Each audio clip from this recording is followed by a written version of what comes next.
The fire on Mount Carmel, Elijah and the prophets of Baal. Hello everyone, and welcome to Sacred Slumber. Before we dive into today's powerful message, I want to connect with each of you personally. How has your day been treating you so far? Whether you're watching this in the early morning hours as the sun rises, during your lunch break, in the middle of a busy day, or perhaps late at night when the world has quieted down, I want you to know that this moment we're sharing together is sacred. I'm curious about where you're joining us from today. Are you listening from bustling New York City, the peaceful countryside of Iowa, the sunny beaches of California, or maybe you're tuning in from across the globe in London, Sydney, or somewhere in between? Wherever you are, whatever time it is in your corner of the world, you are exactly where God wants you to be right now. If this is your first time joining us, I want to extend a warm welcome to our Sacred Rest family. We're so grateful you're here. And if you've been walking this journey with us, thank you for your continued faithfulness and support. Before we begin today's incredible story, I encourage you to subscribe to Sacred Slumber if you haven't already. Hit that subscribe button and ring the notification bell so you never miss these life-changing messages that God has in store for us. Now let's prepare our hearts for what I believe will be one of the most dramatic, faith-building stories you'll hear. Today we're travelling back over 2,800 years to witness one of the most spectacular demonstrations of God's power ever recorded in human history. We're going to Mount Carmel in ancient Israel, where one man's faith stood against an entire nation's rebellion, where fire fell from heaven, and where hearts were turned back to the one true God. The fire on Mount Carmel, Elijah and the prophets of Baal. Chapter 1. A nation in spiritual freefall. Picture, if you will, the ancient kingdom of Israel during one of its darkest hours. This wasn't just a time of political upheaval or economic hardship, though both of those existed. This was a time of complete spiritual catastrophe, a moment when an entire nation had turned its back on the God who had delivered them from slavery in Egypt, who had parted the Red Sea, who had given them the Promised Land. King Ahab sat on the throne of Israel, and beside him ruled Queen Jezebel, a woman whose very name has become synonymous with wickedness and manipulation. Jezebel wasn't just content to worship false gods herself. She was determined to drag the entire nation of Israel down with her into the depths of idolatry and spiritual darkness. Under their reign, temples to Baal began sprouting up across the landscape like poisonous mushrooms after a storm. Baal was the Canaanite storm god, supposedly the controller of rain and fertility, the giver of crops and abundance. The people were drawn to him because they believed he could provide what they desperately needed: prosperity, security, and success. Sound familiar? In our modern world, we may not bow down to statues of Baal, but how many of us have made idols out of our careers, our bank accounts, our social media followers, or our pursuit of comfort and pleasure? The heart of humanity hasn't changed much in nearly 3,000 years. But Jezebel wasn't satisfied with just building temples. She launched a systematic persecution campaign against the prophets of the Lord. These faithful men and women of God were hunted down like criminals. Some were executed, others were forced to hide in caves and secret places, living in constant fear for their lives. The word of God was being silenced, and darkness was spreading across the land like a plague. Can you imagine living in such a time, when speaking the truth about God could cost you your life, when the very foundations of faith that had sustained a nation for generations were being torn down brick by brick, when it seemed like evil had won and righteousness had fled? Yet in the midst of this spiritual holocaust, God had his man. His name was Elijah, and he was about to become the most famous prophet in Israel's history. Chapter 2. The Drought of Divine Judgment. Before we meet Elijah face to face, we need to understand the backdrop against which his ministry unfolded. For 3 long years, not a single drop of rain had fallen on the land of Israel. This wasn't just an inconvenient dry spell or a minor weather pattern. This was divine judgment, God's response to a nation that had forgotten him and chased after false gods. The drought was devastating in ways that are hard for us to fully comprehend in our modern world of grocery stores and water systems. Rivers that had flowed for centuries dried up to cracked mud. Wells that had sustained families for generations ran completely dry. Crops withered in the fields, livestock died, and famine stalked the land like a relentless predator. People were desperate. Children cried from hunger. Farmers watched helplessly as their fields turned to dust. Merchants had nothing to sell, and families had nothing to eat. The very fabric of society was unravelling under the weight of this supernatural judgment. And yet, in their desperation, most of the people didn't turn back to the Lord. Instead, they cried out even more desperately to Baal, pleading with the storm god to send rain. They increased their sacrifices, intensified their rituals, and multiplied their prayers to deaf idols. They were convinced that if they just tried harder, if they just offered more, if they just believed with greater fervour, Baal would answer and the rains would come. But the skies remained as bronze hard and unyielding. Day after day, week after week, month after month, year after year, the sun blazed down mercilessly from a cloudless sky. The drought continued, and Baal remained silent. This is the world into which God sent his prophet Elijah.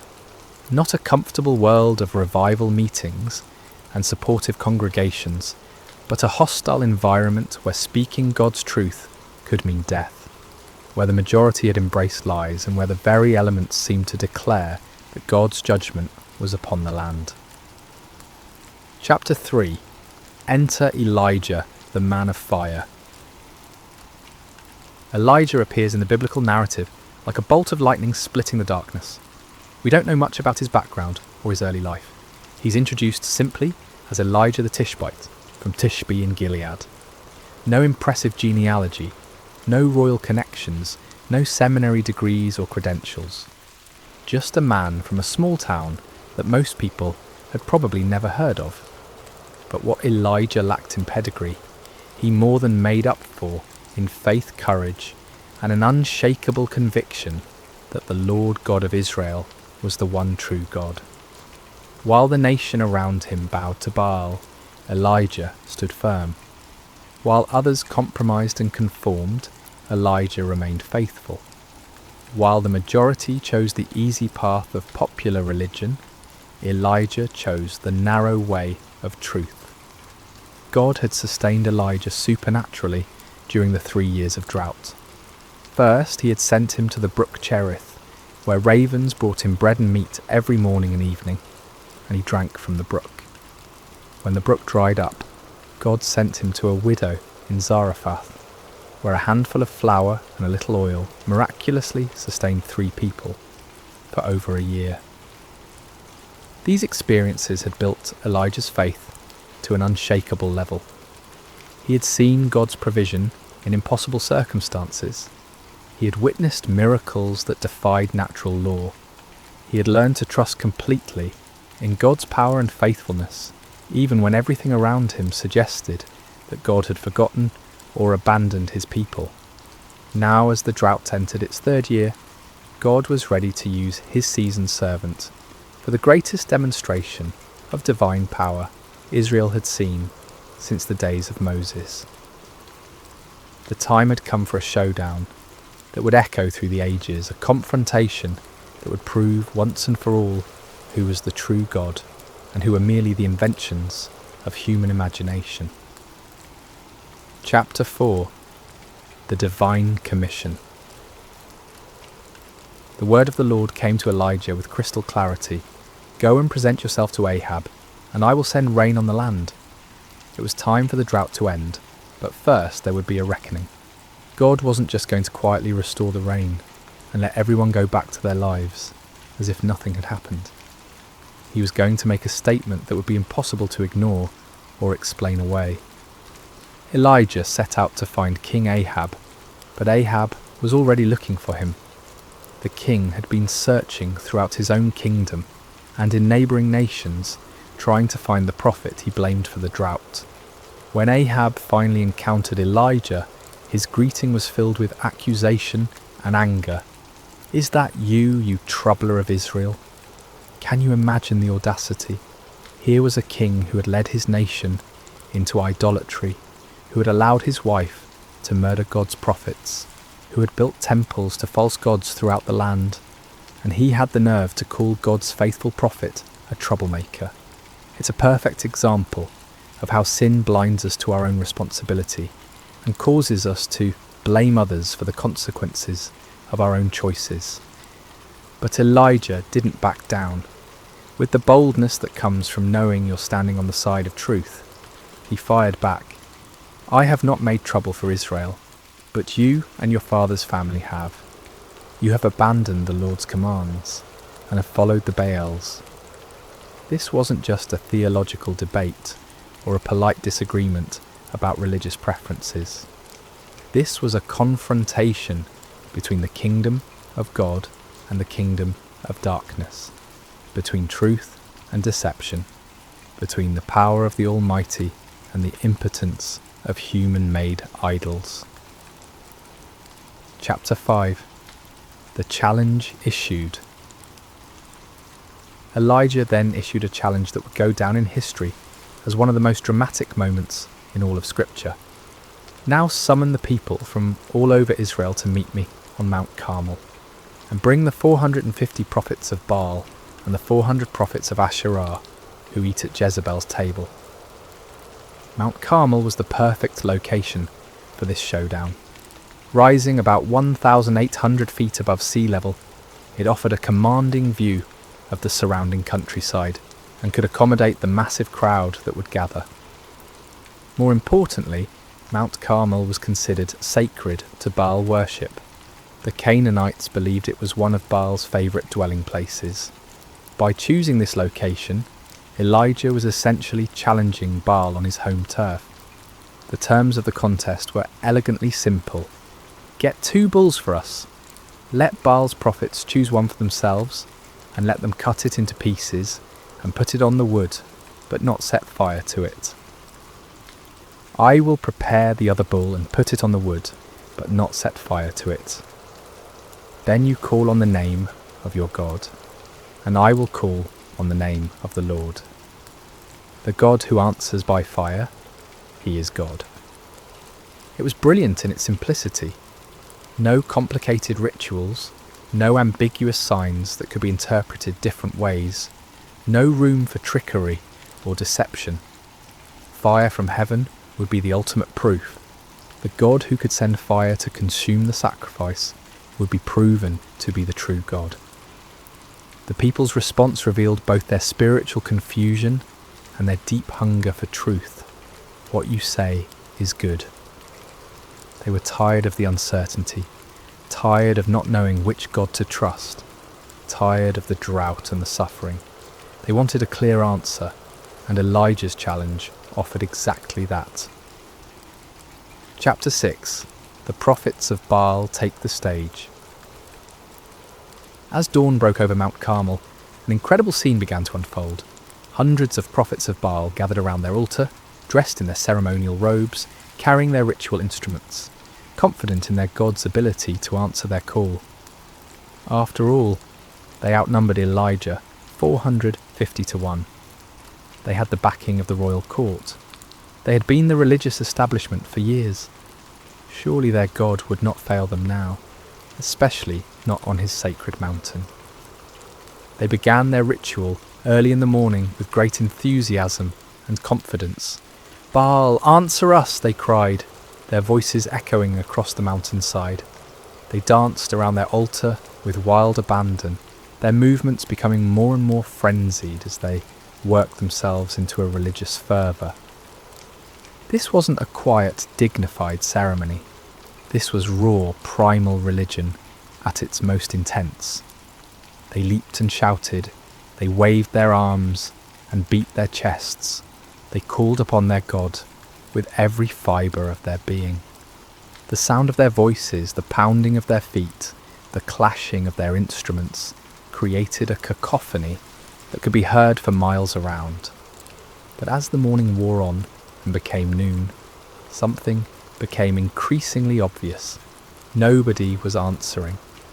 The sky remained clear and cloudless. No fire fell from heaven. No voice spoke from the heavens. The altar remained cold and lifeless, despite all their passionate pleading. You have to understand, these weren't insincere men going through empty motions. These prophets genuinely believed in Baal. They had devoted their lives to serving him. They had staked their reputations, their careers, and their very identities on the belief that he was real and powerful. The failure of their God to respond wasn't just embarrassing, it was devastating to everything they had built their lives upon. Chapter 7.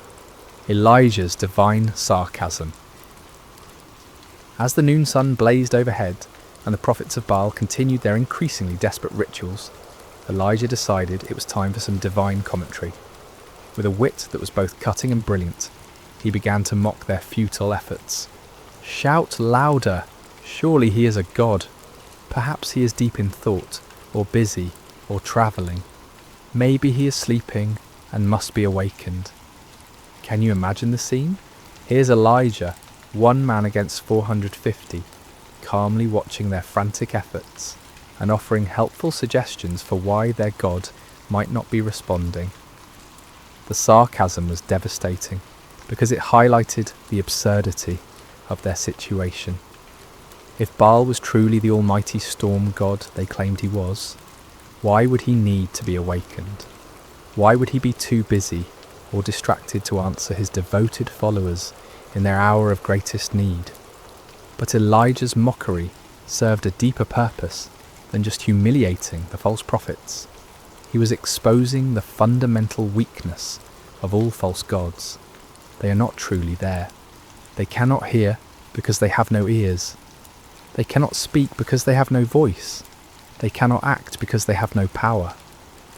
They are creations of human imagination, given form by human hands, but possessing no divine substance.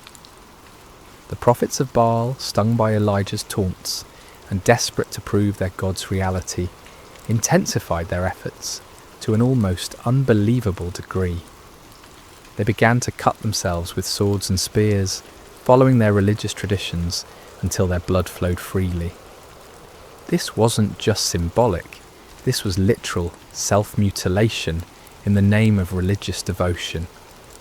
From noon until evening, they continued this horrific display, their voices growing hoarse from shouting, their bodies weakened by loss of blood, their spirits crushed by the growing realization that their God was not going to answer. The contrast couldn't have been more stark. On one side, frantic activity and desperate self-harm producing nothing. On the other side, one man waiting calmly for his turn, confident in his God's ability to act. Chapter 8. Elijah prepares his altar. As evening approached and the prophets of Baal finally exhausted themselves in defeat, Elijah stepped forward to take his turn. But before he called upon the Lord, he had some important work to do. "Come here to me," he called to all the people. This wasn't going to be a private ceremony or a mystical ritual performed in secret. Everything Elijah was about to do would be in full view of hundreds or perhaps thousands of witnesses. There would be no opportunity for trickery, no possibility of deception, no room for doubt about what actually happened. The first thing Elijah did was repair the altar of the Lord that had been torn down. This altar represented the nation's covenant relationship with God, a relationship that had been broken by years of idolatry and rebellion. By repairing it, Elijah was symbolically calling the nation back to their true identity as God's chosen people. He took 12 stones, one for each of the tribes of Israel, even though the kingdom had been divided for generations. In God's eyes, his people were still one nation, still his chosen ones, still the objects of his covenant love, despite their unfaithfulness.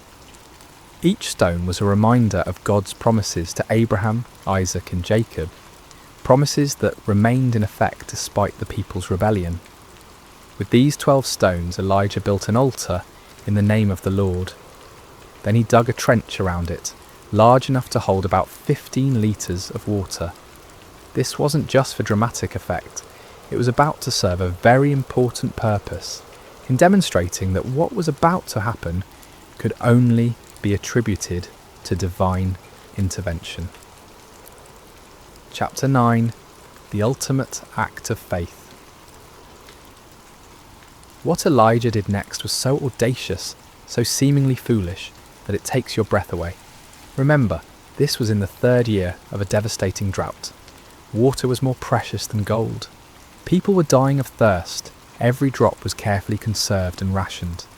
And Elijah ordered 4 large jars to be filled with water and poured over the offering and the wood.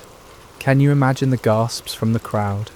Can you picture the shock on people's faces as they watched precious, life-giving water being poured out lavishly over an altar? Some in the crowd probably thought Elijah had lost his mind. Others might have been angry at what seemed like a wasteful display. But Elijah wasn't finished. "Do it again," he said. And they did it a second time, pouring out 4 more jars of precious water over the sacrifice and the wood. "Do it a 3rd time," Elijah commanded. And a 3rd time they soaked the altar until the water ran down around it and filled the trench he had dug.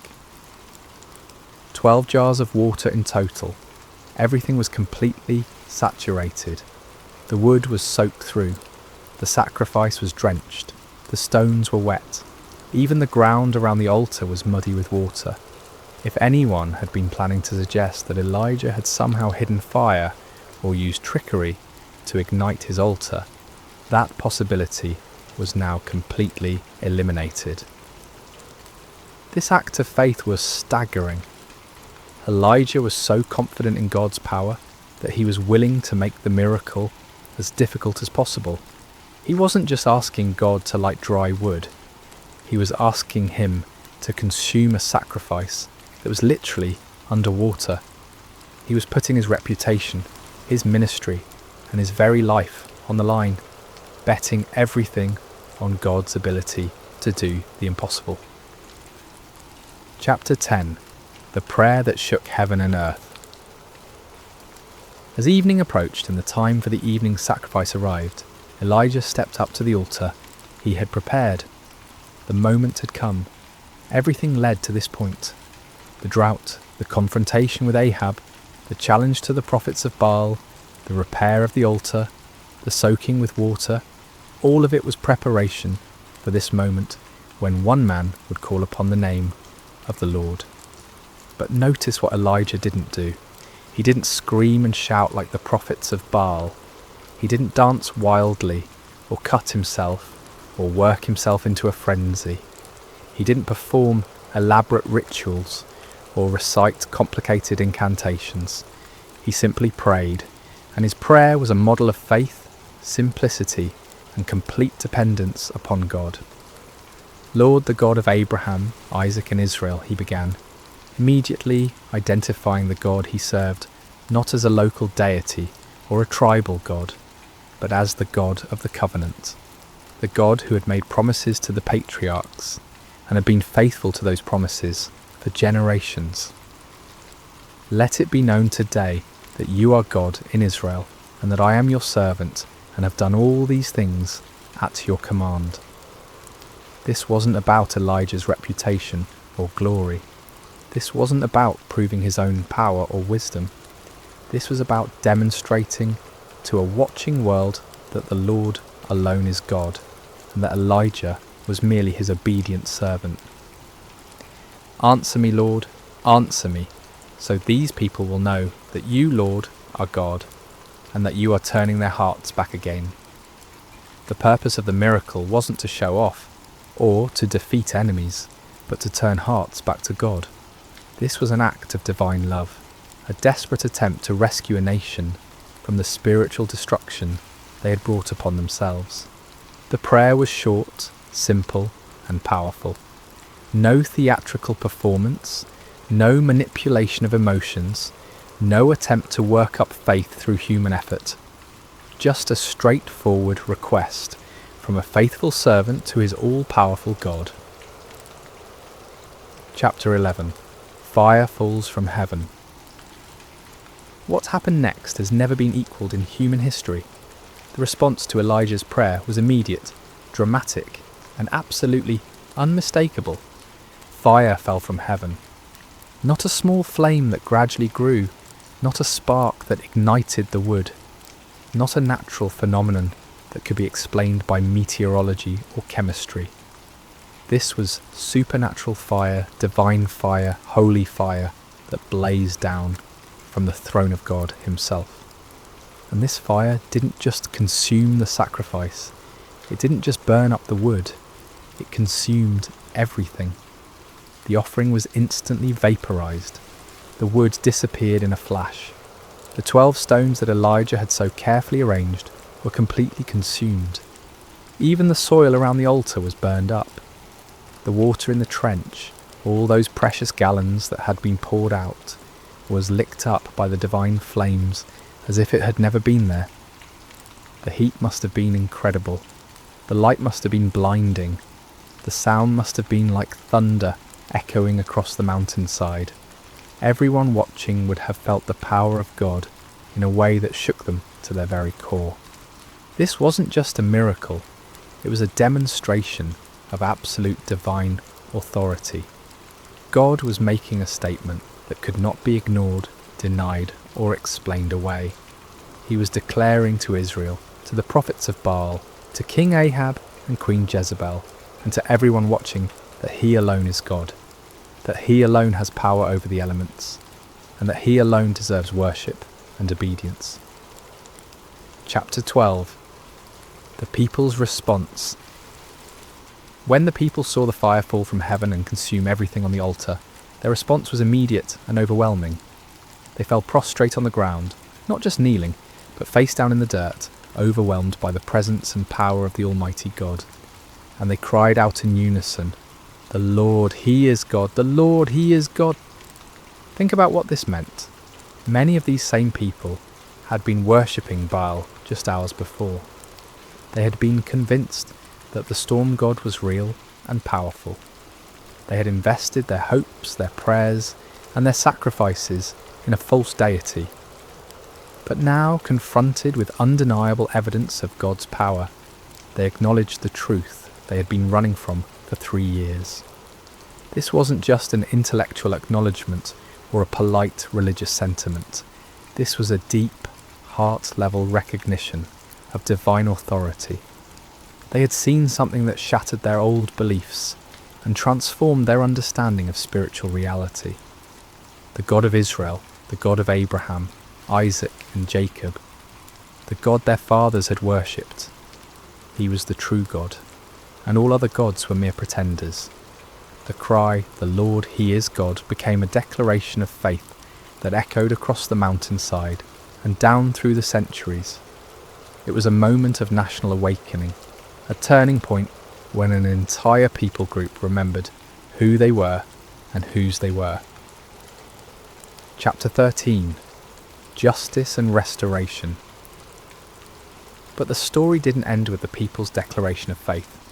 God's justice demanded that those who had led the nation astray face the consequences of their deception.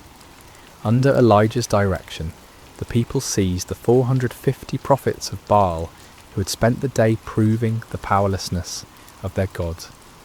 This might seem harsh to our modern sensibilities, but we need to understand the context. These men had been leading an entire nation away from the true God. They had been accomplices in the persecution and murder of God's true prophets. They had been teaching lies in the name of religion, deceiving people who were desperately seeking spiritual truth. Their deception had contributed to the spiritual darkness that had brought God's judgment upon the land. Justice was swift and final. All 450 prophets of Baal were executed, removing the source of false teaching that had poisoned the nation's spiritual life. With the false prophets dealt with and the people's hearts turned back to God, it was time for the next phase of God's plan, the restoration of his blessing upon the land. Chapter 14. The sound of abundant rain. Elijah said to Ahab, "Go, eat and drink, for there is the sound of a heavy rain." This statement is remarkable for several reasons. First, there wasn't a cloud in the sky. The weather conditions were identical to what they had been for 3 years. Hot, dry, and utterly cloudless. But Elijah had the faith to hear the sound of rain that existed only in the promise of God. This is the kind of faith that sees the invisible and hears the inaudible. Elijah wasn't looking at circumstances or relying on weather forecasts. He was trusting in the word of God, who had promised to send rain upon the land. While Ahab went to eat and drink, Elijah climbed to the top of Mount Carmel and threw himself down on the ground in prayer. This wasn't a casual request or a polite religious ritual. This was intense, fervent prayer from a man who understood that he was participating in God's plan to restore his people. 7 times Elijah sent his servant to look toward the sea for signs of rain. 6 times the servant returned with the same report. There is nothing there. But Elijah didn't give up. He didn't doubt God's promise or question his own faith. He kept praying, kept believing, kept expecting God to fulfill his word. On the 7th time, the servant returned with different news. A cloud as small as a man's hand is rising from the sea. To most people, a tiny cloud on the horizon wouldn't seem significant, especially after 3 years of drought. But to the eyes of faith, that small cloud was the beginning of God's abundant provision. Elijah immediately told his servant to run to Ahab with this message: "Hitch up your chariot and go down before the rain stops you." Chapter 15. The Storm of Restoration. What followed was one of the most dramatic weather changes in recorded history. The tiny cloud that had appeared on the horizon quickly grew and multiplied. The sky, which had been clear blue for 3 years, suddenly turned black with storm clouds. The wind began to blow with increasing intensity, and then the rain began to fall. But this wasn't a gentle shower or a light drizzle. This was a torrential downpour, a deluge that made up for 3 years of drought in a matter of hours. The rain came down in sheets so heavy that visibility was reduced to just a few feet. The ground, which had been hard as concrete from years of drought, couldn't absorb the water fast enough, and soon rivers of rainwater were flowing down every hillside and through every valley. It was as if God was saying, "You thought I had forgotten how to send rain? You believed that Baal was the god of storms? Let me show you what real divine power looks like." The storm was so intense that King Ahab, travelling in his royal chariot, had difficulty making the journey back to his palace in Jezreel. But here's one of the most amazing details of the entire story.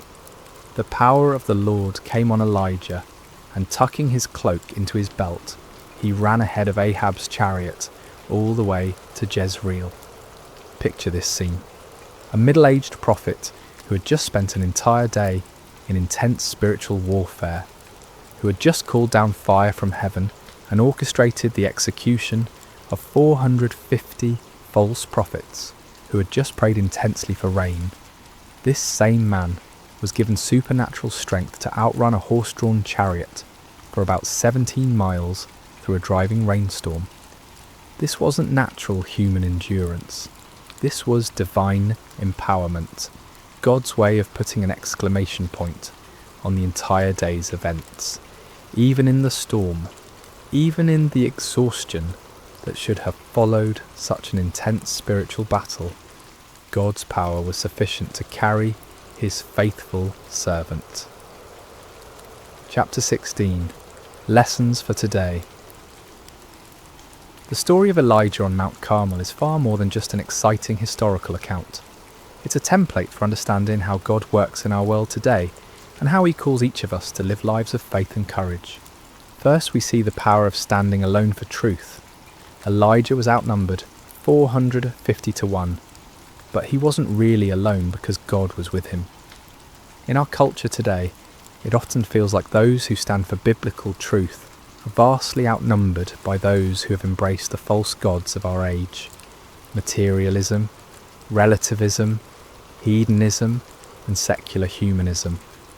But numbers don't determine truth, and God's power isn't limited by human statistics. Second, we learn that false gods will always disappoint.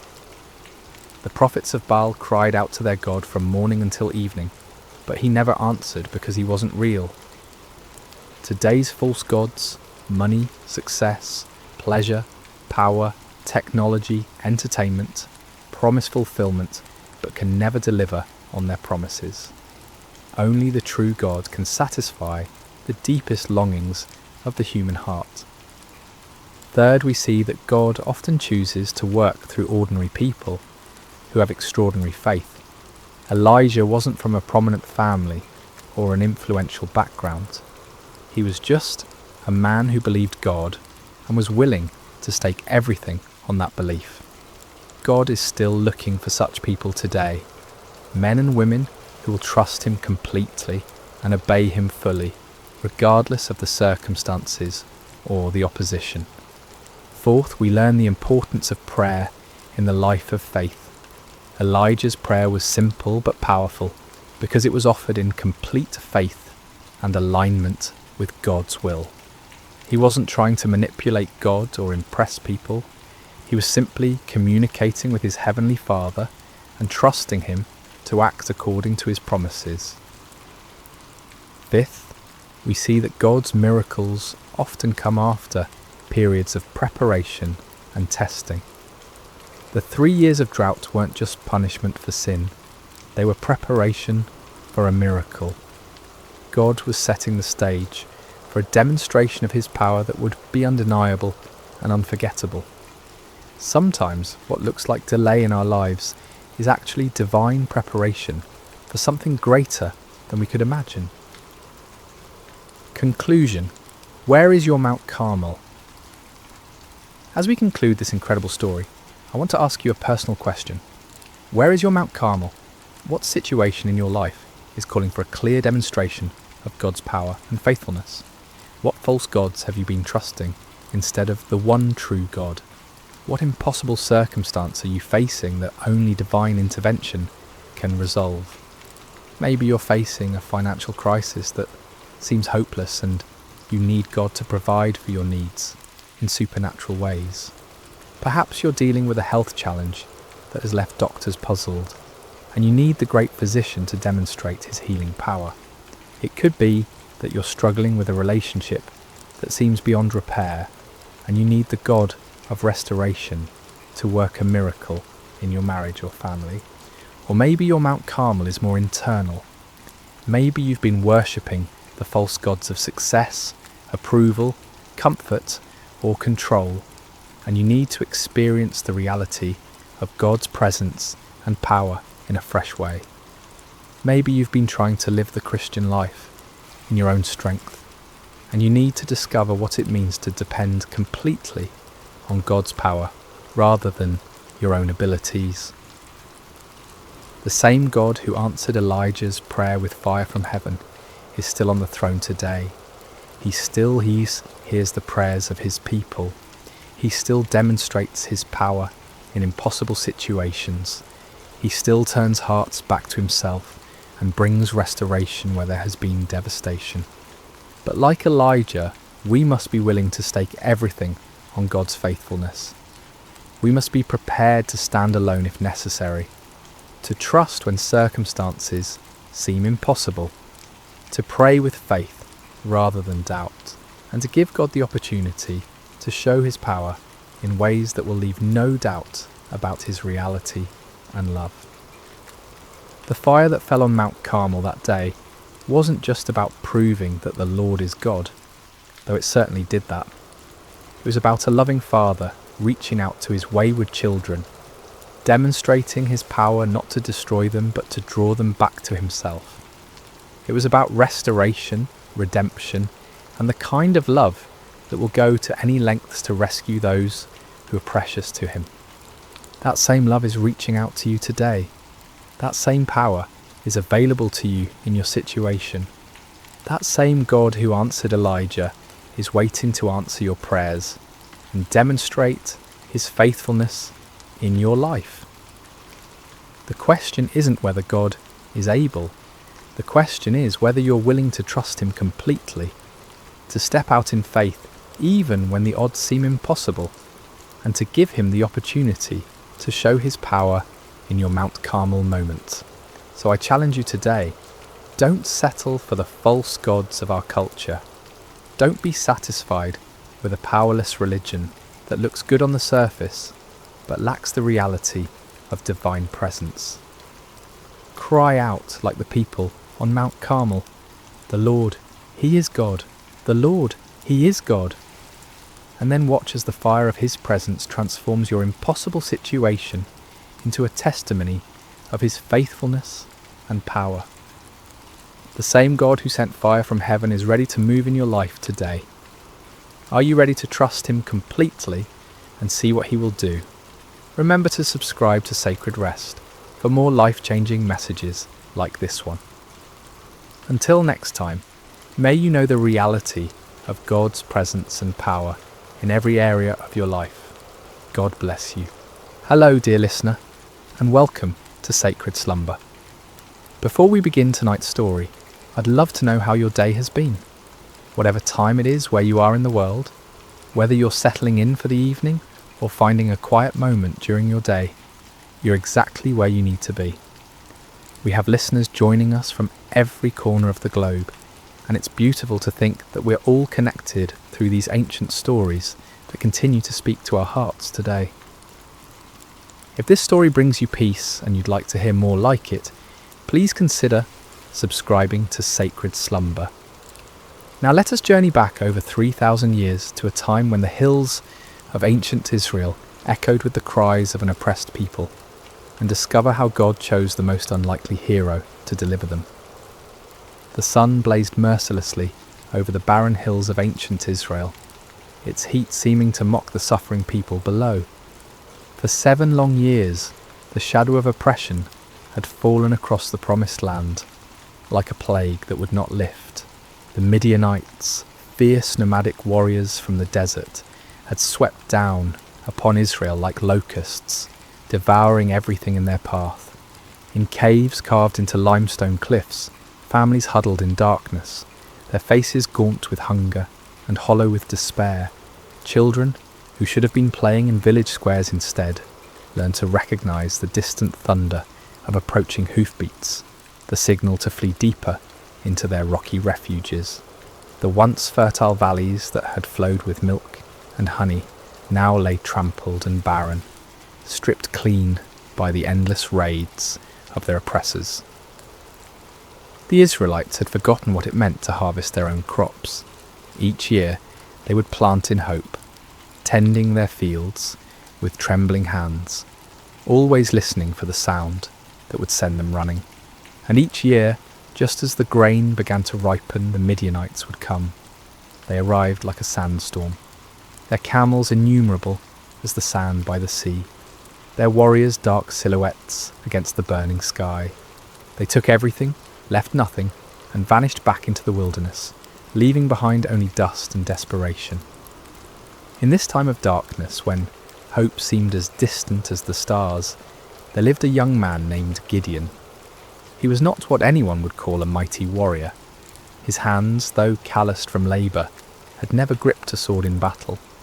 His shoulders, though broad from years of farm work, had never carried the weight of armour. His eyes, though keen from watching the horizon for danger, had never gazed unflinchingly into the face of an enemy. On this particular day, Gideon found himself doing what had become all too common among his people. Hiding. He was in his father's wine press, a stone basin carved deep into the earth, meant for treading grapes. But instead of the purple stain of harvest, this hollow held only wheat stalks and the sound of desperate threshing. Gideon worked quickly, quietly, glancing nervously toward the rim of the pit above him. This was no place to thresh grain, but it was hidden from watching eyes, concealed from raiders who might snatch away even this meagre portion of food. The irony was not lost on him. Here he was, a descendant of Abraham, to whom God had promised this very land, reduced to working in secret, like a thief in his own inheritance. The wheat he threshed was barely enough to keep his family alive, and even this small amount had to be hidden from those who would steal it away. As Gideon worked, sweat dripping from his brow to mingle with the grain dust, he wondered where the God of his fathers had gone. The elders still told stories around carefully concealed fires, stories of a time when the Lord had parted the sea, when he had brought down the walls of Jericho, when his presence had dwelt among them in power and glory. But those seemed like tales from another world, stories of a God who had perhaps grown tired of his people and turned his face away. The rhythmic sound of the flail striking grain filled the small space, a lonely percussion that seemed to echo the beating of his own discouraged heart. Each strike felt like a prayer he didn't know how to voice, a desperate plea to heaven from a pit in the earth, and then without warning, the monotonous rhythm was broken by a voice. "The Lord is with you, mighty warrior." Gideon's flail froze mid-swing. His heart hammered against his ribs as he spun around, expecting to see a Midianite soldier who had discovered his hiding place. Instead he saw a figure sitting beneath the oak tree above the winepress, a man whose presence seemed to make the very air shimmer with an otherworldly light. The stranger's words echoed in Gideon's mind. Mighty warrior? Him?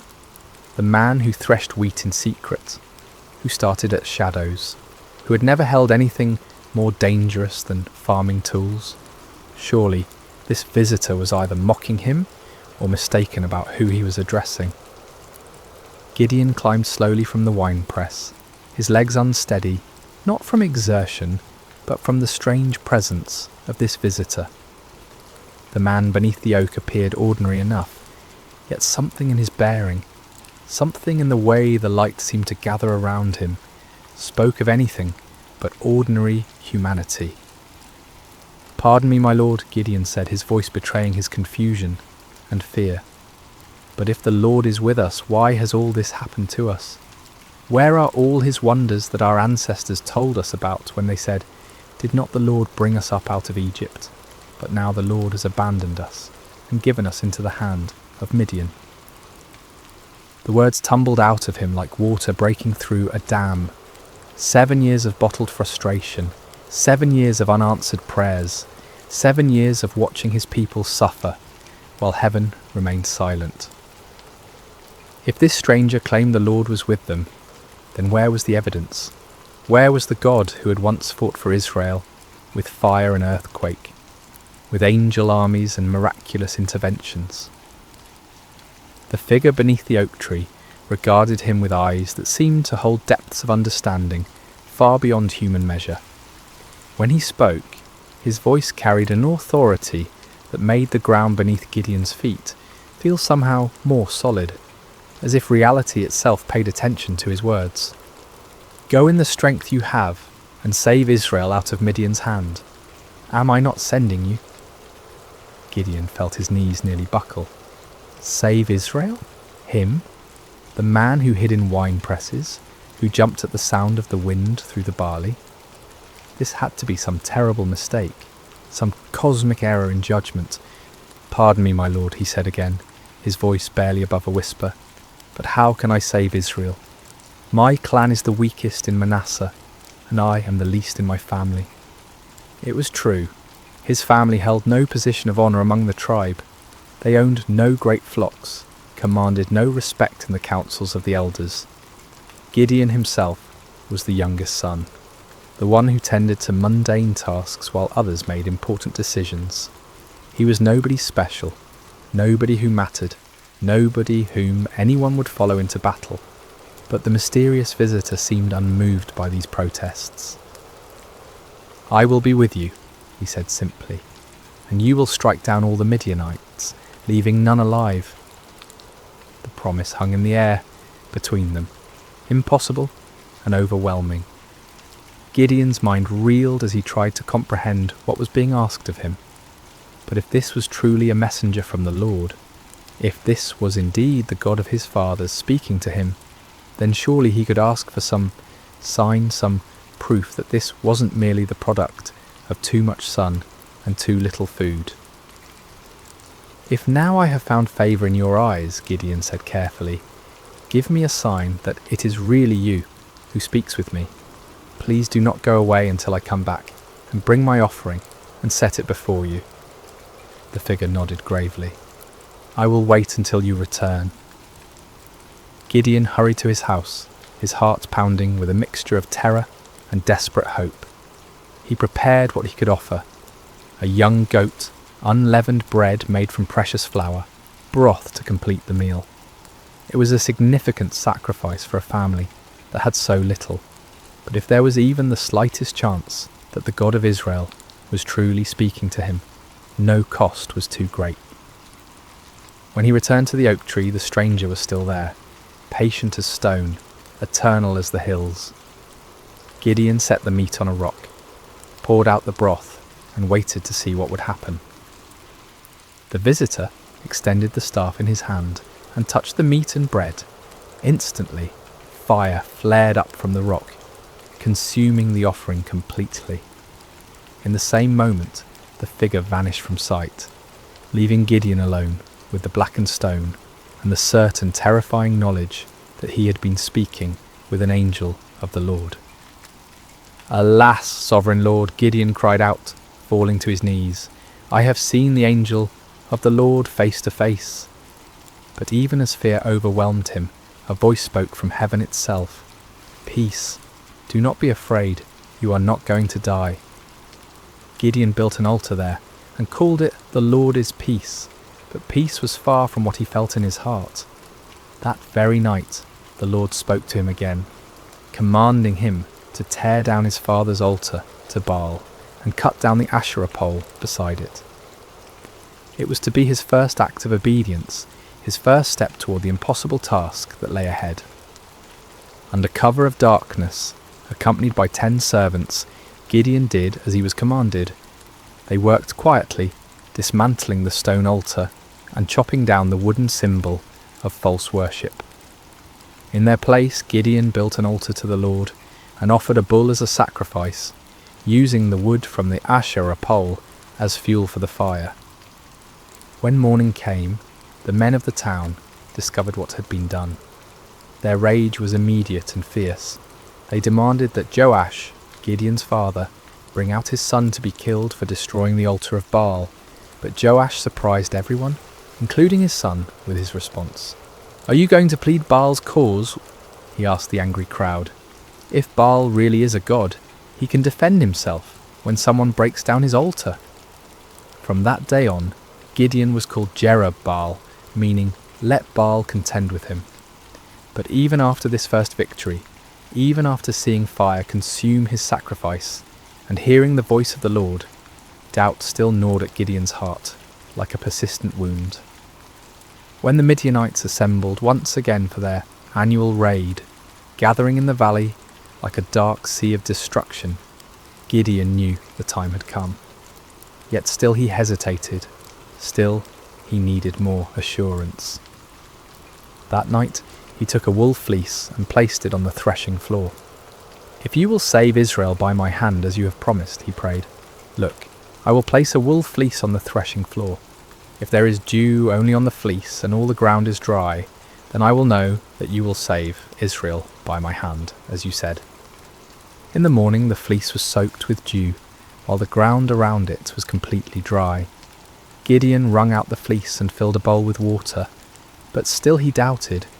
Still, he feared he was deceiving himself.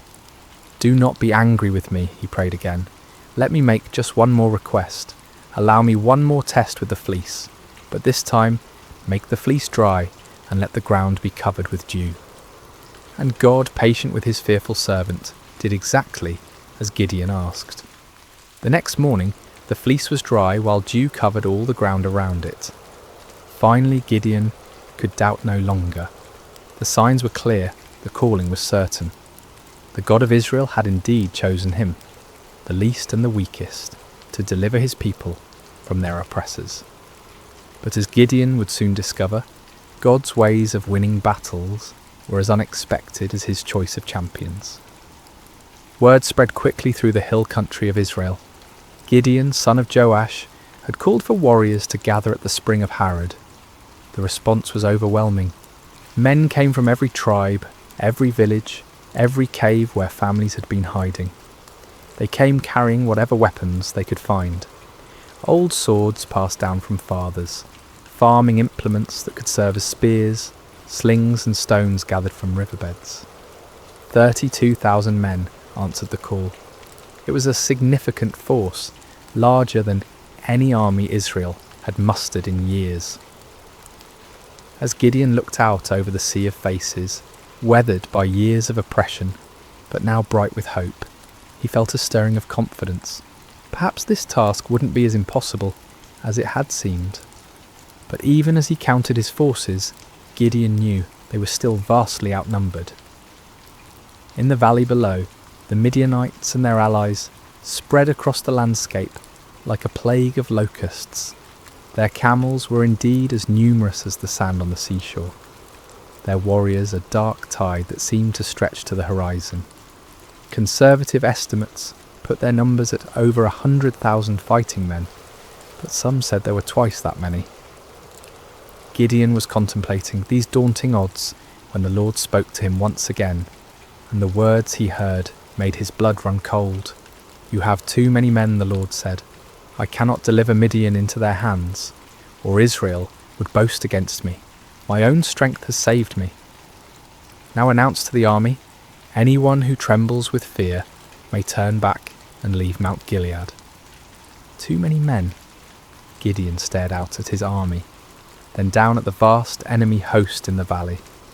How could 32,000 be too many when facing such overwhelming odds? But the Lord's reasoning became clear. If Israel won this battle with such numbers, they would attribute the victory to their own military might, rather than to God's power. With a heavy heart, Gideon stood before his assembled forces. These men had left their families, their hiding places, their small measures of safety to answer his call. Now he had to tell some of them to go home. "Men of Israel," he called out, his voice carrying across the gathered warriors. "The Lord has spoken to me. Anyone among you who is afraid, anyone who trembles with fear, may return to his home. There is no shame in this. Go in peace."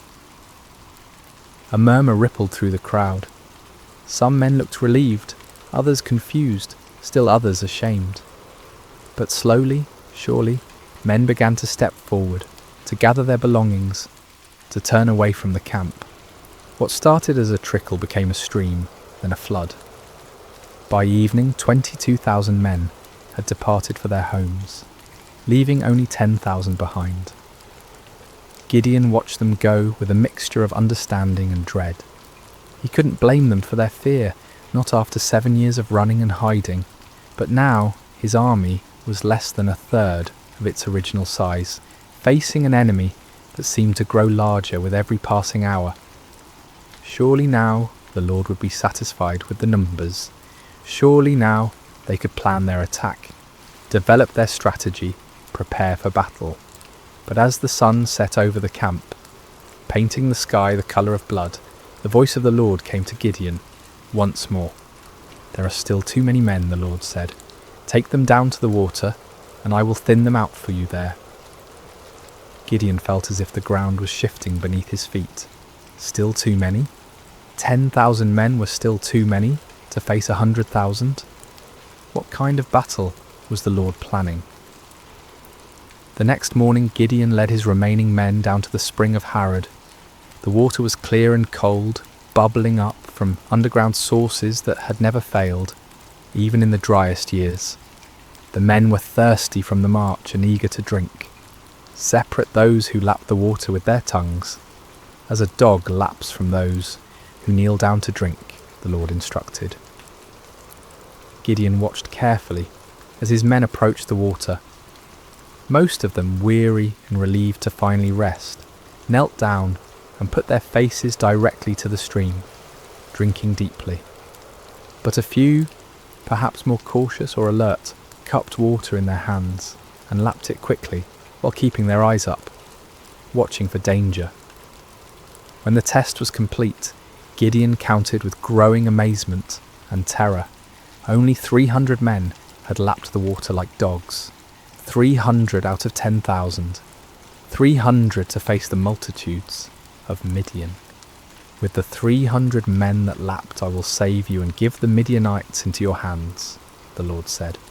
Let all the others return home.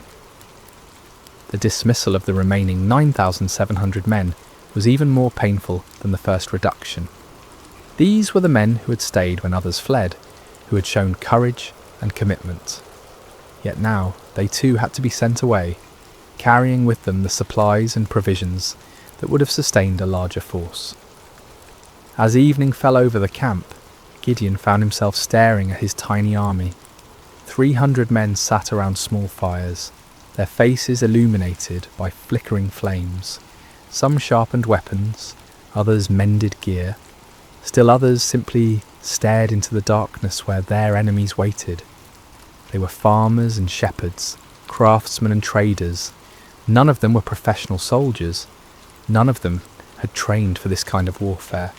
Gideon walked among them, listening to their quiet conversations. Some spoke of their families, wondering if they would ever see their wives and children again. Others talked about the enemy, speculating about Midianite tactics and weapons. A few prayed quietly, their voices barely audible above the crackling of the fires. "Do you think we can win?" one young man asked his companion, his voice carrying the weight of doubt that Gideon felt in his own heart. "With God's help," came the reply, but even that voice held uncertainty. As Gideon continued his circuit of the camp, he felt the familiar weight of fear settling on his shoulders like a heavy cloak. 300 men. It was impossible. It was madness. It was a recipe for massacre, not victory. But even as doubt assailed him, Gideon remembered the fire that had consumed his sacrifice, the signs with the fleece, the voice that had called him mighty warrior when he was anything but mighty. The God who had chosen him, who had reduced his army to an impossibly small number, was the same God who had parted the Red Sea, who had brought down the walls of Jericho with trumpets and shouts. Still, as he looked out toward the valley, where enemy campfires twinkled like stars fallen to earth, Gideon found himself struggling with the same fears that had driven him to test God with fleeces. The odds were beyond daunting. They were simply impossible. But perhaps, he thought with growing understanding, that was exactly the point. Sleep eluded Gideon that night. He tossed on his simple bedroll, listening to the sounds of his small army around him. Some of the men snored peacefully, displaying a faith or fatalism that he envied. Others, like himself, shifted restlessly, no doubt contemplating the impossibility of what lay ahead. As the night deepened, the Lord spoke to him once more. "Get up, go down against the camp, because I am going to give it into your hands. If you are afraid to attack, go down to the camp with your servant Purah and listen to what they are saying. Afterward, you will be encouraged to attack the camp." The Lord knew him well, Gideon realized. He was indeed afraid, terrified beyond measure. The offer to scout the enemy camp was exactly what his anxious heart needed. Taking his servant Purah, a young man who had served his family faithfully for years, Gideon crept away from the Israeli camp under cover of darkness. The descent into the valley was treacherous in the darkness. They picked their way carefully between rocks and thorny bushes, each step taking them closer to the vast enemy encampment. As they drew near, the sheer scale of the Midianite army became even more overwhelming. Their campfires stretched as far as the eye could see in every direction, creating a galaxy of light in the darkness of the valley floor. The smell hit them first, thousands of camels, horses and men, creating a pungent mixture that hung heavy in the still night air. Then came the sounds, snoring, quiet conversations, the shuffling of animals, the occasional clank of weapons or armour. It was like approaching a vast, slumbering beast that could wake at any moment and devour them. Gideon and Purah crept to the edge of the camp, staying low among the rocks and scrub brush that dotted the valley floor. The nearest tents were only a few dozen yards away, their dark silhouettes outlined against the glow of dying fires.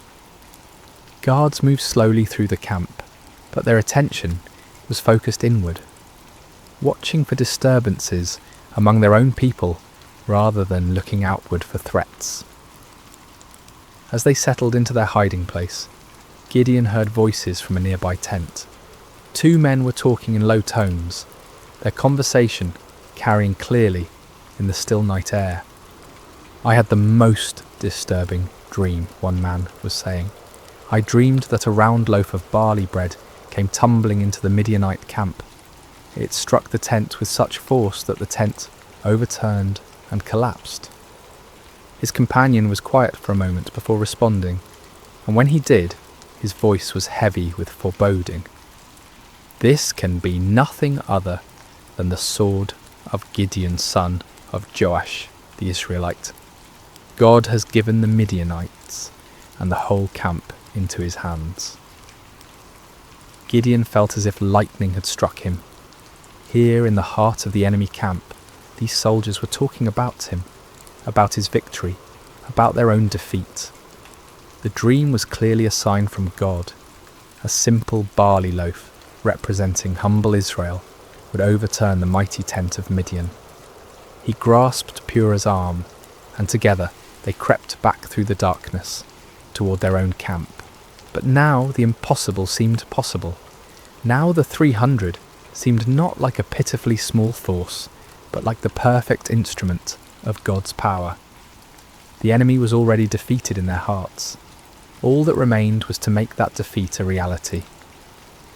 Back in the camp, Gideon woke his sleeping warriors. "Get up," he whispered urgently. "The Lord has given the Midianite camp into your hands." The men rose quickly, gathering around their commander in the darkness. Gideon's voice was transformed, no longer tentative and fearful, but filled with supernatural confidence. "Listen carefully," he said. "We will divide into 3 companies of 100 men each. I will give each of you a trumpet and an empty jar with a torch inside it. Watch me and do exactly what I do. When I and all who are with me blow our trumpets, then you blow your trumpets all around the camp and shout, 'For the Lord and for Gideon.'" The plan was unlike anything any of them had ever heard of. No swords, no spears, no conventional weapons at all. Just trumpets, empty pottery jars and torches.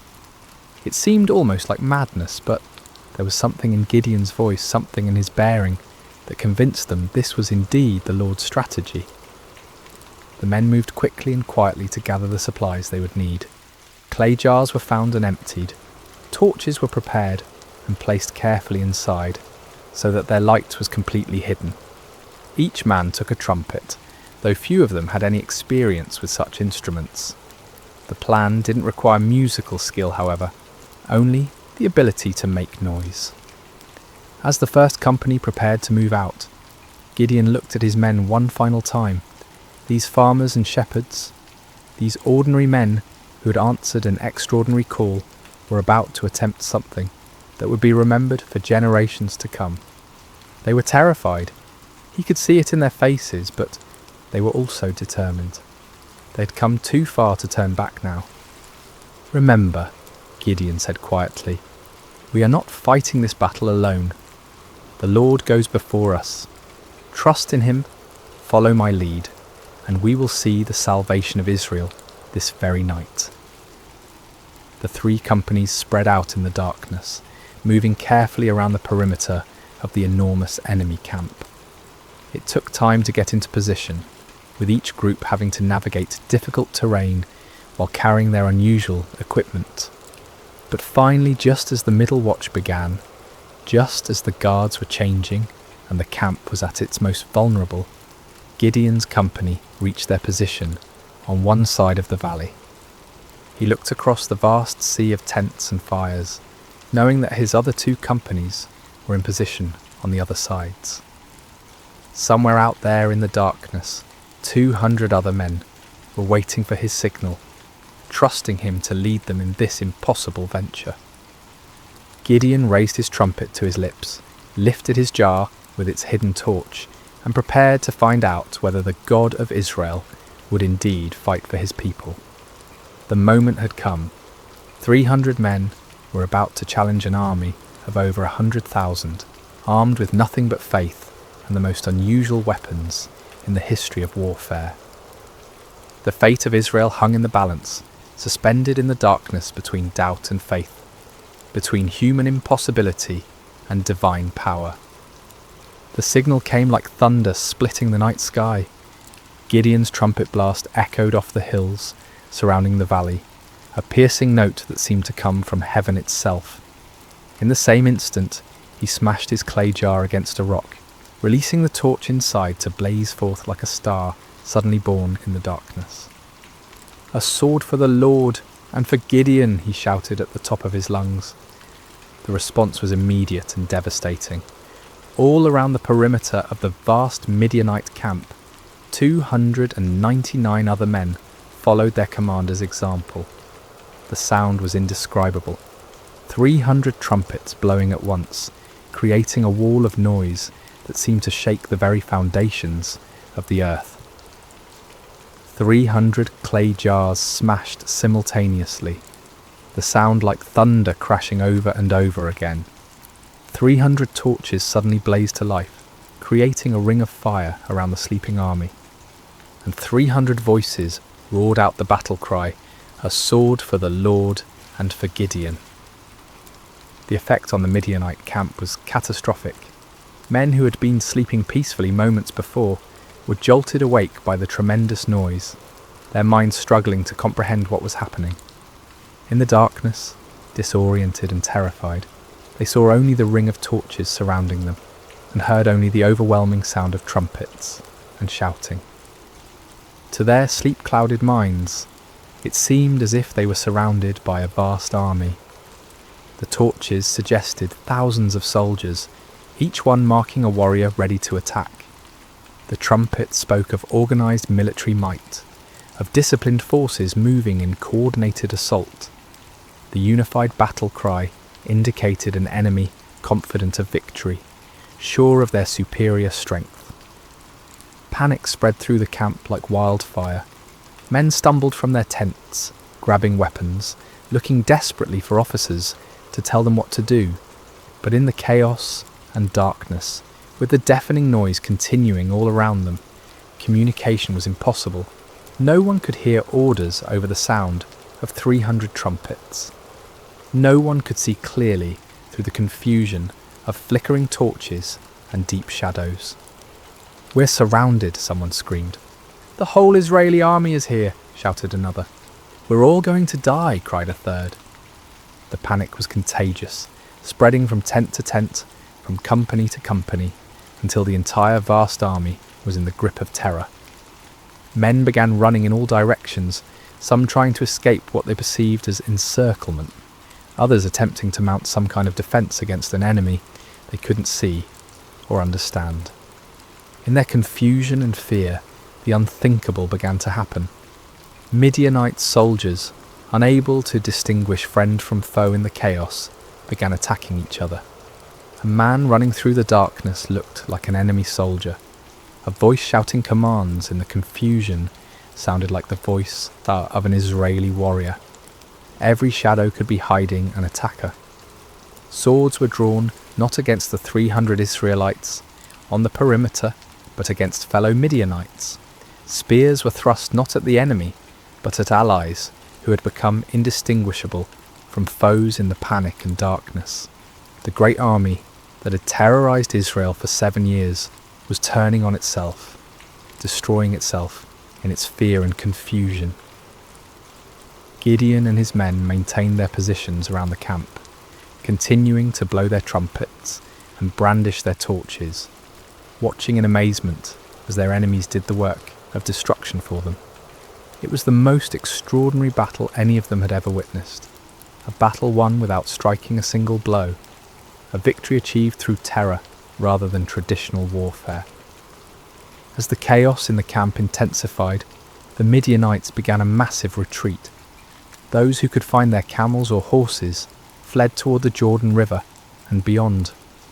Others ran on foot, abandoning their weapons, their supplies, their wounded comrades, in their desperate attempt to escape what they believed was certain annihilation.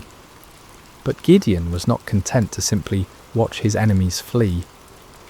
As the first light of dawn began to creep over the eastern hills, he sent messengers throughout the hill country of Israel, calling on his countrymen to join the pursuit.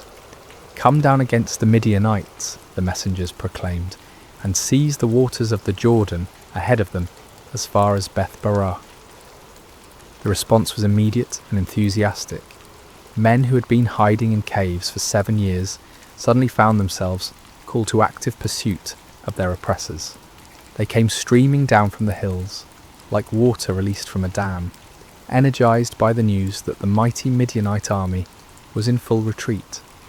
The men of Ephraim were particularly effective, seizing the fords of the Jordan River and trapping many of the fleeing enemy forces. They captured and killed Oreb and Zeb, 2 of the Midianite leaders, bringing their heads to Gideon as proof of their victory. Meanwhile, Gideon and his original 300 men continued the pursuit of the main enemy force. They crossed the Jordan River, following the fleeing armies eastward into the desert. Despite their exhaustion, despite having had no sleep and little food, they pressed on relentlessly. The psychological impact of the night's events had completely broken the spirit of the Midianite alliance. Armies that had seemed invincible just hours before were now scattered bands of demoralized fugitives. The camels that had been as numerous as sand by the seashore were now obstacles to rapid flight rather than instruments of swift attack. Gideon's small force continued to grow as more Israelites joined the pursuit. Men from Naphtali, Asher, and all of Manasseh took up arms and chased the fleeing enemy. What had begun as an impossible battle for 300 men had become a nationwide uprising, a complete reversal of 7 years of oppression. The fleeing Midianites tried to regroup at Succoth and Penuel, but the local officials, perhaps fearing retaliation, refused to provide them with food or assistance. Gideon's pursuit was relentless, driving them ever deeper into the wilderness, further from their base of operations, further from any hope of mounting a counterattack. Finally, in the desert east of the Jordan, Gideon caught up with the remnants of the great army. Zebah and Zalmunna, the 2 kings of Midian, were there with about 15,000 men, all that was left of an army that had once numbered over 100,000. Even this reduced force vastly outnumbered Gideon's 300, but their spirit was completely broken. The final battle was swift and decisive. The Midianite army, already demoralized and exhausted, offered little resistance.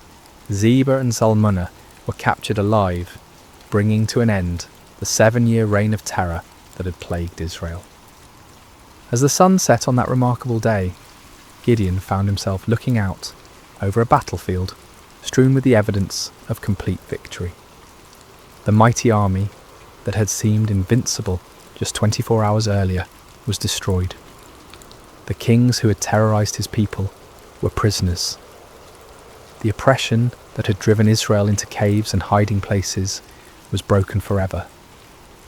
It had all begun with 300 men, 300 trumpets, 300 torches, and faith in a God who specialises in impossible victories. The journey back to Israel was unlike anything the land had seen in generations. What had begun as a desperate flight by 300 terrified farmers had become a triumphant procession that seemed to grow with every mile.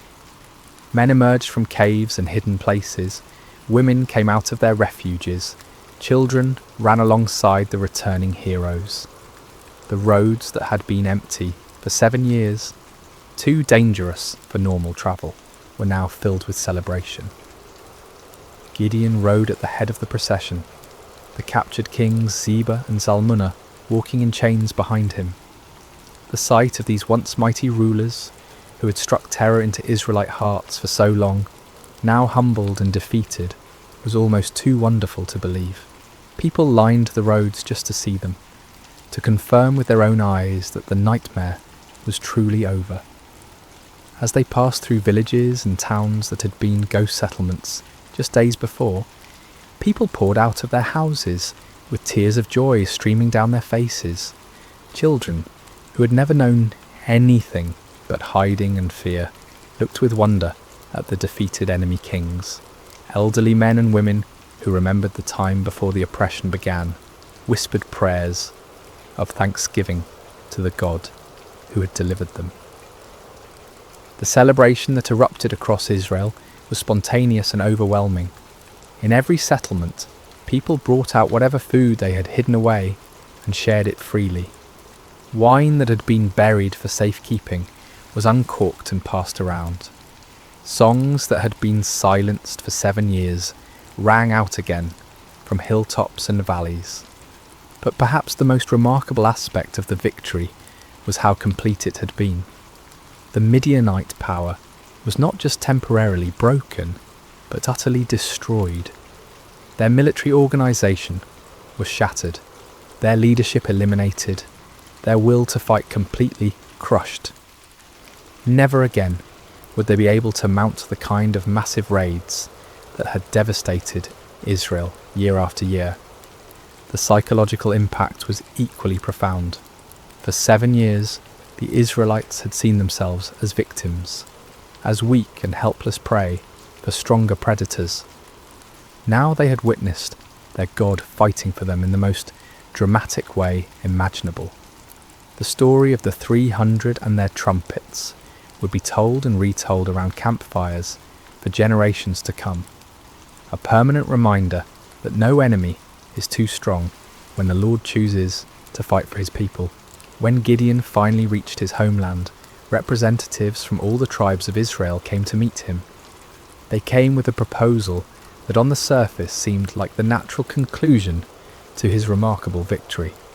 "Rule over us," they said, their voices filled with genuine admiration and gratitude. "You, your son, and your grandson, because you have saved us from the hand of Midian." It was an offer of kingship, of dynastic rule that would establish Gideon's family as the permanent rulers of Israel. After centuries of loose tribal confederation, of judges who arose in times of crisis only to fade from prominence when the emergency passed, the people were ready for something more permanent, more stable, and who better to serve as their king than the man who had delivered them from their greatest enemy? The offer was tempting beyond measure. Gideon had gone from threshing wheat in secret to being offered the crown of all Israel. The boy who had hidden in wine presses was being invited to sit on a throne. The man who had doubted his own worth was being told that he was worthy to found a royal dynasty. But Gideon's response revealed the depth of his spiritual growth during this incredible journey. The fearful farmer, who had needed multiple signs and confirmations, had become a man who understood something fundamental about the nature of God's kingdom. "I will not rule over you," he declared firmly, "nor will my son rule over you. The Lord will rule over you." It was a profound statement of faith and wisdom. Gideon recognized that Israel's true king was the Lord himself, and that any human ruler would be merely a steward of God's authority. He had learned through his own experience that victory came not through human strength or wisdom, but through complete dependence on divine power. To accept a crown now would be to claim credit for what God alone had accomplished. The people were disappointed but not surprised. They had seen enough of Gideon's character to understand that he was not motivated by personal ambition. Still, they wanted to honour him in some way, to create some lasting memorial to his remarkable victory. Gideon did make one request of the people, though it would prove to be a fateful one. "I do ask one thing of you," he said. "Each of you give me an earring from your share of the plunder." The Midianites, like many desert peoples, wore gold earrings, and the spoils of victory included a considerable amount of such jewellery. The Israelites were happy to comply with this modest request. They spread out a garment, and each man threw a gold earring onto it. When all the contributions were gathered, the weight of the gold was 1,700 shekels, an enormous fortune by the standards of the time. In addition to the earrings, there were ornaments, pendants, and purple garments worn by the Midianite kings, as well as chains from their camels' necks. With this gold, Gideon made an ephod, a ceremonial garment similar to what the high priest wore. His intentions may have been pure, perhaps wanting to create a memorial to God's victory or a way for the people to seek divine guidance. But the results were tragic. All Israel prostituted themselves by worshipping it there, and it became a snare to Gideon and his family. The very man who had torn down his father's altar to Baal, who had refused the crown because only God should rule Israel, inadvertently created an object that led his people back into idolatry. It was a sobering reminder of how easy it is for even the most faithful to stumble, how quickly victory can turn to spiritual defeat. The golden ephod, created from the spoils of a battle won by faith alone, became a false god that drew the people's hearts away from the true God who had delivered them. Yet despite this failing, the primary result of Gideon's victory endured. The land had peace for 40 years during his lifetime. The Midianites never recovered from their devastating defeat.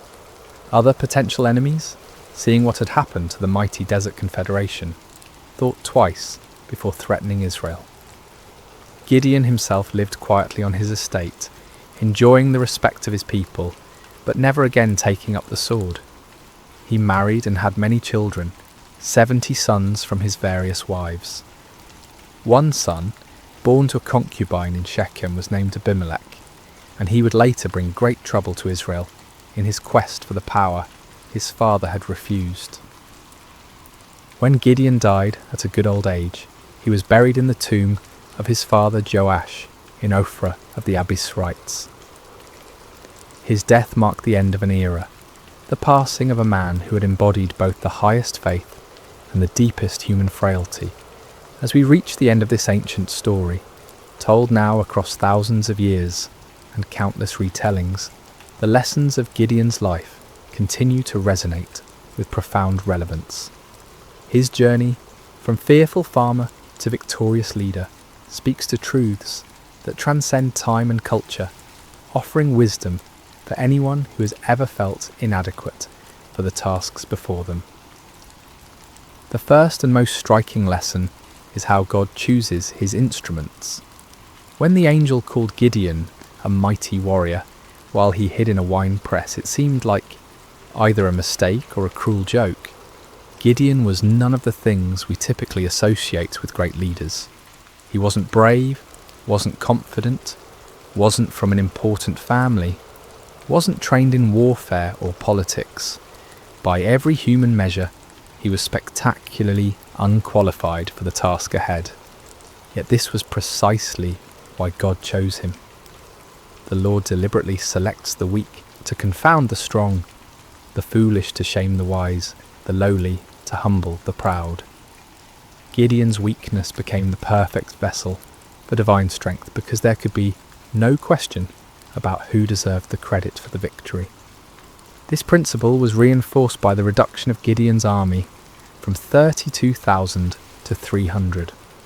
With overwhelming numbers, Israel might have attributed their victory to superior military strategy or exceptional courage. With just 300 men, there could be no doubt that the victory belonged to God alone. The method of the victory itself drove this point home with unmistakable clarity. No swords were swung, no arrows were shot, no conventional battle was fought. Instead, the enemy was defeated by trumpets, torches, and shouting. It was a victory that made no sense according to human wisdom, but perfect sense according to divine strategy. Gideon's story also illustrates the patient grace of God toward human weakness. When Gideon asked for signs, when he tested God with fleeces, when he needed encouragement through overhearing the enemy's dream, the Lord did not respond with anger or impatience. Instead, he provided exactly what his frightened servant needed to move forward in faith. This divine patience extends to our failures as well as our fears. Even when Gideon created the golden ephod that led Israel into idolatry, even when his victory was tainted by this spiritual stumble, God's larger purposes were not thwarted. The peace that came to Israel lasted for 40 years, and the story of Gideon's faith continued to inspire future generations. Yet Gideon's failure with the ephod serves as a sobering warning about the subtle nature of spiritual pride. The man who had refused a crown could still fall into the trap of creating an object that drew worship away from God. Victory can be more spiritually dangerous than defeat, success more corrupting than failure. Even those who have experienced God's power in extraordinary ways must remain vigilant against the pride that can grow from their very victories. The story also reveals the importance of recognizing God's sovereignty in our circumstances. When Gideon questioned why God had allowed the Midianite oppression, he was struggling with one of humanity's oldest questions: why does a good God permit suffering? The answer that emerges from his story is not a theological explanation, but a practical demonstration. God had not abandoned his people. He was preparing to deliver them in a way that would reveal his power and restore their faith. Sometimes what looks like divine absence is actually divine preparation. The 7 years of oppression created the conditions that made Israel ready to trust completely in God rather than in their own strength. Without that desperation, they might never have been willing to follow 300 men with trumpets against an army of over 100,000. Gideon's reluctance to accept the crown offers another crucial lesson about the nature of true leadership. The people wanted to make him king because he had saved them, but Gideon understood that salvation belongs to God alone. Human leaders are at their best when they serve as instruments of divine will rather than as objects of human worship. This principle applies far beyond political leadership. In families, in businesses, in communities, in churches, the most effective leaders are those who understand that their authority is delegated, that their successes come from sources beyond themselves, that their role is to point others toward truth rather than toward their own personalities or achievements. The transformation in Gideon's character throughout the story demonstrates the power of stepping out in faith despite fear. The man who ended the story was dramatically different from the one who began it, not because his circumstances had changed, but because he had learned to trust in something greater than his circumstances. He discovered what countless others have learned: that God's strength is made perfect in human weakness, that his power is most clearly displayed when human power is obviously inadequate, that the greatest victories often come in ways that make no earthly sense. For modern listeners, Gideon's story speaks to anyone who has ever felt overwhelmed by the challenges they face. Whether dealing with personal struggles, family crises, professional obstacles, or community problems, the principles that guided Gideon remain relevant. True solutions often come not through human wisdom or strength, but through surrender to divine wisdom and dependence on divine strength. The story encourages us to look beyond the odds, beyond our qualifications, beyond conventional approaches, to find the unexpected ways that God might work. It reminds us that He specialises in impossible situations, that He delights in using unlikely people, that He often works in ways that confound human expectations. At the same time, Gideon's story warns us about the ongoing nature of spiritual vigilance. Victory is not a destination, but a stepping stone. Success is not an end, but a beginning. Even those who have experienced God's power in remarkable ways must continue to guard their hearts against pride, idolatry, and spiritual complacency. The golden ephod that became a snare to Gideon serves as a perpetual reminder that our greatest spiritual dangers often arise not from our failures, but from our successes, not from our weaknesses, but from our strengths, not from what we lack, but from what we have achieved. As we close this ancient tale, we're reminded that Gideon's story is ultimately not about Gideon at all. It's about a God who sees potential where others see only weakness, who creates strength from surrender, who wins victories through the most unlikely means. It's about divine love that persists through human doubt, divine patience that endures human testing, divine power that works through human frailty. The trumpets that shattered the midnight silence in that valley so long ago continue to echo through the centuries, calling each generation to trust in something greater than themselves, to step forward in faith despite their fears, to discover that the God who delivered Israel through 300 men with torches is still in the business of impossible victories. In our own valleys of challenge and oppression, surrounded by enemies that seem too numerous to count, facing odds that appear insurmountable, Gideon's story whispers the same truth that changed a fearful farmer into a mighty warrior. The Lord is with you, and in Him even the weakest can become strong. Even the smallest can achieve great things. Even the most unlikely can be used for extraordinary purposes.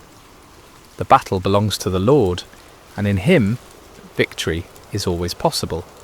And so we end where we began, with a simple truth that transcends time and circumstance. When God chooses to fight for His people, no enemy can stand, no odds are too great, and no victory is impossible. The story of Gideon continues to unfold in every generation, in every heart that learns to trust, not in human strength, but in divine power, not in earthly wisdom, but in heavenly guidance, not in what we can see, but in what God can do. May this ancient story find new life in modern hearts. May its lessons take root in contemporary soil, and may its timeless truths continue to inspire faith, courage, and hope in all who hear it. For the God who called Gideon from his hiding place continues to call ordinary people to extraordinary purposes, continues to choose the weak to confound the strong, and continues to win impossible victories through the most unlikely means. The story of Gideon is, in the end, the story of all who learn to trust in something greater than themselves. It is the story of divine love that never gives up, divine power that never fails, and divine grace that transforms fearful hiding into mighty victory. This has been the story of Gideon and the battle against Midian, shared with you tonight through sacred slumber. May it bring you peace, may it strengthen your faith, and may it remind you that no challenge is too great when faced with divine help. Sleep well, dear listener, and may your dreams be filled with the trumpets of victory and the light of hope that never dies.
Hello dear listener and welcome to Sacred Slumber. Before we begin tonight's story, I'd love to know how your day has been. Whether it was filled with joy or challenges, you're exactly where you need to be right now. What time is it where you are in the world? Are you settling down for the evening, or perhaps finding a quiet moment in the middle of your day? Wherever you are listening from, know that you are part of our global community of souls, seeking peace and spiritual connection. If this is your first time joining us, please consider subscribing to Sacred Slumber. We're here to bring you stories that nourish the spirit and calm the mind. Tonight, we journey to ancient Judah, to a time when God called a young man named Jeremiah to carry a message of both warning and hope. This is a story about divine calling, about being reshaped by loving hands, and about finding purpose even in the midst of struggle. So settle in, take a deep breath, and let us begin. In the 13th year of King Josiah's reign over the kingdom of Judah, when the morning mist still clung to the hills of Anathoth, a young man named Jeremiah sat beneath the shade of an ancient olive tree. The leaves whispered secrets in the gentle breeze, and somewhere in that whisper something stirred within his heart. Something he couldn't yet name, but could feel as surely as the warm earth beneath his feet. Jeremiah was not like the other young men of his village. While they spoke boldly of their plans and dreams, he preferred the quiet company of his thoughts. While they gathered in the marketplace to debate and jest, he found himself drawn to solitary places where he could listen to the deeper rhythms of life. His father, Hilkiah, was a priest, and perhaps that was why Jeremiah felt such a natural pull toward the sacred, toward the spaces where heaven seemed to touch earth. On this particular morning, as the sun climbed higher and cast dancing shadows through the olive branches, Jeremiah felt that familiar stirring grow stronger.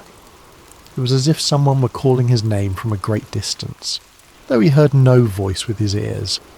The sensation was both thrilling and terrifying, like standing at the edge of a vast ocean, knowing you were meant to step in but uncertain of your ability to swim. Then, as clearly as if someone had spoken directly into his ear, came the words that would change everything.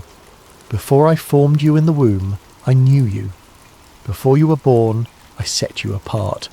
I appointed you as a prophet to the nations. Jeremiah's heart raced.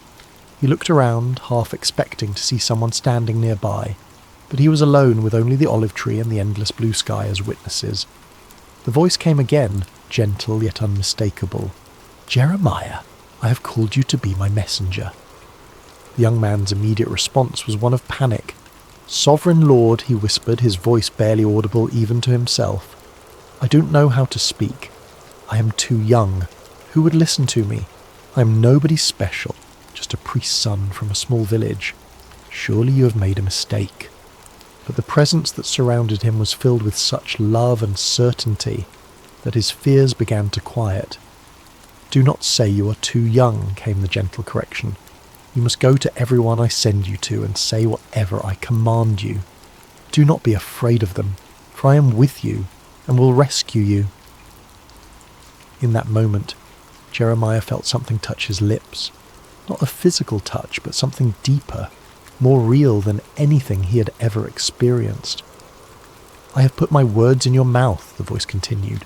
See, today I appoint you over nations and kingdoms to uproot and tear down, to destroy and overthrow, to build and to plant. As the presence gradually faded, leaving only the normal sounds of morning, birds singing, leaves rustling, the distant lowing of cattle, Jeremiah remained sitting beneath the olive tree, stunned by what had just occurred. His life had been ordinary just moments before, and now he was being called to something extraordinary. The weight of it should have crushed him, but instead he felt a strange peace settling over his spirit. He didn't yet understand what lay ahead, couldn't foresee the years of rejection and persecution that awaited him, or the deep wells of sorrow he would have to draw from. He only knew that the God of his fathers had spoken to him, had chosen him for a purpose that was both terrible and wonderful. And though he trembled at the thought of it, something deep within him whispered back, "Yes, Lord, I will go." Months passed after Jeremiah's calling, and he found himself struggling with the enormity of his task. The messages that came to him were not easy ones. Words of warning about the spiritual condition of Judah, prophecies of coming judgment if the people didn't turn back to their God. How could he, a young man with no credentials or authority, stand before the elders and priests and kings with such heavy words? One morning, as Jeremiah prayed in the quiet of his chamber, seeking guidance for this impossible mission, he heard the familiar voice of the Lord speaking to him once again. "Go down to the potter's house, and there I will give you my message." Jeremiah had passed by the potter's house countless times in his life, but had never paid it much attention. It was a humble building on the outskirts of the village, marked by the constant sound of the spinning wheel and the earthy smell of wet clay. As he approached that day, however, he felt a sense of anticipation, as if he were about to witness something profound. The potter was an elderly man named Malachi, whose hands bore the calluses and clay stains of decades spent at his craft. His hair was white as wool, and his eyes held the patient wisdom of someone who had spent his life creating beauty from formless earth. When Jeremiah arrived, Malachi looked up from his wheel and smiled, as if he'd been expecting him. "Shalom, young prophet," Malachi said, his voice warm with genuine kindness. "Please sit and watch. I have work to do." Jeremiah settled himself on a wooden stool in the corner of the workshop, fascinated despite himself. He had never really watched a potter at work before, had never paid attention to the intricate process of creation that happened in this simple space. The wheel began to turn, and Malachi placed a lump of clay in the centre, his hands moving with practiced precision. At first the clay seemed to resist, wobbling and threatening to collapse, but Malachi's hands were steady and sure, applying just the right amount of pressure, guiding the clay upward into the beginning of what would become a vessel. Jeremiah watched in wonder as the formless lump slowly took shape, a wide base, curving sides, the promise of something beautiful and functional. But then something went wrong. Perhaps there was a stone in the clay, or a dry patch that wouldn't bend. The emerging vessel began to collapse, its sides caving in despite the potter's careful ministrations. Jeremiah expected to see frustration on Malachi's face, perhaps anger at the ruined work.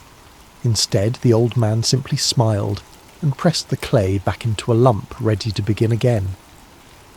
"The clay has its own nature," Malachi explained, his hands already starting to reshape the material.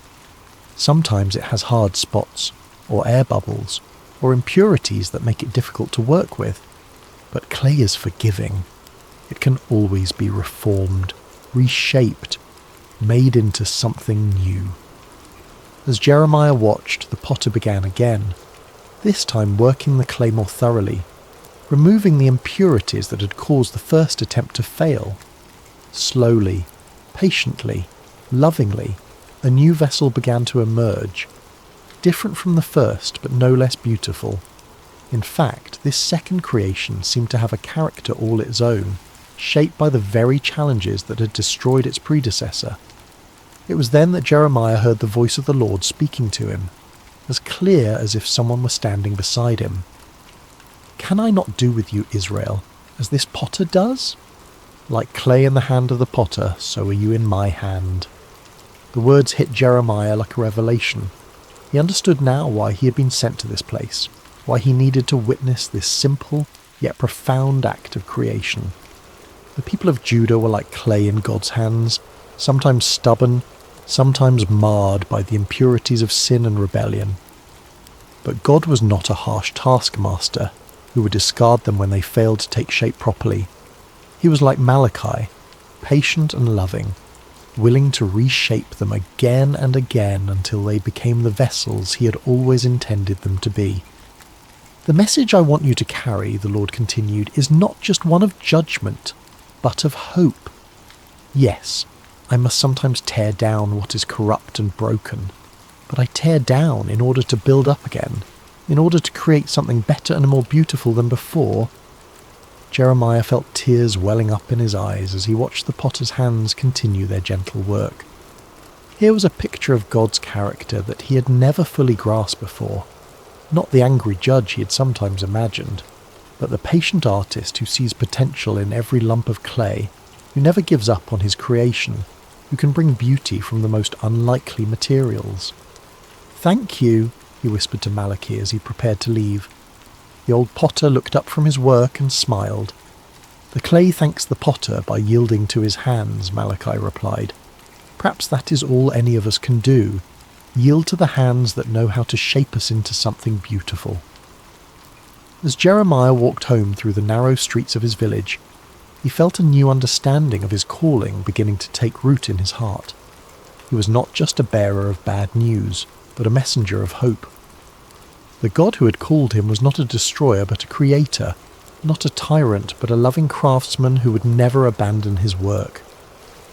The words came to him then, the message he would carry to the people of Judah. "If at any time I announce that a nation or kingdom is to be uprooted, torn down and destroyed, and if that nation I warned repents of its evil, then I will relent and not inflict on it the disaster I had planned.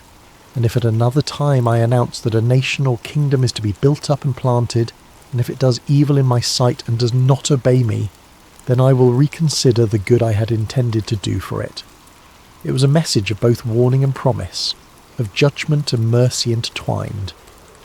Like the potter's hands, God's discipline was always aimed at restoration, always working toward the creation of something more beautiful than before. Armed with this new understanding, Jeremiah began his prophetic ministry in earnest. But if he had hoped that his message of God's love and patience would be readily received, he was quickly disillusioned. The people of Judah, from the poorest peasant to the most powerful priest, seemed determined to resist the very hands that were trying to reshape them. His first major public appearance came during the reign of King Jehoiakim, Josiah's son, who had turned away from his father's reforms and allowed idolatry to flourish once again throughout the land. Jeremiah stood in the temple courts, his voice carrying across the stone courtyard as he delivered the message God had given him. "This is what the Lord says," he proclaimed, his young voice growing stronger with each word. "Reform your ways and your actions, and I will let you live in this place. Do not trust in deceptive words and say, 'This is the temple of the Lord, the temple of the Lord, the temple of the Lord.' If you really change your ways and your actions and deal with each other justly, if you do not oppress the foreigner, the fatherless or the widow, and do not shed innocent blood in this place, and if you do not follow other gods to your own harm, then I will let you live in this place in the land I gave your ancestors for ever and ever." The reaction was immediate and hostile. The priests, who had grown comfortable with their compromises and political alliances, saw Jeremiah's words as a direct threat to their authority. The wealthy merchants and nobles who had prospered by exploiting the poor and forming partnerships with pagan nations heard his call for justice as an attack on their way of life. "Who does this young man think he is?" they muttered among themselves.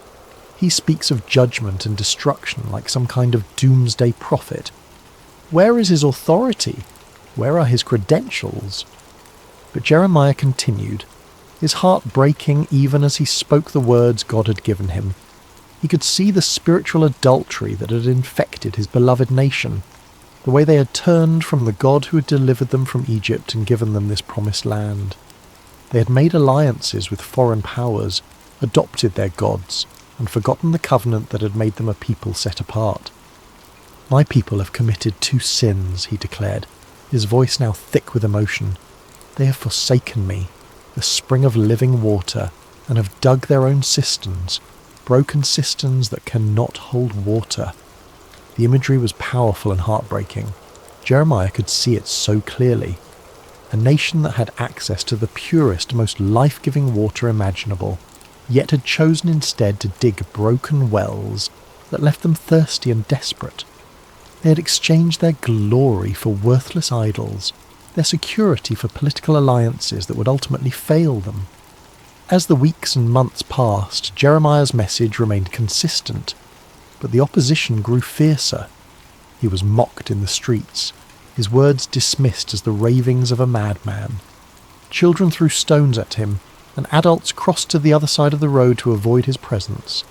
The loneliness was crushing, but what hurt most was seeing the people he loved rushing toward destruction, their ears closed to the voice of the one who wanted to save them.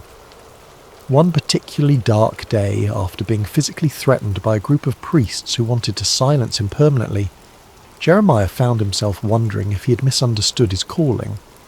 Perhaps God hadn't really spoken to him at all. Perhaps he was just a deluded young man with an overactive imagination and a tendency toward melancholy. But then he remembered the potter's house, the gentle hands shaping and reshaping the clay, and he understood something profound about the nature of love. True love doesn't just tell people what they want to hear, it tells them what they need to hear, even when that truth is painful. The potter sometimes had to apply pressure to the clay, had to work out the impurities and air bubbles, and this process wasn't always comfortable for the clay, but it was necessary for the clay to become what it was meant to be. "I am not their enemy," Jeremiah whispered to himself as he walked through the quiet streets late one evening. "I am their friend. I am speaking these hard words because I love them, because God loves them, because we can't bear to see them destroy themselves." The revelation gave him strength to continue, even as the opposition intensified. He began to write down his prophecies, creating a record of God's words that could be preserved even if his voice was silenced. He wrote of the coming judgment, but also of the hope that lay beyond it, the promise of a new covenant, a time when God would write his law on their hearts rather than on tablets of stone. "The days are coming," he wrote, his hand moving quickly across the parchment, "when I will make a new covenant with the people of Israel and with the people of Judah. It will not be like the covenant I made with their ancestors when I took them by the hand to lead them out of Egypt, because they broke my covenant, though I was a husband to them. This is the covenant I will make with the people of Israel after that time. I will put my law in their minds and write it on their hearts. I will be their God, and they will be my people." Even in the midst of his loneliness and rejection, Jeremiah held on to this vision of hope. The potter was still at work, still shaping, still creating something beautiful from the clay of human hearts. The process might be painful, but the end result would be worth it all. There came a time when the weight of his calling became almost too much for Jeremiah to bear. The constant rejection, the threats, the loneliness of being God's messenger to a people who didn't want to hear from God. It all pressed down on him like a physical burden. He had been faithful to his calling for years now, and what did he have to show for it? A nation that seemed more rebellious than ever, leaders who actively opposed him, and a heart that felt like it might break from the strain. The breaking point came when Pashur, the priest who was chief officer in the temple, had Jeremiah beaten and put in stocks overnight for prophesying that Jerusalem would be destroyed. The humiliation was complete, displayed like a common criminal in front of the very people he was trying to save. When he was released the next morning, bruised and aching, Jeremiah's first instinct was to flee. He made his way to his favourite spot of solitude, a small grove of trees outside the city where he often went to pray. There, surrounded by the peaceful sounds of nature, he poured out his heart to God in words that were both complaint and lament. "You deceived me, Lord, and I was deceived," he cried out, his voice raw with emotion. "You overpowered me and prevailed. I am ridiculed all day long. Everyone mocks me. Whenever I speak, I cry out proclaiming violence and destruction. So the word of the Lord has brought me insult and reproach all day long." The words felt almost blasphemous as they left his lips, but they were honest words, torn from the depths of his soul. He had given everything to this calling. His youth, his dreams of a normal life, his relationships with family and friends. And for what? To be treated as a pariah, a madman, a troublemaker. In that moment of deepest despair, Jeremiah made a decision that felt like the only sane choice left to him. He would be silent. No more prophecies, no more warnings, no more attempts to turn the hearts of a stubborn people back to their God. He would find a quiet corner of the world and live out his days in peace, letting others worry about the spiritual condition of the nation. The resolve felt good at first, like setting down a burden that had been crushing him. For several days, he said nothing about the visions that continued to come to him, ignored the urgings in his spirit to speak out against the injustices he witnessed. He tried to live like a normal person, to find satisfaction in simple pleasures and everyday concerns. But something strange began to happen. The more he tried to suppress the words God had given him, the more they seemed to burn within him. It was as if a fire had been kindled in his bones, a flame that grew hotter the more he tried to smother it. The visions wouldn't stop coming. The burden for his people wouldn't lift, and the words of God seemed to be blazing inside him like a furnace. But if I say, I will not mention his word or speak any more in his name, he found himself whispering, his word is in my heart like a fire shut up in my bones. I am weary of holding it in. Indeed, I cannot.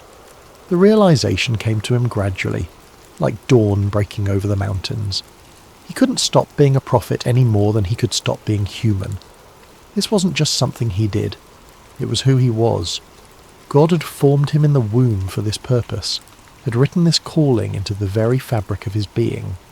To deny it would be to deny himself, to attempt to live as someone he was never meant to be.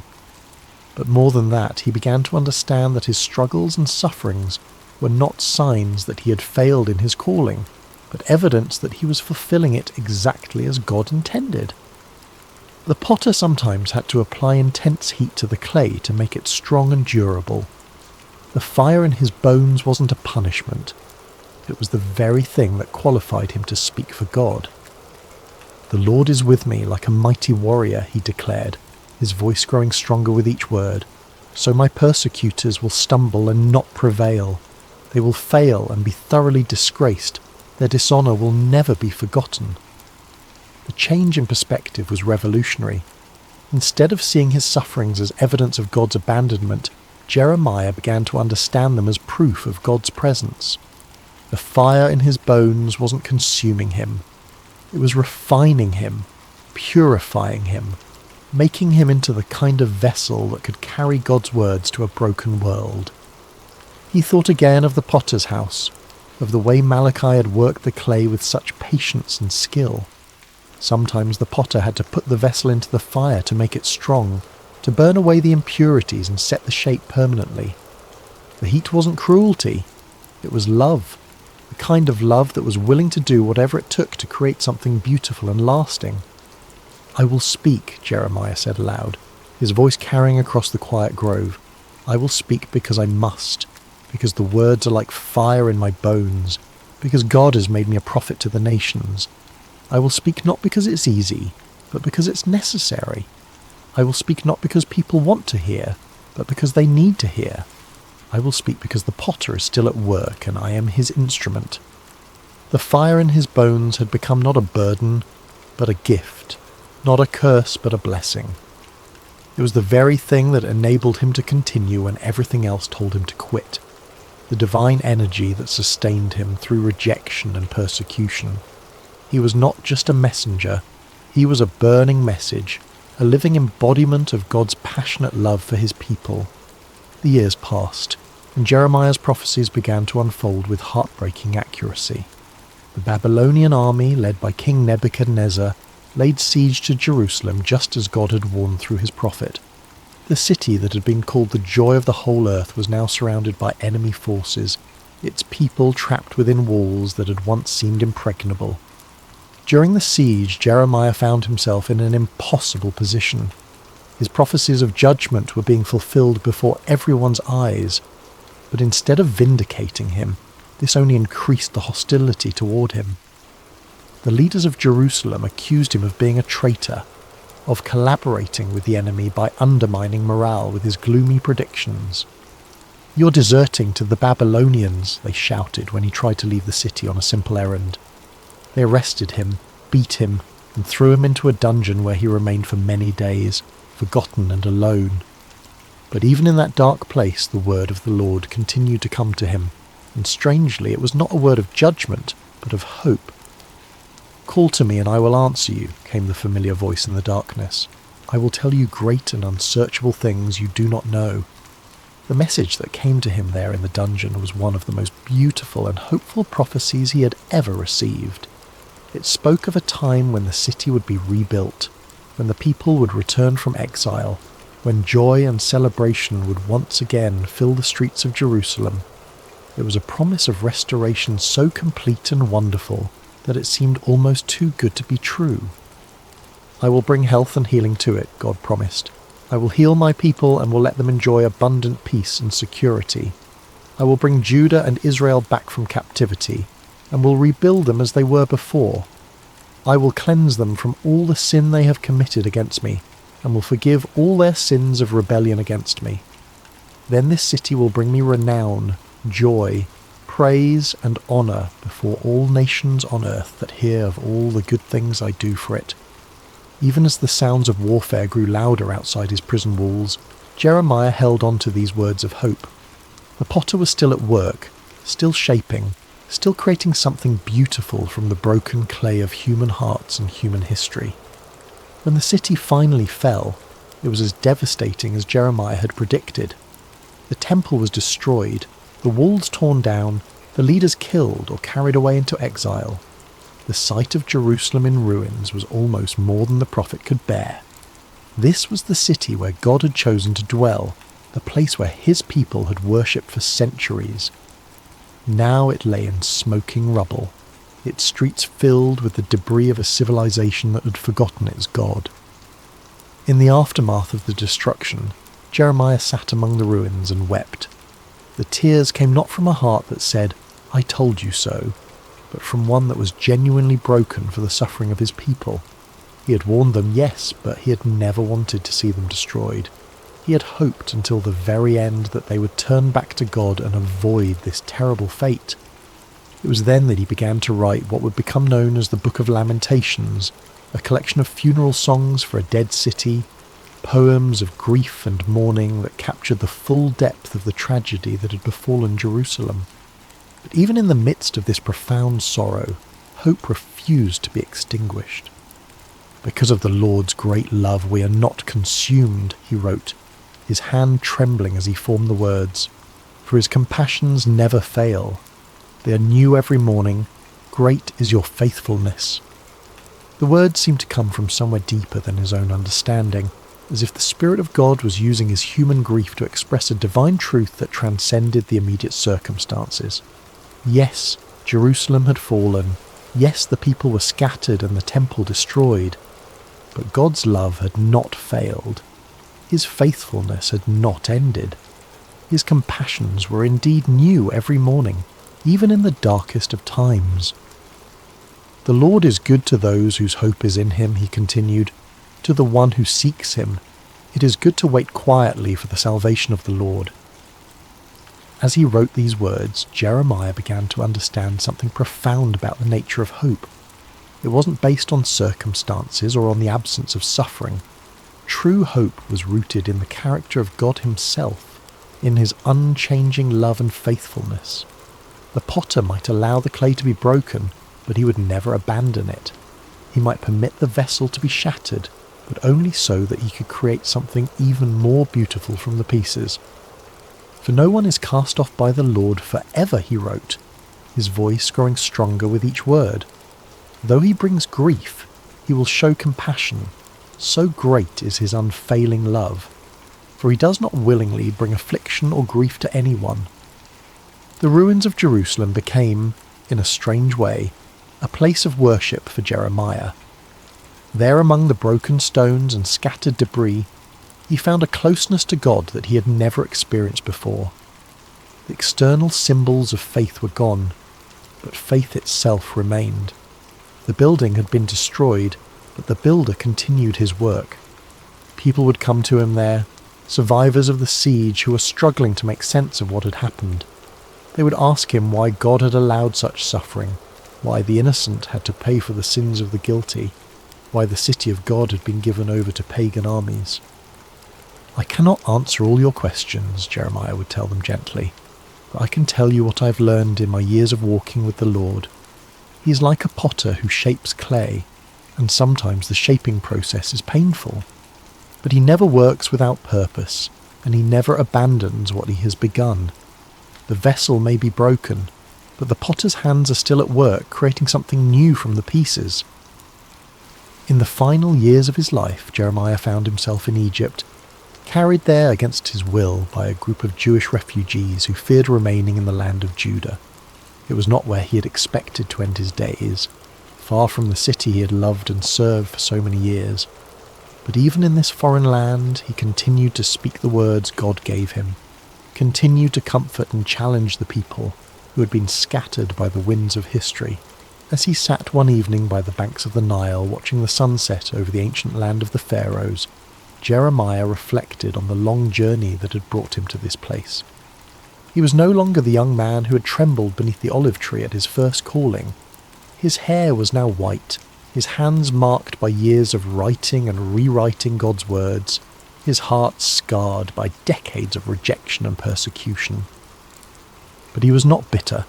Somehow, through all the pain and struggle, he had learned to see his life as part of a larger tapestry that God was weaving through history. He was just one thread in that tapestry, but he had been woven in exactly the right place, at exactly the right time, for exactly the right purpose. A young Jewish woman approached him as he sat by the water, her eyes reflecting the same uncertainty and pain he had seen in so many faces over the years. "Prophet," she said softly, "my heart is broken. I have lost everything. My home, my family, my future. How can I believe that God still cares about me?" Jeremiah smiled and gestured for her to sit beside him. "Let me tell you a story," he said, his voice warm with the wisdom of long experience. "Once God sent me to a potter's house to watch him work. The potter was shaping a vessel on his wheel, but something went wrong. The clay became marred, misshapen, useless for its intended purpose." The young woman leaned forward, intrigued despite her sorrow. "I expected the potter to throw the clay away," Jeremiah continued. "After all, it was ruined, wasn't it? But instead, he gathered it up and began again. He worked the clay, removed the impurities, and slowly shaped it into something new. The second vessel was different from the first, but it was beautiful in its own way. Perhaps even more beautiful because it bore the marks of the potter's patient love. "But what does this mean for me?" the woman asked. "How does this help me with my broken heart?" Jeremiah reached down and picked up a small piece of clay from the riverbank. "This is what God showed me that day," he said, working the clay gently in his hands. "You are not ruined, you are not beyond hope. You are clay in the potter's hands, and he is still shaping you. The breaking you've experienced is not the end of your story. It's the beginning of a new chapter." As he spoke, the clay in his hands began to take shape, becoming a small but perfectly formed vessel. "God's love is like this potter's skill," he continued. "It can take the most broken, damaged clay and create something beautiful from it. Your pain is not wasted. Your tears are not meaningless. They are part of the process by which God is making you into the person he always intended you to be." The woman began to weep, but they were not tears of despair. They were tears of hope, of recognition, of a heart that was beginning to heal. "How do you know this?" she whispered. "How can you be so sure?" Jeremiah smiled, and in that smile was the peace of a man who had wrestled with God and found him faithful. "Because I have been clay in the potter's hands for 40 years, he said simply. "I have been broken and reshaped more times than I can count. I have questioned, doubted, even tried to run away from his calling. But through it all, I have learned one thing. The potter never gives up on his clay. He never throws it away. He keeps working, keeps shaping, keeps creating until the vessel is exactly what he envisioned it to be." As the stars began to appear in the darkening sky, Jeremiah continued to speak with the young woman and others who had gathered around them. He told them of the promises God had made, of a time when the exiles would return, when the city would be rebuilt, when God would make a new covenant with his people. He reminded them that their current suffering was not the end of the story, but part of a larger narrative of redemption and restoration. The potter is still at work, he said as the evening drew to a close. In your lives, in the life of our nation, in the great sweep of history itself, he's shaping something beautiful from the clay of human hearts and human history. Trust his hands, yield to his touch, and know that whatever he is creating in you and through you, it will be more wonderful than you can imagine. That night, as Jeremiah lay down to sleep, he thought once more of the potter's house and the lesson that had shaped his entire ministry. He had been privileged to be God's messenger, to speak his words to a generation that desperately needed to hear them. He had endured rejection, persecution, and exile, but he had also experienced the incredible intimacy of walking with God through every trial. His life had not been easy, but it had been meaningful. He had been clay in the potter's hands, shaped and reshaped according to God's perfect will. And though he would not live to see the full fulfillment of the promises he had proclaimed, he knew with absolute certainty that the potter's work would continue. The hands that had shaped him would continue to shape others, generation after generation, until the final masterpiece was complete. The last words he wrote in his journal that night were these: "The steadfast love of the Lord never ceases.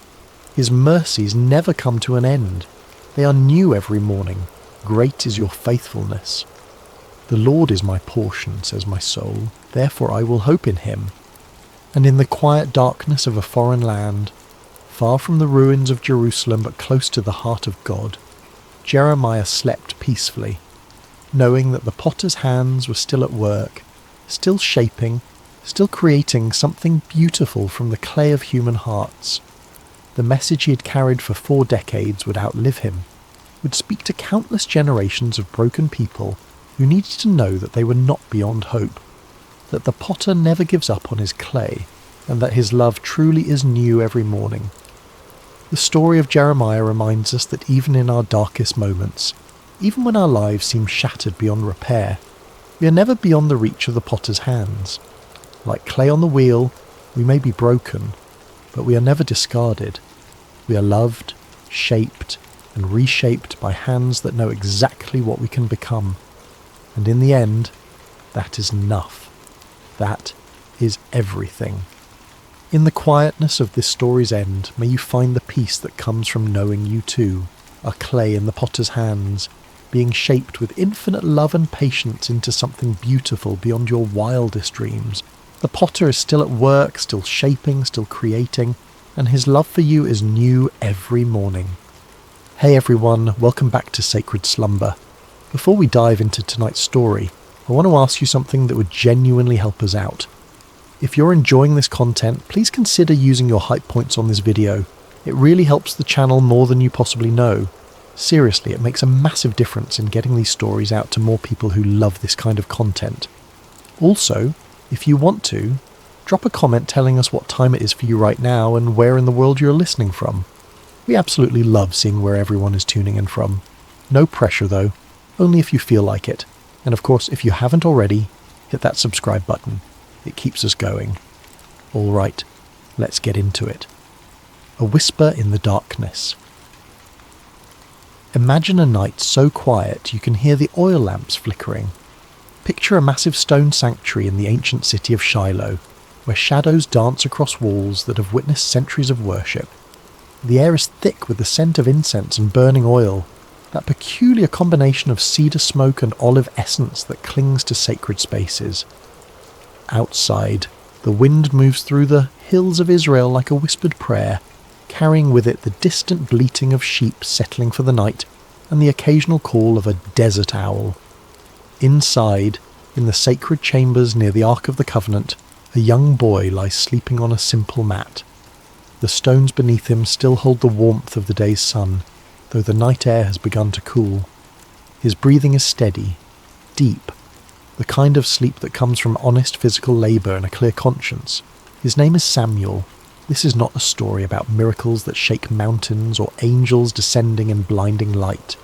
This is a story about something quieter, something more intimate, something that happens in the space between waking and dreaming, where the boundaries of reality become permeable. It is about a voice in the darkness, a child who learned to listen when the entire world had gone deaf, and a moment that would alter the spiritual trajectory of an entire nation. Because sometimes the most profound truths do not arrive with thunder and earthquake. Sometimes they do not announce themselves with burning bushes or pillars of fire. Sometimes they arrive in whispers, in the stillness between breaths, in the gentle calling of a name spoken 3 times before it is finally understood. What you're about to hear is one of the most mysterious and beautiful moments in ancient scripture. A moment when heaven reached down to touch earth, not through spectacular signs, but through the simple act of calling a child's name in the night. But it is also a story about silence broken, about the end of a spiritual drought, about what happens when the divine decides to speak again after generations of absence. This is the story of Samuel, the boy who heard God speak when the rest of the world had forgotten how to listen. And perhaps, hidden within this ancient narrative, there are questions we have forgotten to ask. Questions about why heaven goes silent. Questions about who gets chosen to break that silence. Questions about whether the voice that called to Samuel in that darkened sanctuary is still calling, still speaking, still searching for those rare individuals who know how to say, "I am listening." Chapter 1. Hannah's Promise. To understand Samuel's calling, we must first understand how he came to be sleeping in that sanctuary. His story begins not with him, but with his mother, a woman named Hannah, who knew the bitter taste of desperation and the hollow ache of prayers that seemed to vanish into an empty sky.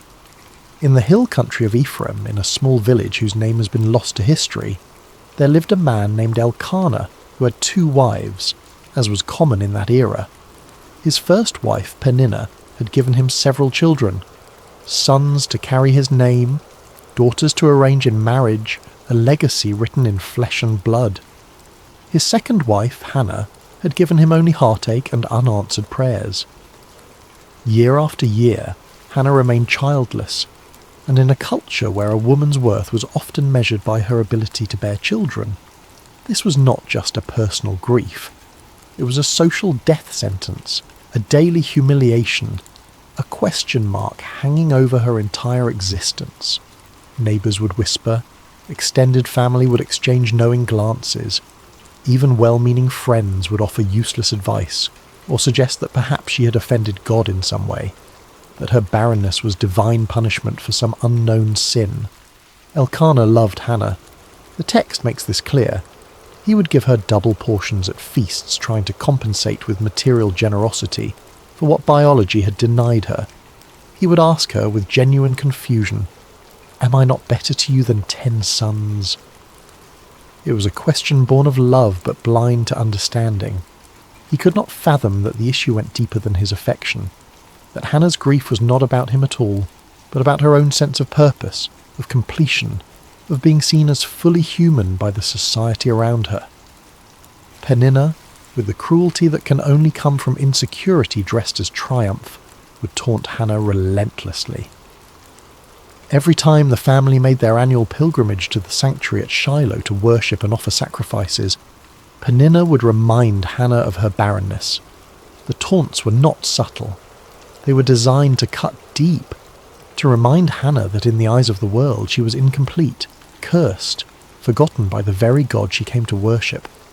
Peninnah would parade her children before Hannah, would make comments about how blessed she was, would turn every moment of worship into a reminder of Hannah's failure. And Hannah would weep. She would refuse to eat. The pain went beyond physical longing for a child. It touched something deeper, the existential question that haunts anyone who feels overlooked by the divine. Does God see me? Does he hear my prayers? Am I worthy of his attention? Or am I simply background noise in a universe too vast to care about one woman's grief? The pilgrimage to Shiloh was supposed to be a time of joy, of celebration, of renewal. But for Hannah, it became an annual reminder of everything she lacked. Year after year she would go through the motions of worship, while her heart broke quietly in places no one could see. One year, during their pilgrimage to Shiloh, Hannah could bear it no longer.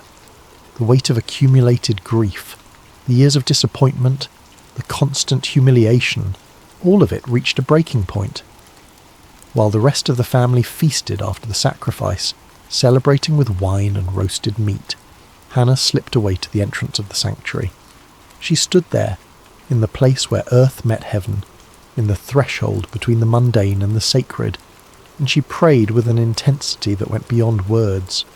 Her lips moved, but no sound emerged. Her whole body shook with the force of her grief and desperation.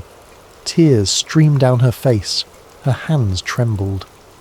This was not the polite, ritualized prayer of public worship. This was raw, unfiltered communion with the divine.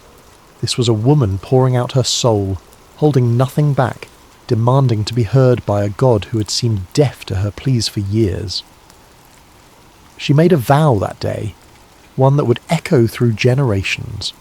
If God would grant her a son, she would give him back to God. Not for a season, not for a few years, but for his entire life. The child would be dedicated to divine service from the moment he was weaned. It was the prayer of a woman who understood that sometimes the greatest gift we can receive is not something to hold on to, but something to offer back to its source. She was not bargaining with God so much as she was declaring her willingness to participate in something larger than her own desires. Eli, the high priest, sat by the doorpost of the sanctuary and watched this strange woman swaying and muttering. In his aging, perhaps cynical view of human nature shaped by years of dealing with corrupt worshippers and his own corrupt sons, he assumed she was drunk. The accusation was harsh, almost cruel. "What are you doing here, intoxicated in the house of the Lord? How dare you bring your drunkenness into this sacred space?"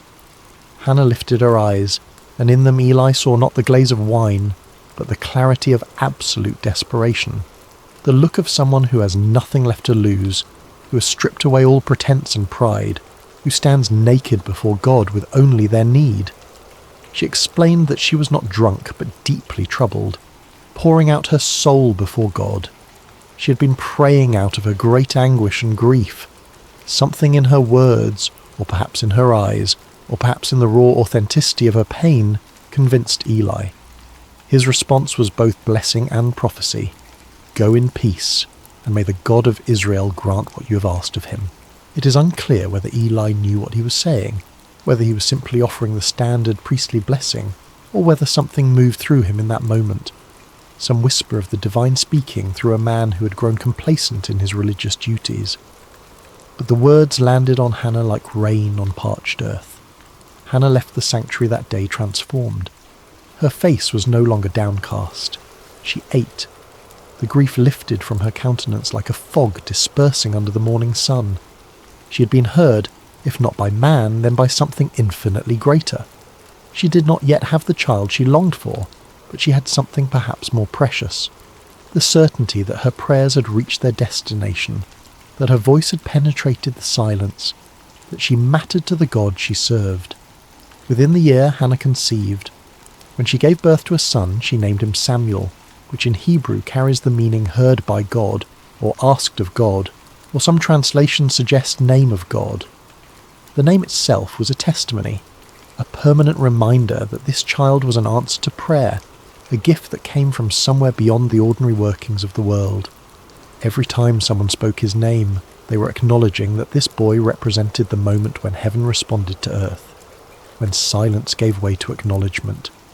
For the first few years of his life, Samuel remained with Hannah. She nursed him, taught him his first words, held him close during thunderstorms, watched him take his first steps, knowing that each day brought them closer to the moment of separation.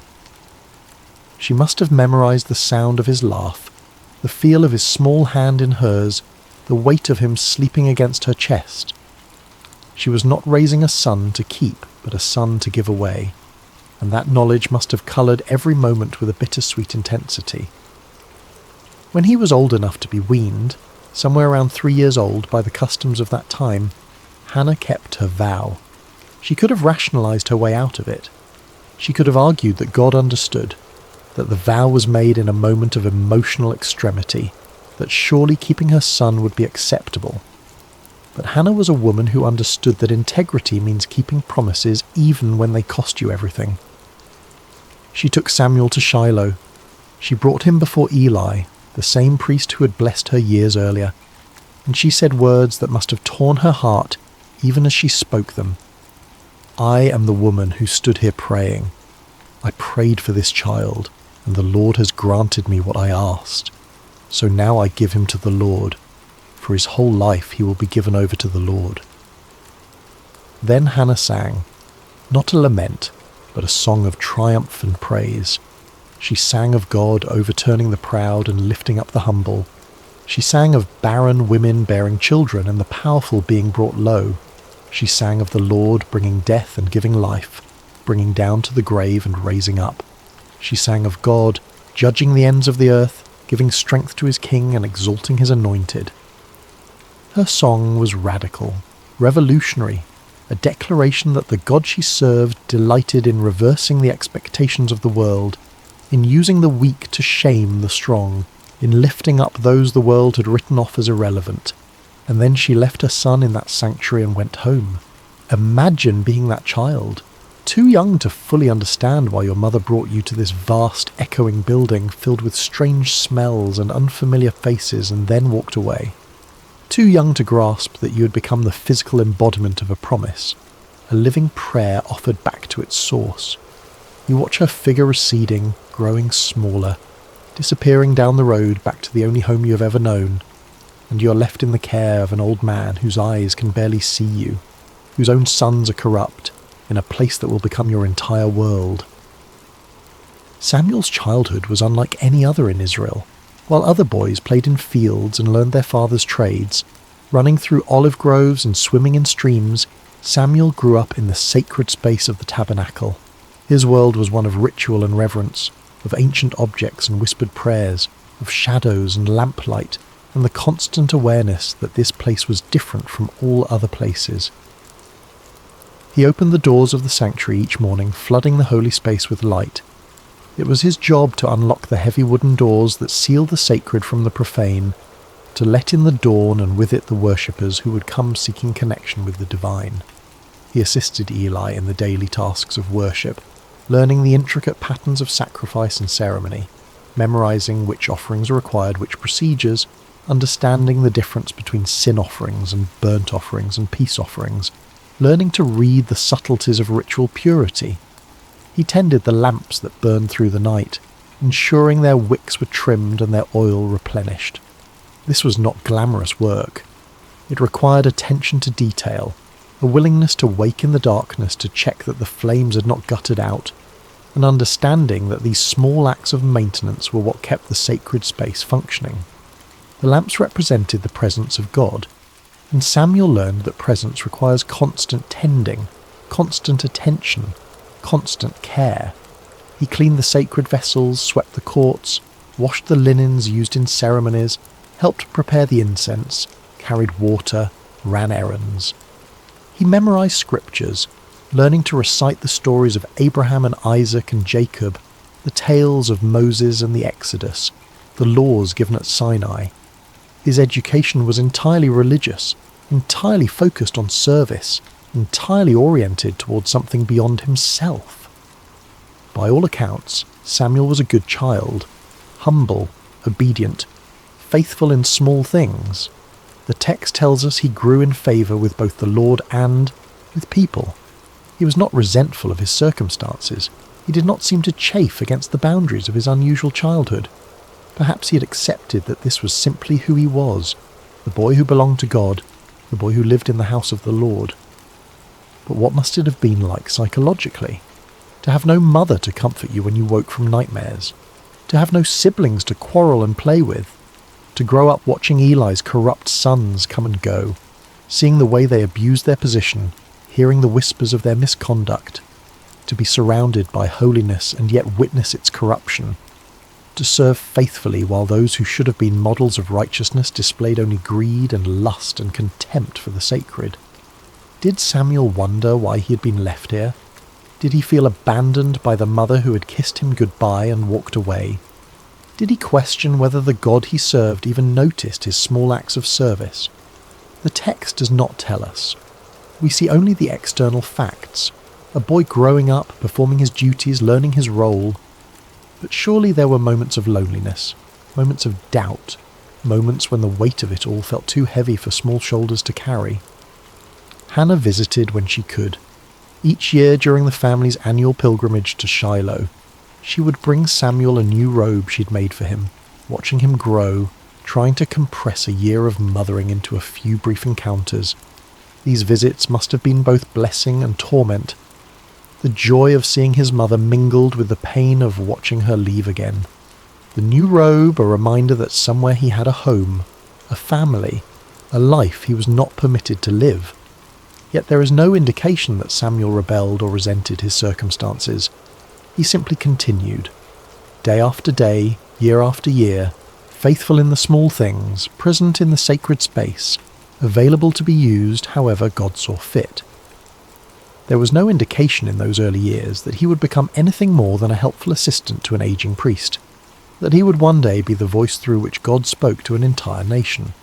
But God, it seems, has a habit of preparing his instruments in obscurity before bringing them into the light. Samuel was being shaped by his circumstances, formed by his loneliness, refined by his faithfulness in tasks that no one celebrated. He was learning what it meant to serve without applause, to be obedient without immediate reward, to remain present even when presence felt like punishment. He was learning to listen in the silence. Chapter 2. The State of Israel at the Time. To appreciate what happened on that quiet night when God called Samuel's name, you need to understand the spiritual condition of Israel during this period. It was, to put it simply, a disaster. But the disaster raises uncomfortable questions that the text never fully answers. Questions about divine silence. Questions about why systems of worship become corrupt. Questions about what happens when the mediators between heaven and earth become obstacles instead of conduits. The problem started with Eli's sons, Hophni and Phinehas. These two men had inherited their father's position as priests, but they had not inherited his reverence for the sacred. They were corrupt in ways that went beyond simple moral failing. They actively perverted the worship of God, treating the sacrifices and offerings as opportunities for personal gain, turning the sacred into the profane with a systematic cruelty that suggests something darker than mere greed. When people brought animals to sacrifice at Shiloh, the priests were entitled to a specific portion of the meat according to the law of Moses. But Hophni and Phinehas were not content with their allotted share, with what had been designated as rightfully theirs. They wanted more. They wanted the best. They wanted what belonged to God. They would send their servants to threaten worshippers, demanding the choicest cuts of meat before the fat was even burned on the altar, as required by law. The fat belonged to God. That was non-negotiable in the sacrificial system. The burning of the fat was the moment when the sacrifice became truly sacred, when the offering transitioned from human gift to divine acceptance. But Hophni and Phinehas did not care about divine acceptance. They cared about their appetites. If people objected, if they tried to follow the proper procedures and insist that the fat be burned first, the servants would respond with threats of violence. We will take it by force if necessary. The priests were literally stealing from God, taking what belonged to the altar and consuming it themselves. They were turning worship into extortion, using their position of spiritual authority to exploit the vulnerable and the faithful. But their corruption went even darker, into territories that the text only hints at with uncomfortable brevity. They engaged in sexual immorality with women who served at the entrance to the sanctuary. These were women who had dedicated themselves to service at the tabernacle, who came to worship and serve with sincere devotion. And Hophni and Phinehas exploited them, used their authority and position to prey upon those who should have been under their protection. They turned the house of God into a place of exploitation and abuse, where the very people who were supposed to represent divine holiness became perpetrators of trauma. Worship became a source of fear rather than transcendence. People stopped coming, or when they came with cynicism and resentment, going through the motions but empty of faith. How could you trust a system where the gatekeepers were predators? How could you believe in the holiness of a place where the priests defiled it daily? The sanctuary at Shiloh, which was meant to be the central hub of Israel's spiritual life, became instead a monument to religious corruption.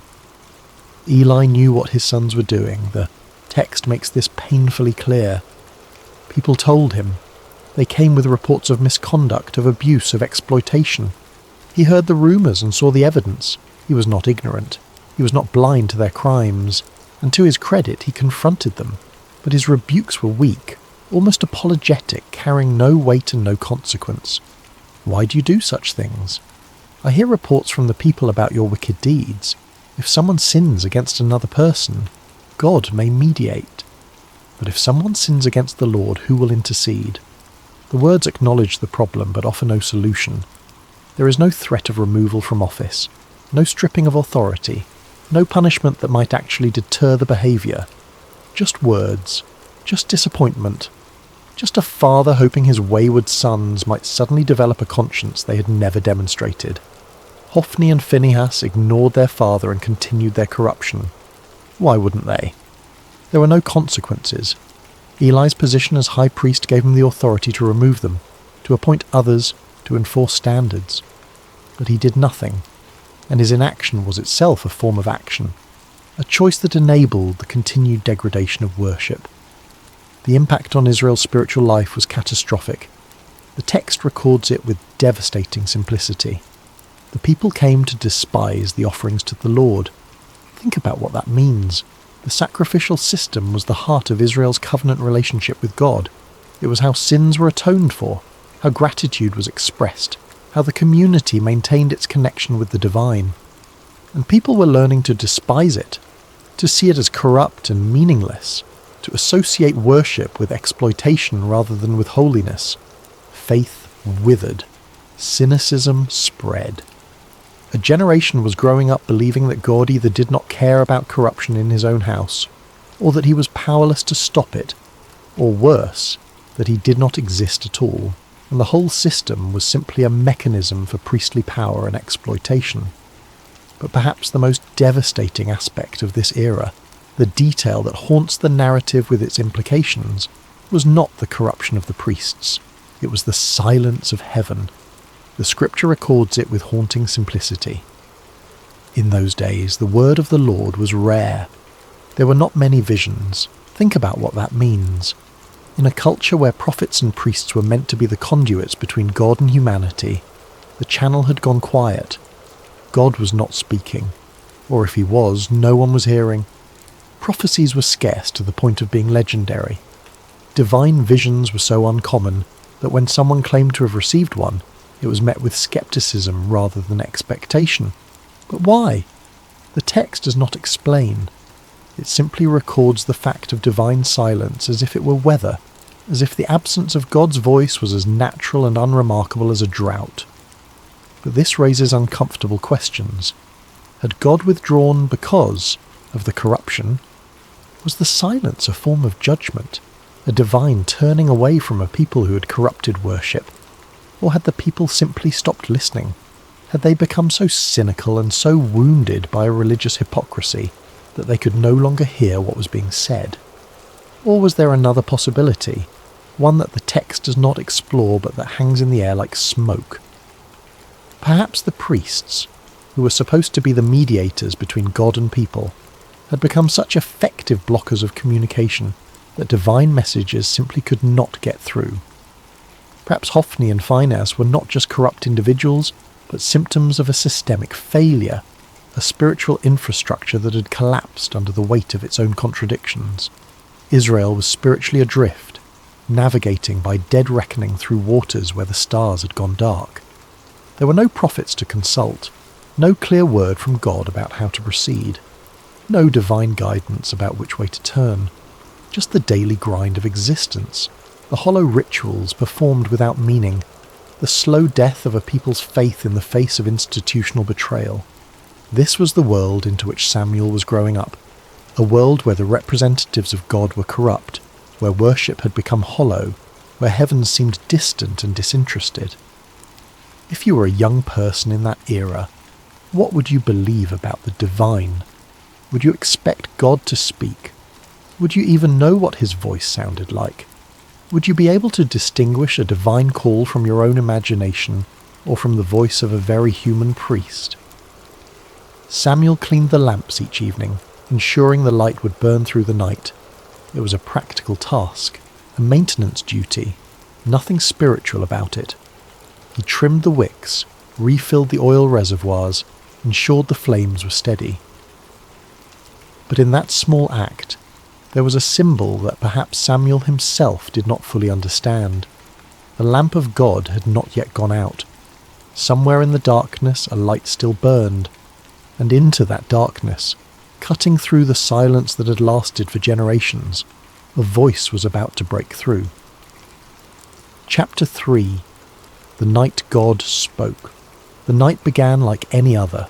Samuel had completed his duties for the day, working through the familiar routines that structured his life. The sanctuary was clean, the floors swept, the vessels washed and arranged in their proper places. The lamps were lit, their flames steady, casting dancing shadows across the ancient stones.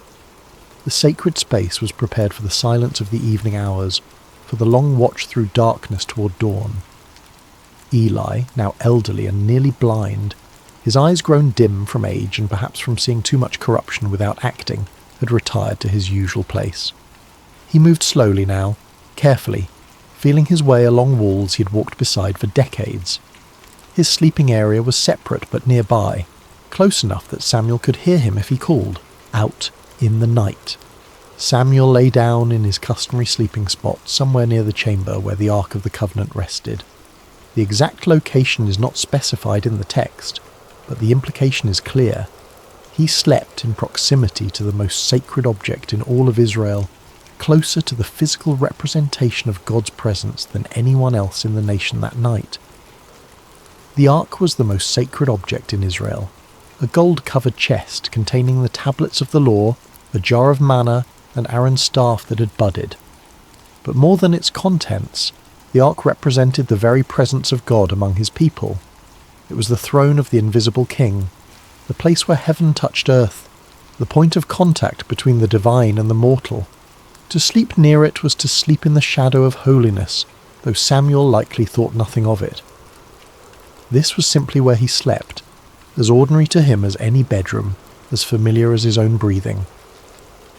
The lamp of God was still burning, casting flickering shadows across the stone walls. This detail matters more than it might initially seem. In the Jewish tradition, the lamp in the sanctuary, the menorah that burned with consecrated oil, was not allowed to go out until morning light made it unnecessary. It represented the presence of God, the light that persisted even in darkness, the hope that had not yet been extinguished. The phrase, "the lamp of God had not yet gone out," carries within it both promise and warning. Not yet, but it could. The light was still burning, but barely. The presence was still there, but fading. As long as the lamp burned, there was hope. As long as the light persisted against the encroaching darkness, God had not abandoned his dwelling place entirely. Samuel drifted into sleep, a boy exhausted from the honest labour of serving in the house of God. His breathing slowed, his muscles relaxed. He sank into that deep, dreamless sleep that comes from physical work and a clear conscience. The sanctuary around him settled into its nighttime sounds. The creak of cooling stone, the whisper of wind through high windows, the distant cry of a night bird, the soft flutter of the lamp flames, and then, in the darkness, cutting through the silence like a knife through cloth, he heard his name, Samuel. The voice was clear, distinct, personal. Not a shout that would echo through the halls, but not a whisper that could be mistaken for imagination either. It had the quality of someone standing nearby, speaking with intention and purpose, with the certainty that they would be heard. It was a voice that expected a response. Samuel's eyes snapped open. His heart leaped in his chest. There was no confusion, no moment of disorientation. He knew immediately that someone had called him. The voice had been too clear, too deliberate, too unmistakably directed at him. In the darkness, with the lamp casting its uncertain light, Samuel did what made perfect sense to a boy who had grown up serving under an elderly priest. Eli must need something. The old priest was nearly blind now, stumbling in the darkness. Perhaps he had dropped something. Perhaps he needed water. Perhaps he was unwell and required assistance. Samuel threw off whatever covering he used against the night chill and ran to where Eli slept. "Here I am. You called me?" The response was immediate, instinctive. "Here I am." 2 words that would become the defining posture of Samuel's entire life. Not, "What do you want?" Not, "Can it wait until morning?" Just presence. Just availability. Here I am. Eli, pulled from sleep and confused, his mind foggy with the remnants of dreams, looked in the direction of Samuel's voice with eyes that could barely make out shapes in the darkness. "I did not call. Go back and lie down." Samuel returned to his place, perhaps a little puzzled, but not overly concerned. Perhaps he had been dreaming. Perhaps the transition from sleep to waking had jumbled his perceptions. Perhaps the old man had called out in his sleep and forgotten. These things happen. The mind plays tricks in the boundary spaces between consciousness and unconsciousness. He lay back down, pulled his covering around him, and closed his eyes, willing himself back towards sleep. The sanctuary settled back into silence. The lamp continued its steady burning. Outside, the wind moved through the hills with a sound like breathing. Samuel's heartbeat slowed back to its resting rhythm. Samuel? Again. The same voice, the same clarity, the same undeniable sense that someone was speaking directly to him, calling him by name with purpose and intention. This was not imagination. This was not the remnant of a dream clinging to the edge of waking. This was not the echo of Eli's voice misheard in the darkness. Someone had called his name clearly and deliberately, as real as the stone beneath him and the lamplight flickering against the walls. Once more, Samuel got up and went to Eli. His bare feet made soft sounds against the cold stone floor.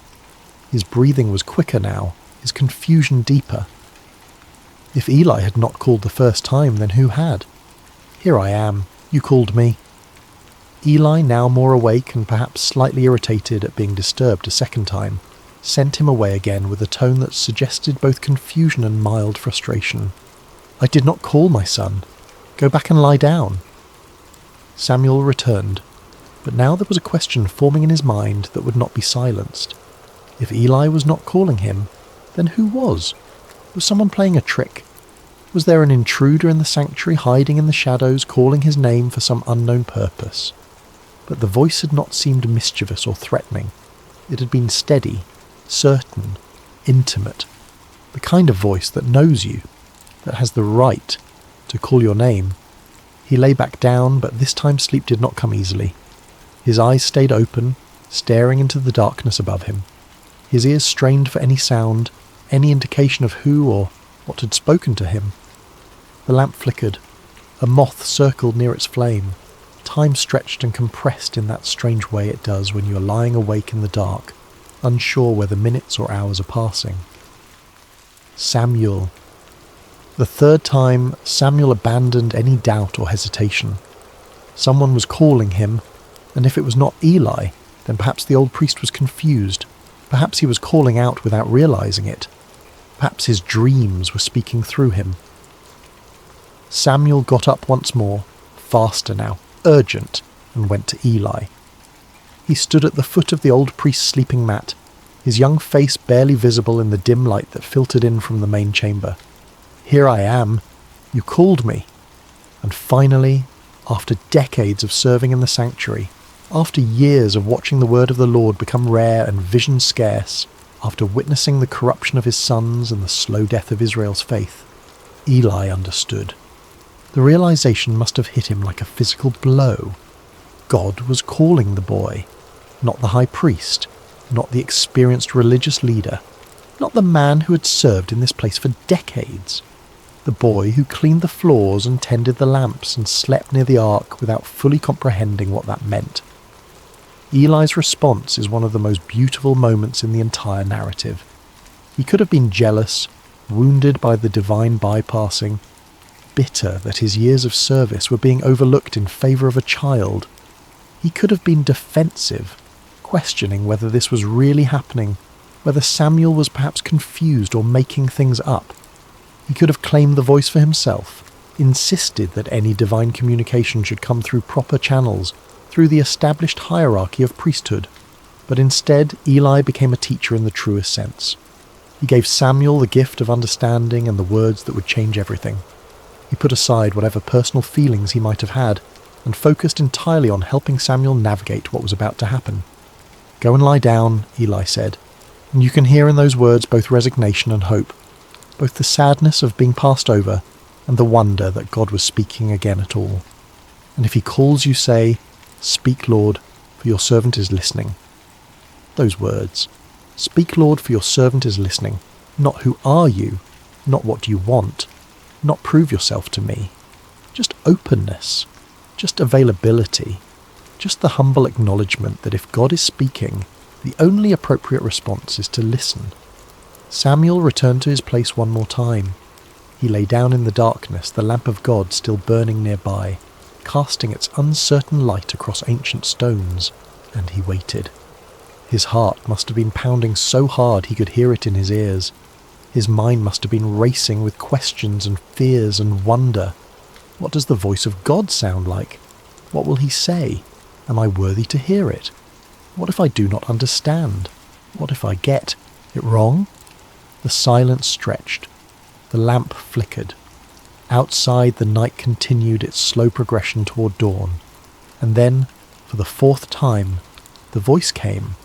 But this time there was a difference. This time the name was repeated, spoken twice, with an intimacy and urgency that had not been there before. "Samuel! Samuel!" The repetition is significant. In Hebrew, when a name is called twice, it indicates intimacy, urgency, importance. Abraham, Abraham, Moses, Moses. Now Samuel, Samuel. This was not a casual summons. This was personal, direct, unmistakable. This time, the boy was ready. Following Eli's instructions exactly, word for word, he responded with the words that have echoed through millennia as the perfect posture of faith, the ideal response to divine initiative. "Speak, for your servant is listening." And God spoke. What happened next was not what a child would want to hear. God did not give Samuel a message of encouragement or blessing. He did not reveal some beautiful mystery or share some cosmic secret about the nature of reality or the structure of heaven. He did not offer comfort or promise Samuel a glorious future. Instead, God gave Samuel a prophecy of judgment, and the judgment was against Eli's household, against the man who had been like a father to him, against the only family he had truly known. God told Samuel that he was about to do something in Israel that would make the ears of everyone who heard it tingle. That phrase, ears tingling, suggests something shocking, something that would reverberate through the nation like a physical sensation. This was not going to be a quiet judgment, a private correction. This was going to be public, unmistakable, impossible to ignore. He was going to carry out against Eli everything he had spoken concerning his family, from beginning to end. There had been warnings before. A prophet had come to Eli years earlier with a similar message, speaking of judgment to come, of the priesthood being taken from his lineage, of his sons dying on the same day. That prophecy had been spoken and then seemingly forgotten, filed away as one of those uncomfortable truths that people acknowledge but never really expect to see fulfilled. But God was saying now that the time of fulfillment had come. The warnings were over. The judgment was at hand. The reason was clear and devastating. Eli knew about the sins of his sons. He knew they were blaspheming God, treating the sacred as profane, exploiting women, stealing from the altar, corrupting worship itself. He had heard the reports. He had seen the evidence. He had confronted them, yes, but his rebukes were empty, carrying no weight, leading to no consequences. He had failed to restrain them, failed to use his authority to stop them, failed to choose God's honour over his son's comfort, and that failure, that complicity through inaction, meant that the guilt of Eli's house would never be atoned for by sacrifice or offering. Think about what that means. In a religious system built entirely around sacrifice and atonement, where every sin could theoretically be covered by the blood of animals and the proper rituals, God was declaring that some corruption runs too deep for ritual to reach.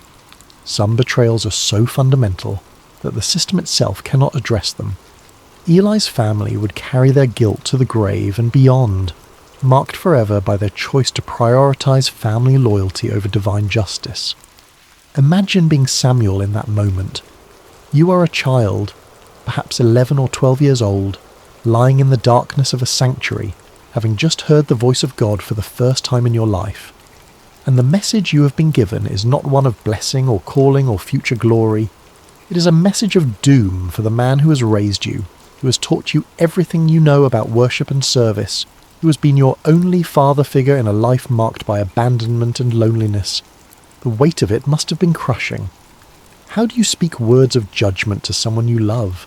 How do you become the bearer of bad news that will break someone's heart?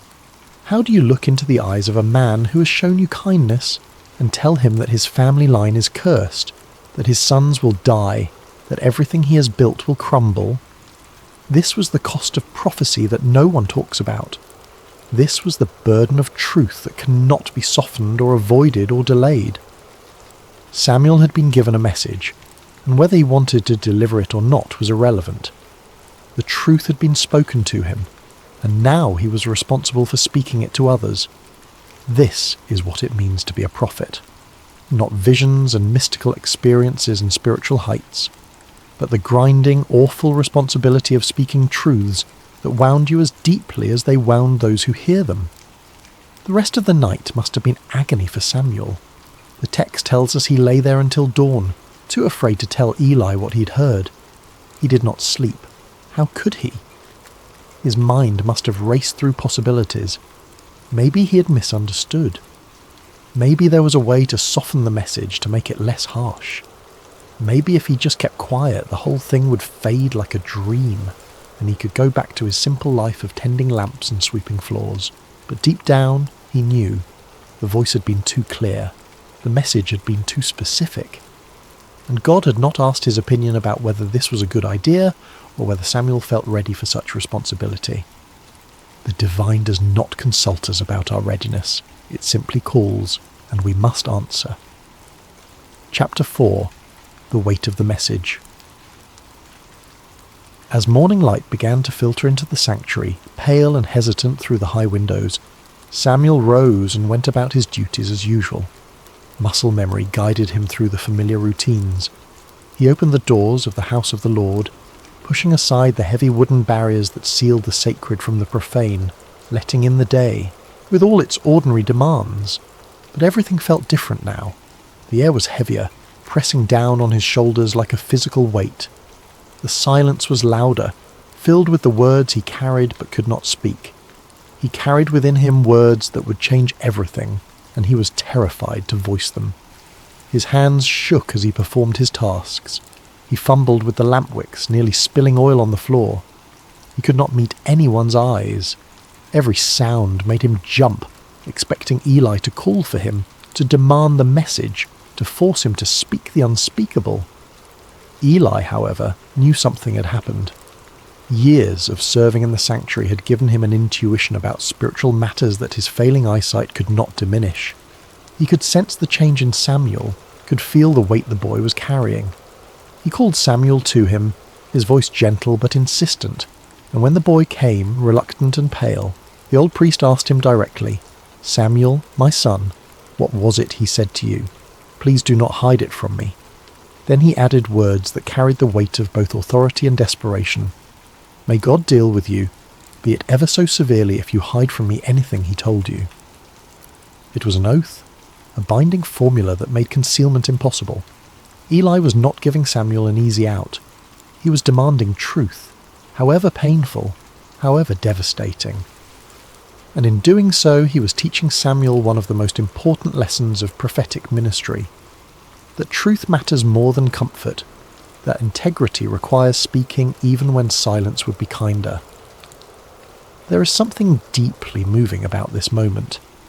Eli was giving Samuel permission to speak truth, even painful truth. He was not demanding a comfortable answer. He was not pressuring the boy to lie or soften the message. He was not using his position as high priest to intimidate or manipulate. He was simply asking for honesty, for the faithful delivery of whatever word had been given, regardless of personal cost. Samuel, to his credit, did not hold back. He told Eli everything, every word of the judgment, every detail of the coming consequences, every aspect of the doom pronounced against his house. He did not sugarcoat it. He did not try to make it easier to hear. He did not add comforting caveats or suggest ways the judgment might be avoided. He simply delivered the message as it had been given to him, faithful to both God and to Eli in his refusal to distort the truth. The words must have felt like stones in his mouth, each one heavy and sharp. He would have watched Eli's face as he spoke, looking for signs of anger or rejection or denial. But what he saw instead was something he had not expected. Eli's response is remarkable in its humility and resignation. He did not rage against the pronouncement. He did not question Samuel's experience or suggest the boy had misunderstood or imagined things. He did not blame Samuel for being the messenger or accuse him of disloyalty or ingratitude. He simply said, with a weariness that spoke of years of knowing this moment would come, "He is the Lord. Let him do what is good in his eyes." There is defeat in those words, yes, but there is also acceptance, a kind of peace that comes from finally having the truth spoken aloud, from no longer living in the shadow of unacknowledged reality. Eli had known for years that his sons were corrupt. He had known that his failure to stop them was a kind of complicity, a betrayal of his calling and his God. The judgment was not a surprise. It was an inevitability finally spoken aloud, a truth that had been hovering unspoken in the air for years, finally given voice and substance. And perhaps in some way, Eli was relieved that the silence had been broken, even if the words spoken were words of judgment. Perhaps there is a relief that comes from knowing, from having certainty, even when that certainty is terrible. Perhaps after years of wondering when the hammer would fall, there was a strange comfort in finally hearing it fall, in knowing the shape of the future even when that future was dark. What Samuel learned that night and that morning was something most of us spend a lifetime avoiding. That truth is not always comfortable, that faithfulness sometimes means delivering hard words, and that love does not require us to hide reality from those we care about. Samuel could have lied to Eli. He could have softened the message or claimed he did not remember the details, or suggested that perhaps he had misunderstood what God was saying. But he chose honesty, and in doing so he established the pattern that would define his entire ministry.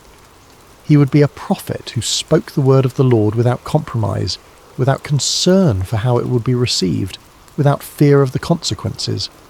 Not because he was harsh or unfeeling, but because he understood that truth, however painful, is ultimately an act of respect. To lie to someone, even to spare their feelings, is to treat them as less than fully human, as incapable of bearing reality. Samuel gave Eli the dignity of truth, and Eli received it with the dignity of acceptance. Chapter 5. Samuel becomes a prophet. After that night, everything changed for Samuel. The text tells us that he grew, and the Lord was with him, letting none of his words fall to the ground. That phrase, letting none of his words fall to the ground, is the ancient way of saying that everything Samuel prophesied came true. He was not speaking his own opinions or making educated guesses or offering the kind of vague predictions that could be interpreted multiple ways, depending on how events unfolded. He was speaking with divine authority, and reality itself confirmed his words with uncomfortable precision. The prophecy about Eli's house came true exactly as Samuel had spoken it. The details are grim and worth recounting because they establish Samuel's credibility as a true prophet in a time when false prophets were common and people had grown cynical about divine communication. Israel went to war against the Philistines, their perennial enemy. In the first battle, the Israelites were defeated and thousands of soldiers died. In desperation, the elders decided to bring the Ark of the Covenant from Shiloh to the battlefield, believing that God's physical presence would guarantee victory. Hophni and Phinehas accompanied the Ark, treating it like a magical talisman rather than the throne of the living God. The Israelites shouted when the Ark arrived, a roar so loud that the ground shook. The Philistines were terrified at first. knowing the stories of what the God of Israel had done to Egypt. But they fought anyway, and in the battle that followed, Israel was utterly defeated. 30,000 soldiers died, and on that same day, exactly as prophesied, both Hophni and Phinehas were killed. The Ark of God was captured by the Philistines, carried off as a trophy of war. When a messenger brought the news to Shiloh, Eli was sitting by the road, his heart trembling for the Ark of God. When he heard that the Ark had been captured and his sons were dead, the 98-year-old priest fell backward off his chair, broke his neck, and died. The priesthood of his line ended in that moment, cut off exactly as God had declared. It was a devastating fulfillment, but it established beyond doubt that Samuel spoke with divine authority. He had predicted these events when he was just a child, and they had come to pass exactly as he said. The word of the Lord through Samuel was reliable, trustworthy, deserving of attention. As Samuel matured from boy to young man, his reputation spread throughout Israel like wildfire. From Dan in the far north to Beersheba in the deep south, spanning the entire geographical extent of Israel's territory, everyone knew that Samuel had been established as a prophet of the Lord. The word that had been rare, the visions that had been scarce, now flowed through this young man who had learned to listen in the darkness. But Samuel was more than just a prophet delivering occasional messages. God continued to appear at Shiloh, revealing himself to Samuel through his word on a regular basis. Samuel became the primary channel of divine communication for the entire nation. The silence had been broken. The channel between heaven and earth, clogged by corruption and complacency for generations, had been cleared. And the instrument God chose was not a powerful warrior or a cunning politician or even an experienced priest with decades of religious training. It was a boy who had learned to say 5 simple words: "Speak, for your servant is listening." Samuel's influence on Israel cannot be overstated. He became the bridge between the chaotic era of the judges and the establishment of the monarchy, standing at one of the most critical transitions in the nation's history. He was the last judge, travelling on a circuit through Bethel, Gilgal and Mizpah, settling disputes and administering justice with a wisdom that people recognised as coming from God. He was also the first of the great prophets, the founder of a prophetic tradition that would produce Elijah, Elisha, Isaiah, Jeremiah, and all the voices that would call Israel back to God throughout its history. When the people demanded a king like the surrounding nations, it was Samuel who anointed Saul, a tall and handsome man from the tribe of Benjamin, as Israel's first king.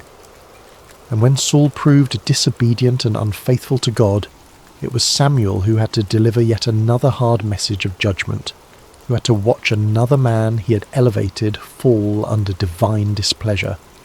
Later, it was Samuel who anointed David, the youngest son of Jesse, a shepherd boy with no apparent qualifications except that God had chosen him. That shepherd boy would become Israel's greatest king, the man whose lineage would eventually produce the Messiah. But beyond the political role, beyond the anointing of kings and the settling of disputes, Samuel represented something Israel desperately needed: spiritual integrity in a world corroded by compromise. In a time when the priesthood had become corrupt, when worship had become hollow, when the word of the Lord was rare, Samuel embodied what it meant to hear from God and speak his truth faithfully regardless of personal cost. He reformed religious life throughout Israel, establishing schools of prophets where young men could learn to listen for God's voice and speak his word. He called the people back to authentic worship, challenging them to put away their foreign gods and serve the Lord only. He led the nation in repentance at Mizpah, where they fasted and confessed their sins, acknowledging that they had abandoned God. And when the Philistines attacked during that gathering, Samuel interceded for the people, and God threw the enemy into confusion with thunder and lightning, giving Israel a decisive victory. Samuel demonstrated that God had not abandoned his people, that the silence had been circumstantial rather than permanent, that divine presence and power was still available to those who would seek them with integrity. The boy who once cleaned floors and trimmed lamp wicks became the conscience of a nation. The child who slept near the ark became the voice through which God spoke to kings and commoners alike. His authority came not from position, or political power, or military might, but from the simple fact that he had learned to listen and had the courage to speak what he heard, even when speaking cost him dearly. Chapter 6. The Legacy of the Story. So what do we take from this ancient narrative? What does it mean for us, centuries removed from oil lamps and tabernacles and sleeping near the Ark of the Covenant? And perhaps more intriguingly, what questions does this story raise that it never fully answers? First, there is the theme of listening. God can speak in quiet places, in ordinary moments, when we least expect it. Samuel was not performing some elaborate spiritual ritual when God called his name. He was not fasting on a mountain. He was not in a trance or a vision quest.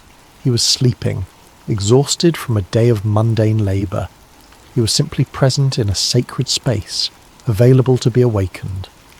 How often do we miss the voice of the divine because we are too busy, too distracted, too convinced that revelation only comes in spectacular packages? We wait for burning bushes and angelic visitations, for dramatic signs and unmistakable interventions, while the still small voice speaks in the darkness and we mistake it for our imagination, or for human conversation, or for nothing at all. Samuel teaches us that sometimes the most profound moments arrive softly, in the space between waking and sleeping, in the darkness when our defences are down and our minds are quiet enough to hear what has always been speaking. But this raises uncomfortable questions. How many times has that voice spoken and we have ignored it? How many times have we attributed divine communication to coincidence or psychology or wish fulfillment because we have lost the ability to recognize it for what it is? Second, there is the theme of obedience. Samuel's first response when he heard his name was immediate and complete. Here I am. No hesitation, no calculation, no weighing of options or considering whether this was a good time, just presence and availability. Not, what do you want, but here I am. Not, let me think about it, but immediate response. Later, when Eli gave him the words to use, Samuel followed the instruction exactly. He did not improvise or try to improve on the formula or insert his own personality into the exchange. He simply said what he had been taught to say: "Speak, for your servant is listening." Obedience in this story is not about blind submission to authority. It is about being teachable, about recognizing when someone knows more than you do, about trusting guidance even when you do not fully understand where it is leading. But there is something deeper here, something that troubles the waters of easy interpretation. Samuel was obedient to a voice he had never heard before, to a presence he could not see, based entirely on the instruction of a priest whose own family was corrupt, and whose judgment had been compromised by his failure to discipline his sons.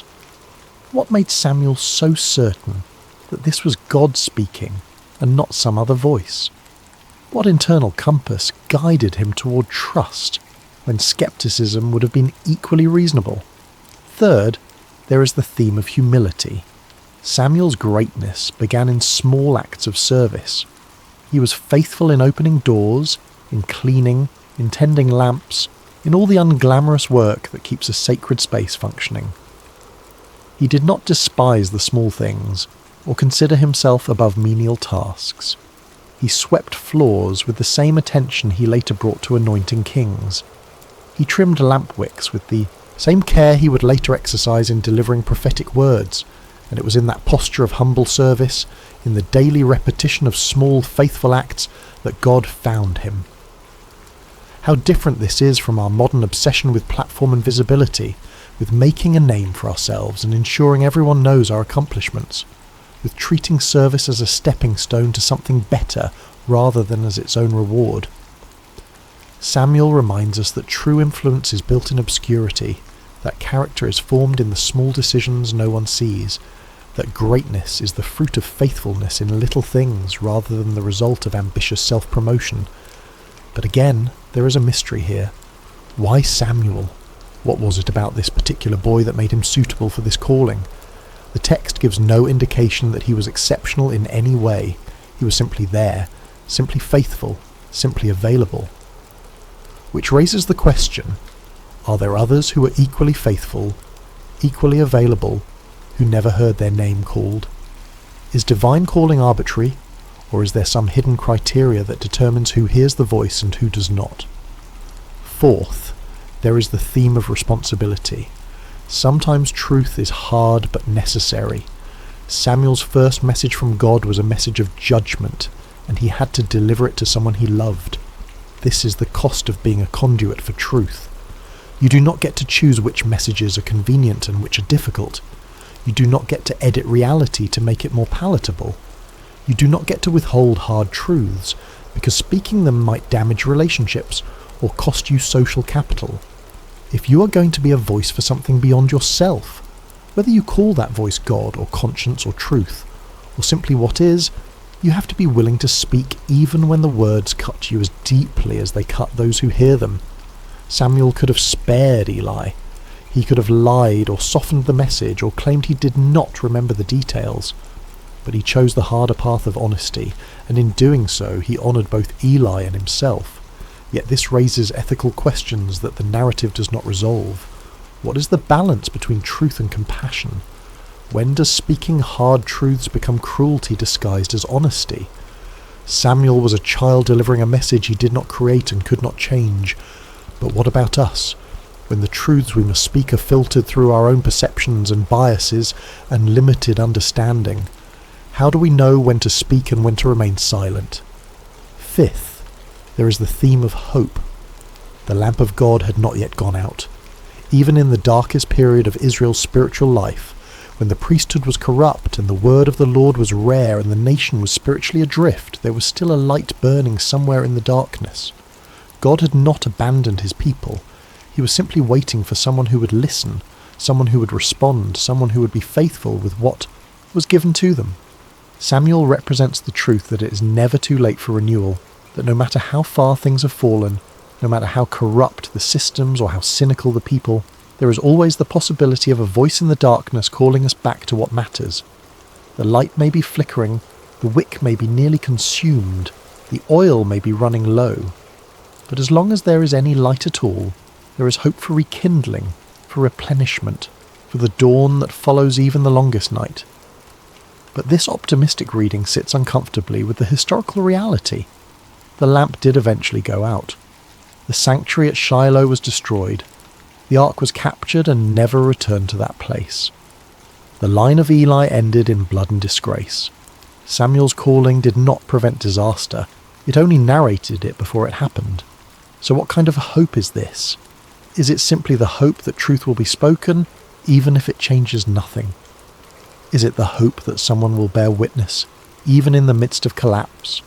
Finally, there is something unspoken in this narrative that deserves attention. God bypassed the entire religious hierarchy to speak to a child. He did not go through official channels. He did not honour the established order.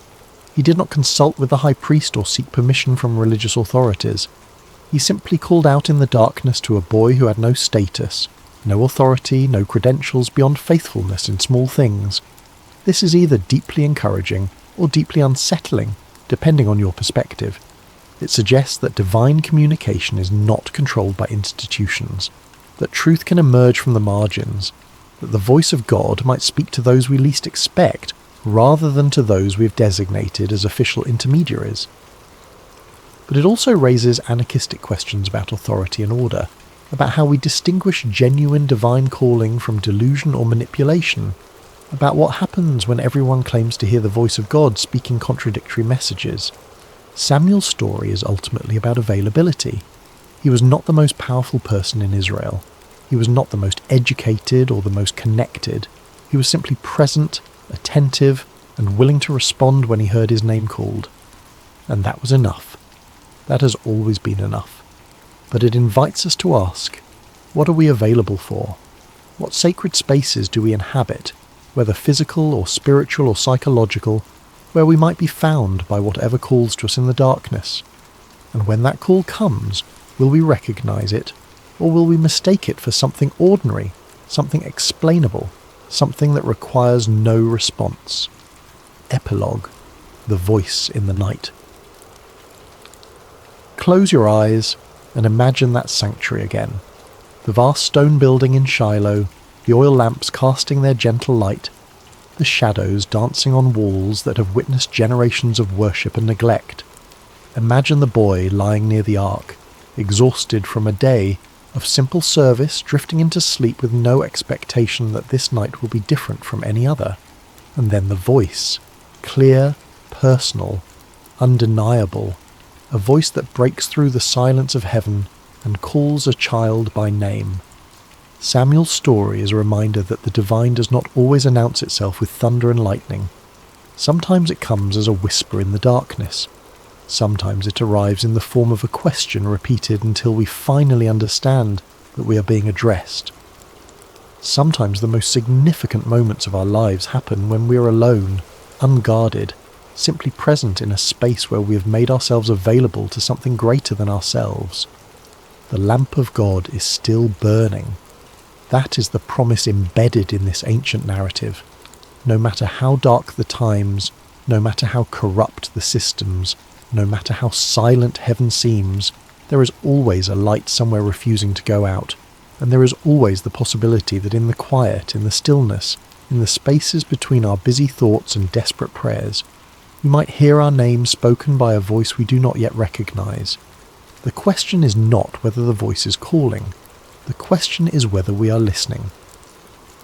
Samuel lay in that sanctuary as a boy and became a prophet because he learned to say 5 words that changed everything. Speak, for your servant is listening. He did not demand proof. He did not negotiate terms.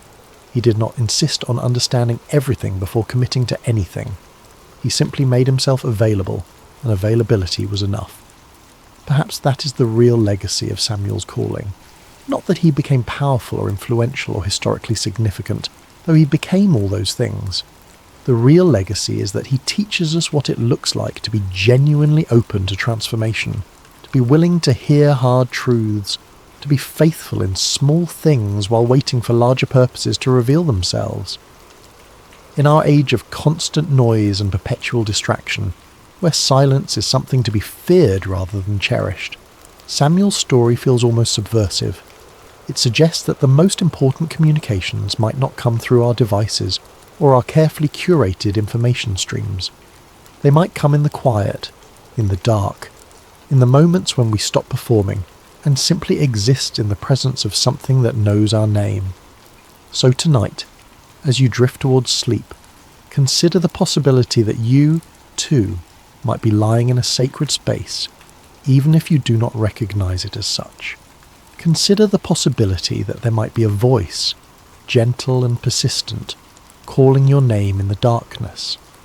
Consider the possibility that the most profound transformation of your life might not begin with a grand revelation or a spectacular sign, but with the simple decision to respond to that voice with 5 words.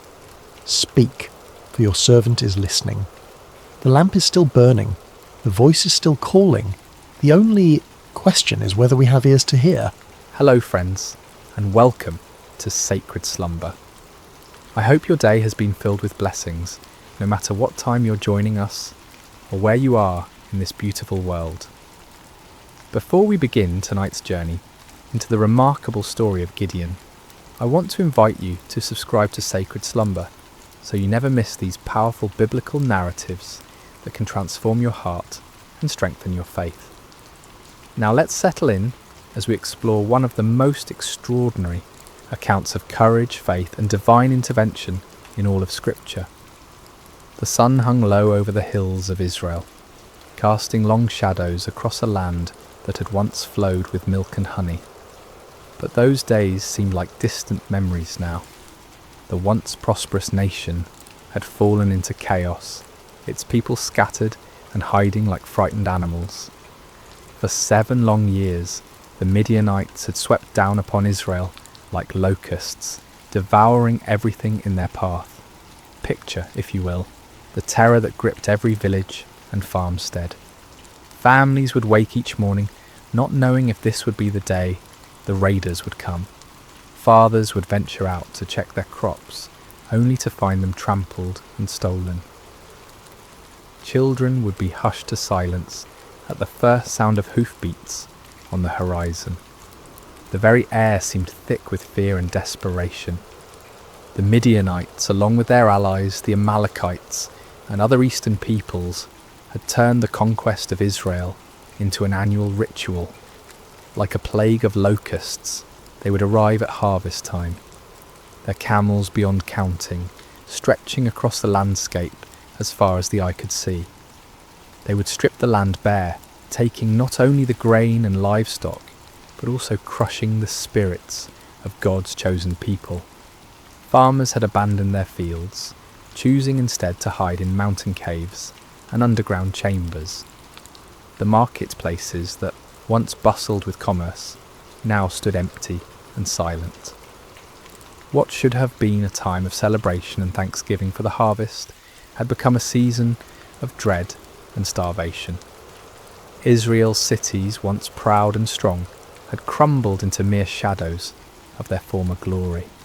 The walls that should have protected the people lay in ruins, and the gates that once welcomed travellers now hung broken on their hinges. It was as if the very blessing of God had departed from the land, leaving behind only sorrow and defeat. In this atmosphere of despair, mothers would gather their children close and whisper the old stories of how God had delivered their ancestors from Egypt, how he had parted the Red Sea and given them victory over mighty enemies. But those stories seemed like fairy tales now, beautiful but impossible dreams from a time when God still cared about his people. The elders of Israel shook their heads in bewilderment. Where was the God of Abraham, Isaac and Jacob? Where was the mighty deliverer who had once fought for them? Had he forgotten his covenant? Had he abandoned them to their enemies forever? It was into this world of darkness and desperation that our story begins, in the small town of Ophrah, where a young man named Gideon was about to discover that God had not forgotten his people, after all. But Gideon, like so many others, had lost hope. He had watched his family's livelihood disappear year after year, and he had grown tired of empty promises and unanswered prayers. On this particular day, as storm clouds gathered on the horizon, both literally and figuratively, Gideon was engaged in the dangerous work of threshing wheat. But he wasn't doing it in the traditional threshing floor, where the grain could be properly separated from the chaff by the wind. Instead, he was hidden away in a wine press, a place where grapes were normally crushed to make wine. It was cramped, inefficient, and poorly ventilated, but it offered something more valuable than convenience. It offered concealment from enemy eyes. As Gideon worked in his makeshift hiding place, sweat dripping from his brow in the confined space, he embodied the broken spirit of his entire nation. Here was a man reduced to secret, fearful labour just to provide basic sustenance for his family. The very act of threshing wheat, once a joyful community celebration, had become a furtive, isolated struggle for survival. Little did Gideon know that this moment of apparent defeat would become the launching pad for one of the most remarkable displays of God's power in human history. The God who seemed absent was actually watching, waiting, and preparing to use this unlikely hero in ways that would astound both friend and foe alike. The rhythm of Gideon's work was steady but tense. Each strike of his flail against the wheat stalks echoed softly in the confined space of the wine press. His eyes darted frequently toward the opening above, watching for any sign of danger. The precious grain he was salvaging represented not just food for today, but hope for tomorrow, assuming the Midianites didn't discover his hiding place. The silence of the afternoon was broken by an unexpected voice. "The Lord is with you, mighty warrior." Gideon's heart nearly stopped. He spun around, flail raised defensively, expecting to see a Midianite scout who had somehow discovered his secret location. Instead, he found himself face to face with a figure unlike any he had ever encountered. The stranger sat calmly beneath the great oak tree that overlooked the winepress, his presence somehow both commanding and peaceful. The greeting struck Gideon as almost mockingly ironic. Mighty warrior, him, the man who was reduced to threshing wheat in secret, constantly looking over his shoulder in fear. And the Lord is with you? If that were true, then why was Israel suffering under such devastating oppression? "Pardon me, my lord," Gideon replied, his voice heavy with skepticism and pain. "But if the Lord is with us, why has all this happened to us? Where are all his wonders that our ancestors told us about when they said, 'Did not the Lord bring us up out of Egypt?' But now the Lord has abandoned us and given us into the hand of Midian." The words poured out of Gideon like water from a broken dam. Years of frustration, disappointment, and unanswered questions came tumbling forth. He had grown up hearing the magnificent stories of God's mighty deeds, of pillars of fire and cloud, of armies defeated and nations subdued. But where was that God now? Where were those miracles when his people needed them most? The stranger listened patiently to Gideon's outburst, showing no offence at the young man's boldness or apparent lack of faith. There was something in his eyes that spoke of ancient wisdom and unlimited compassion. When Gideon finished speaking, the visitor's response was both simple and earth-shattering. "Go in the strength you have and save Israel out of Midian's hand. Am I not sending you?" The audacity of the command took Gideon's breath away. Save Israel? Him? The implications were staggering. This wasn't a request for him to join an army or support a cause. This was a divine commission to personally lead the deliverance of an entire nation from a seemingly impossible situation. "Pardon me, my lord," Gideon stammered, his mind reeling, "but how can I save Israel? My clan is the weakest in Manasseh, and I am the least in my family." Gideon's response revealed the depth of his feelings of inadequacy. In a culture where tribal strength and family position determined social standing and influence, he saw himself as doubly disqualified. His clan held no political power, commanded no great armies, and possessed no significant wealth. Within that already weak clan, he was the youngest, the most inexperienced, the least likely to be chosen for any position of leadership. But the stranger's next words would echo through the ages as one of the most profound promises ever given to a human being. "I will be with you, and you will strike down all the Midianites, leaving none alive." The promise was comprehensive and absolute. Not some of the Midianites, not most of them, but all of them. The victory would be complete and decisive. But more importantly, it would not depend on Gideon's strength, wisdom, or experience. It would depend entirely on the presence and power of God himself. Still struggling to believe what he was hearing, Gideon made a request that would reveal both his desire for faith and his need for certainty. "If now I have found favour in your eyes, give me a sign that it is really you talking to me. Please do not go away until I come back and bring my offering and set it before you." The stranger agreed to wait, and Gideon hurried to his house to prepare an offering.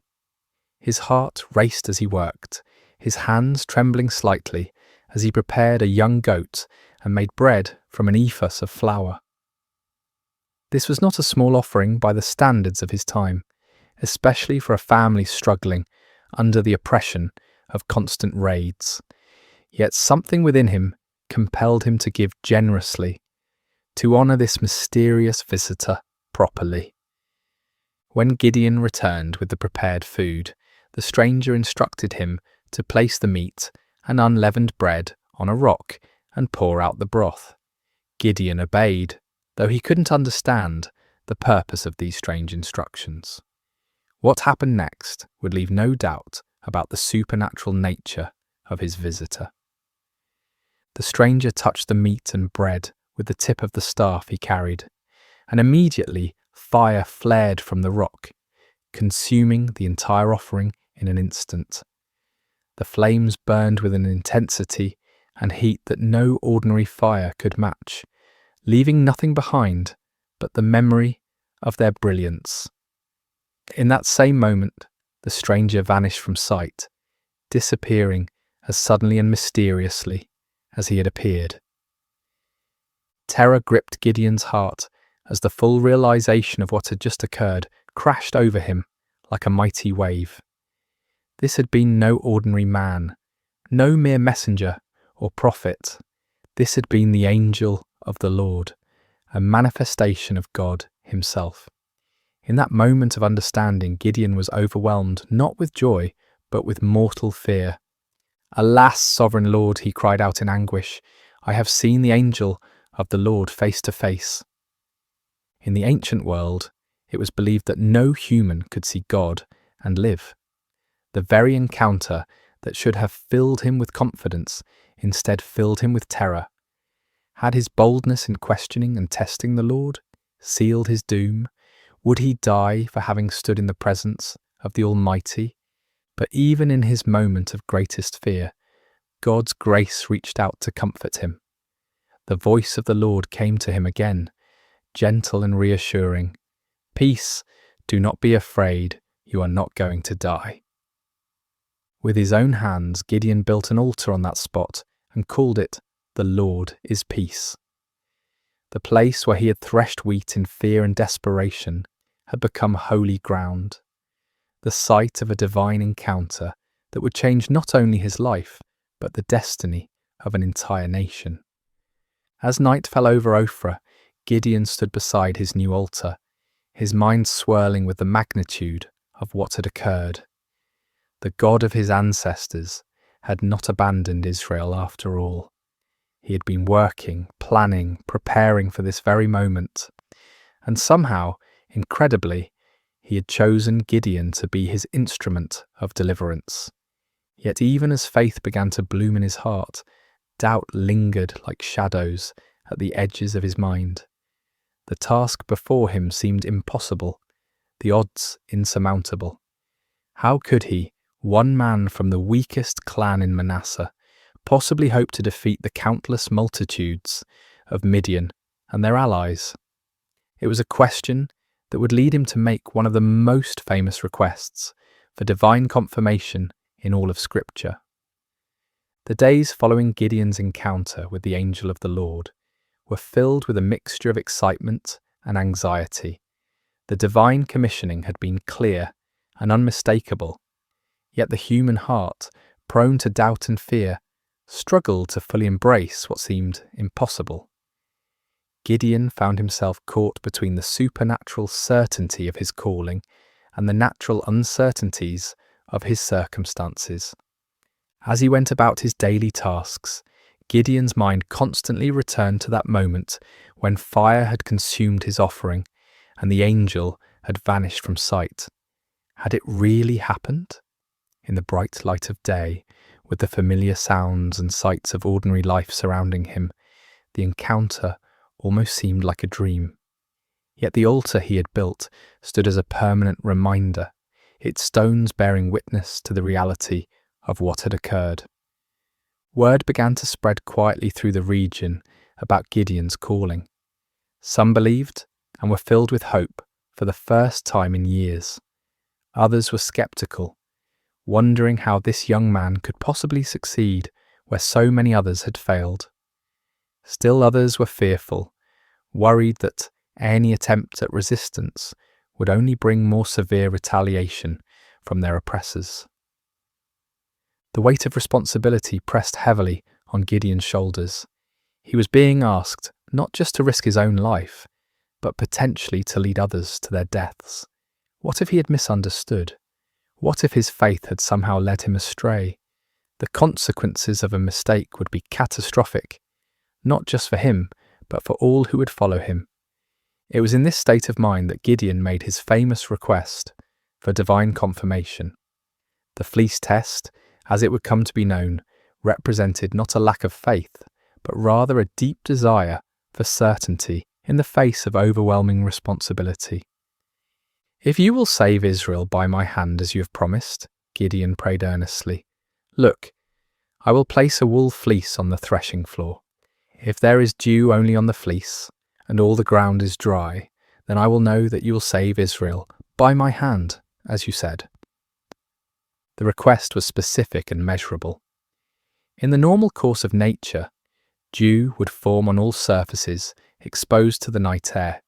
If God could reverse this natural process, causing moisture to collect only on the fleece, while leaving the surrounding ground completely dry, it would serve as an unmistakable sign of divine intervention.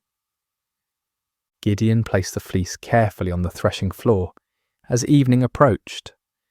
All through the night, he must have awakened periodically, wondering what he would find in the morning.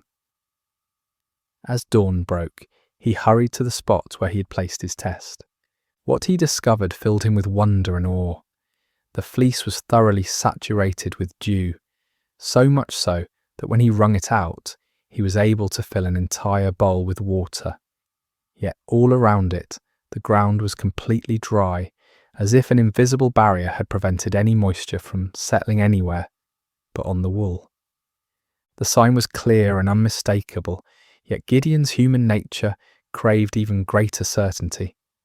The magnitude of what he was being called to do seemed to justify asking for additional confirmation. With remarkable humility and boldness, he approached God with yet another request.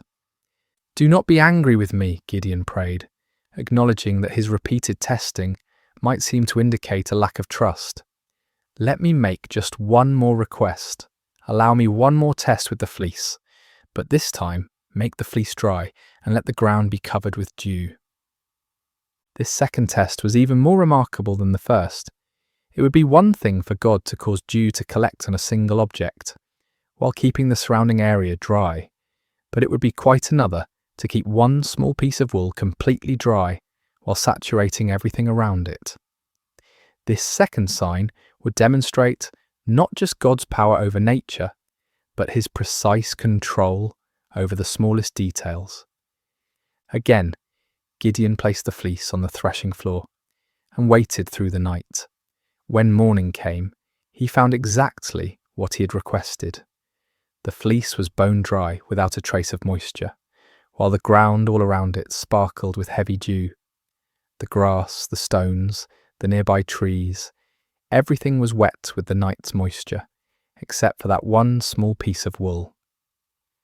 God had patiently granted both requests, demonstrating not anger at Gideon's need for reassurance, but understanding and compassion for human weakness.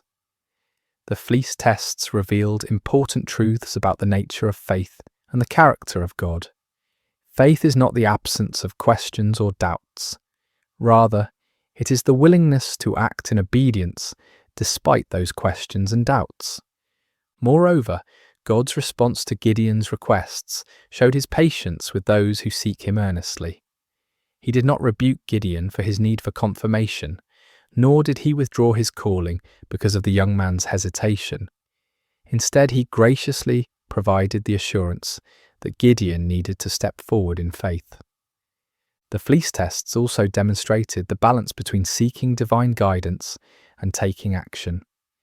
There comes a point when further testing can become an excuse for inaction, when the desire for certainty becomes a barrier to obedience.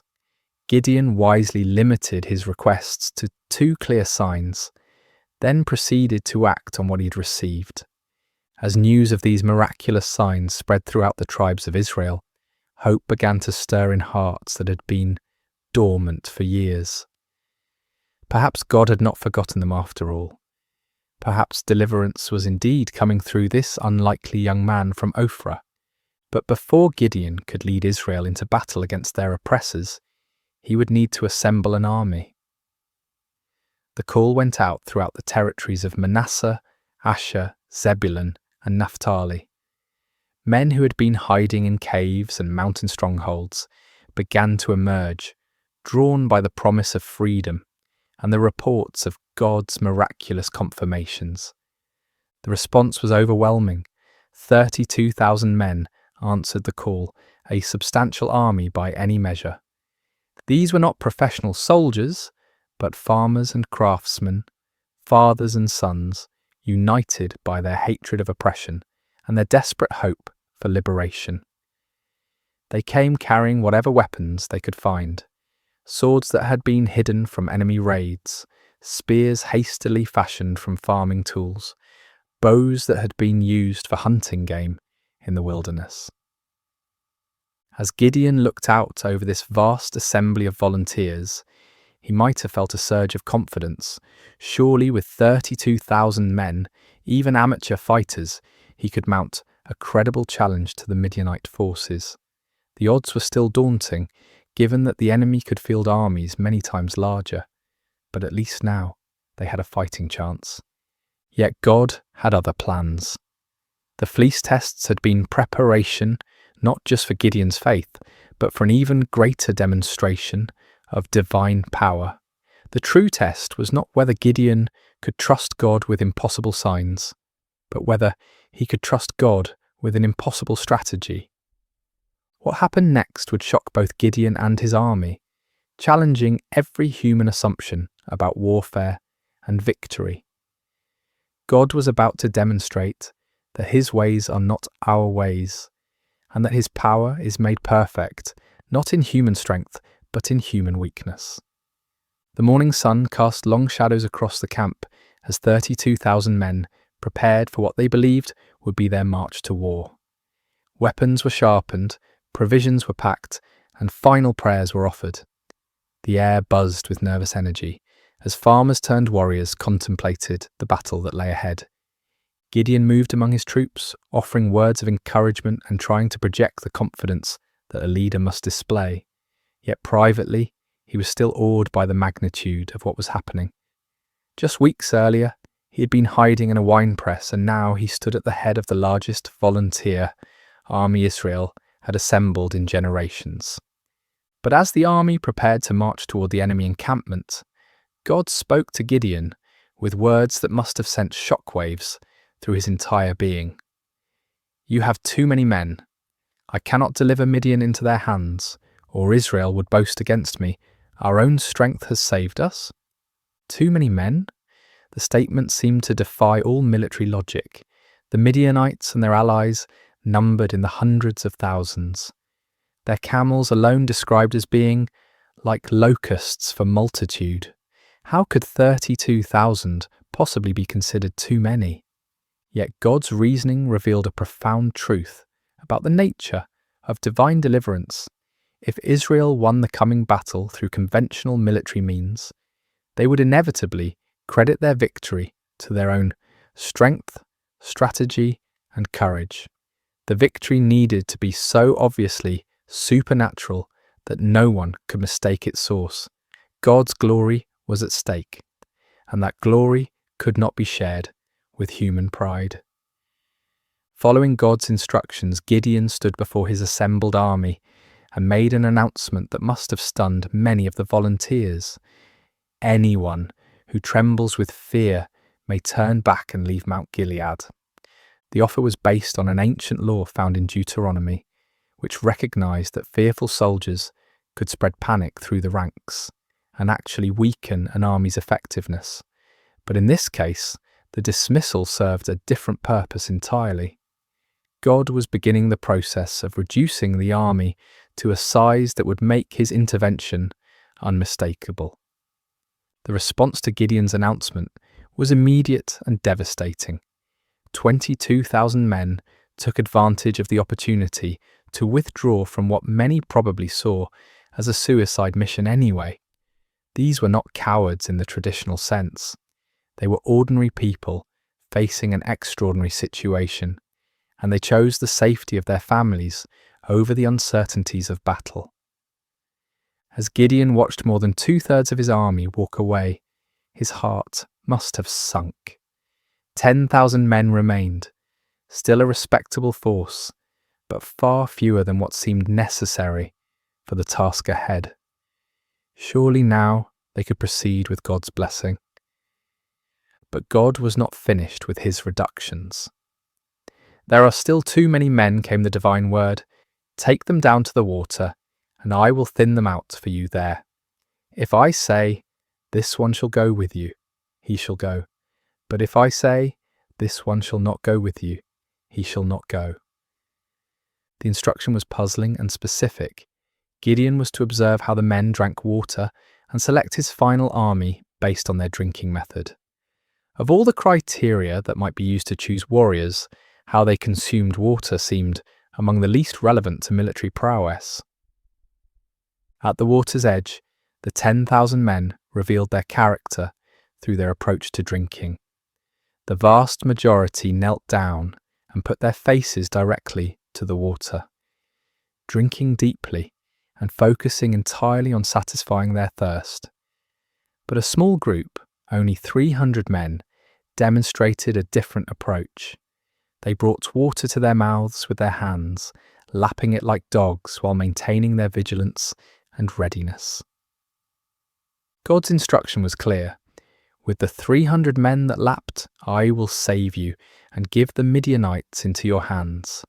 Let all the others go home." The reduction was complete and shocking. From 32,000 to 300 represented a decrease of more than 99%. What had begun as a substantial army was now reduced to little more than a large company. The odds, already daunting, had become mathematically absurd. Yet the selection criteria revealed profound spiritual truths. The 300 men who were chosen had demonstrated alertness, self-discipline, and readiness, even in a moment of personal need. While drinking, they had maintained their awareness of their surroundings, prepared for action at a moment's notice. These qualities, while admirable in soldiers, were really symbols of spiritual preparedness and faithfulness. As the dismissed soldiers departed, taking most of the weapons and supplies with them, Gideon was left with 300 men who looked more like a ceremonial guard than a fighting force. The enemy they faced was described in terms that emphasized their overwhelming numbers. All the Midianites, the Amalekites, and the other eastern peoples had settled in the valley, thick as locusts. Their camels could no more be counted than the sand on the seashore.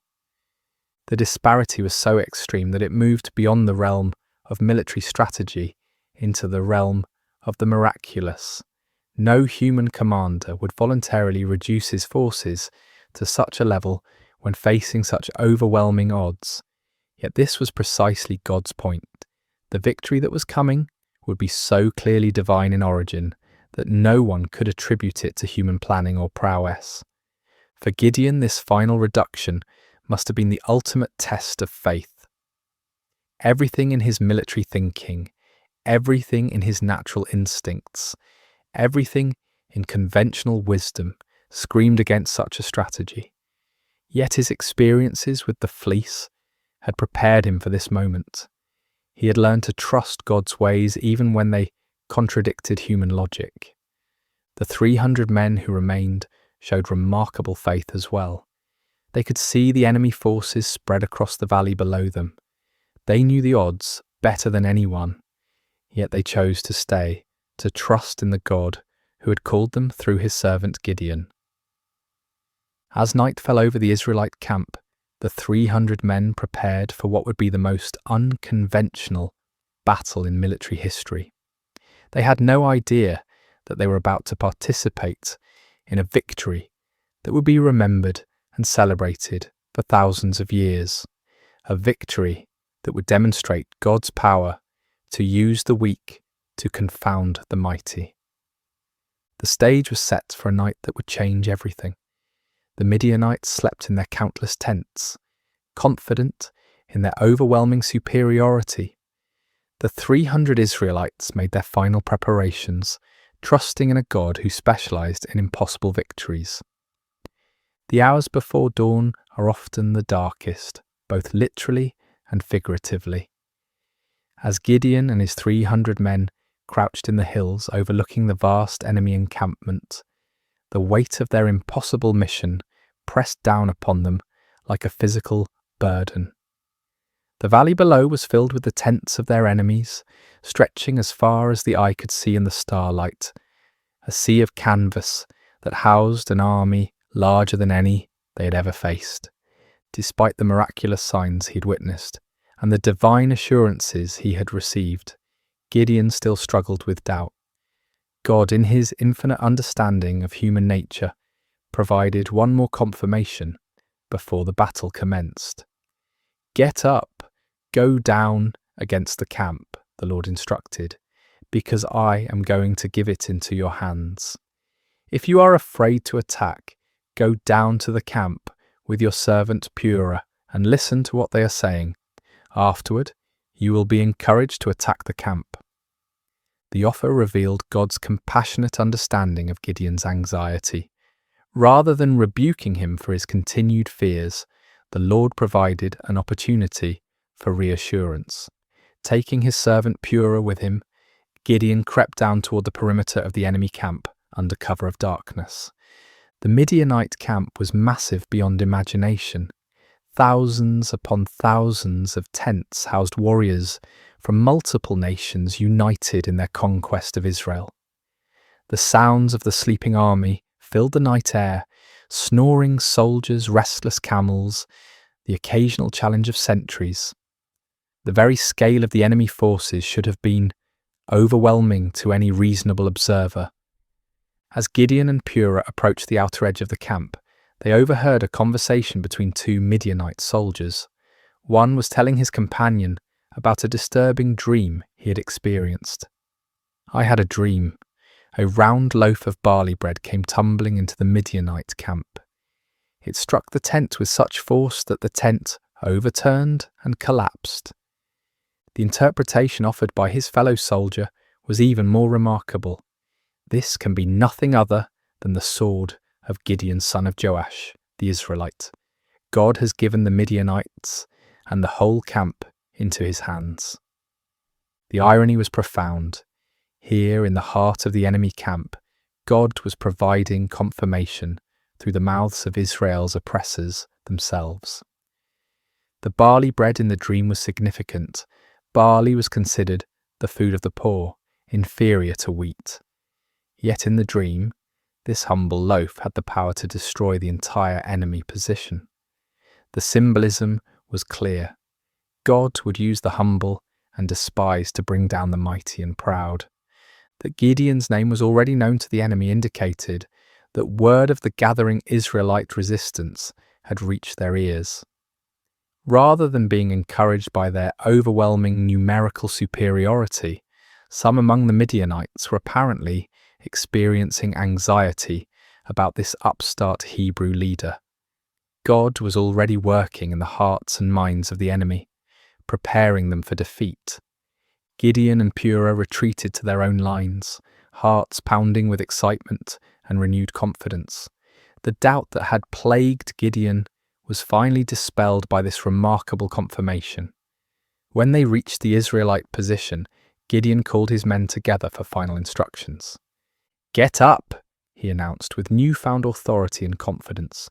"The Lord has given the Midianite camp into your hands." What followed was perhaps the most unusual battle plan in military history. Instead of swords and spears, Gideon distributed trumpets, empty clay jars, and torches to each of his 300 men. The weapons of conventional warfare were set aside in favour of items that seemed more suited to a religious ceremony than a military campaign. Gideon divided his small force into 3 companies of 100 men each. The strategy was simple, yet audacious. They would surround the enemy camp and, at Gideon's signal, create as much noise and confusion as possible while giving the appearance of a much larger force. "Watch me," Gideon instructed his men. "Follow my lead. When I get to the edge of the camp, do exactly as I do. When I and all who are with me blow our trumpets, then from all around the camp blow yours and shout, 'For the Lord and for Gideon.' The plan required perfect timing and coordination. Each man would conceal his torch inside a clay jar, maintaining complete darkness and silence until the moment of attack. Then at Gideon's signal, they would simultaneously break their jars, revealing blazing torches, blow their trumpets with all their might, and shout their battle cry. The psychological impact was designed to be devastating. The enemy would suddenly find themselves surrounded by lights and noise, creating the impression of a massive attacking force. In the confusion of a night assault, with limited visibility and the disorientation of being awakened from sleep, even experienced soldiers could panic and lose their sense of direction. As the three companies moved into position around the vast perimeter of the enemy camp, each man must have felt the weight of the moment. They were not professional soldiers, but ordinary citizens who had answered the call to fight for their freedom. Now they found themselves in the most critical moment of their lives, armed with the most unconventional weapons imaginable, trusting in a God who had promised victory through seemingly impossible means. The middle watch around midnight was traditionally the time when sentries were changed, and vigilance was often at its lowest point. It was at this precise moment that Gideon and his 100 men reached their assigned position on the edge of the camp.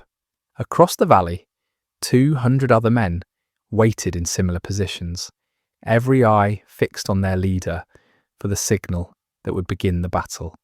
Gideon raised his torch-filled jar high above his head, then brought it down sharply, smashing it against a rock. The clay shattered with a sound that seemed to echo across the silent valley, and immediately his torch blazed forth in the darkness. At the same instant, he lifted his trumpet to his lips and blew a long, piercing blast. "For the Lord and for Gideon!" he shouted at the top of his lungs. The signal rippled around the camp as 300 jars smashed simultaneously. 300 torches burst into flame, and 300 trumpet heights sounded their defiant call. The battle cry of "For the Lord and for Gideon" echoed from every direction, creating the impression that the Midianite camp was completely surrounded by a massive army. The effect was instantaneous and devastating. Thousands of sleeping soldiers were jolted awake to find their camp surrounded by blazing lights and deafening noise. In the confusion and darkness, panic spread like wildfire through the ranks. Soldiers stumbled from their tents, grabbing whatever weapons they could find, unable to determine the size or direction of the attacking force. In their panic and confusion, the Midianites and their allies began attacking each other. Unable to distinguish friend from foe in the darkness, and hearing battle cries in their own languages from every direction, they assumed they had been betrayed by their allies. The coalition that had seemed so formidable began to tear itself apart.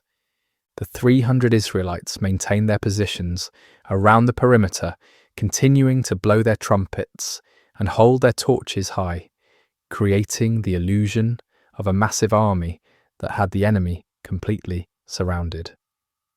They watched in amazement as God fulfilled his promise in the most spectacular fashion imaginable. The panic spread throughout the entire camp like a plague. What had begun as confusion quickly escalated into a full-scale rout as the enemy forces fled in every direction, abandoning their weapons, supplies, and even their camels in their desperate attempt to escape what they perceived as certain destruction.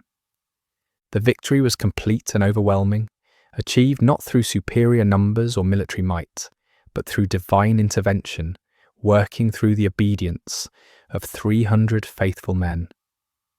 The God who had called Gideon from his hiding place in the winepress had once again demonstrated that his power is made perfect in human weakness. As dawn broke over the valley, an astonishing sight greeted the 300 Israelites. Where the night before had stood the mighty encampment of Israel's oppressors, now lay only scattered debris and abandoned supplies. Tents stood empty, their guy ropes cut by fleeing soldiers. Weapons lay discarded where they had fallen from panicked hands. The camels that had been described as innumerable as locusts wandered aimlessly, their owners having fled into the wilderness. The ground itself told the story of the night's chaos. Bloodstains marked the spots where confused allies had struck down one another in the darkness.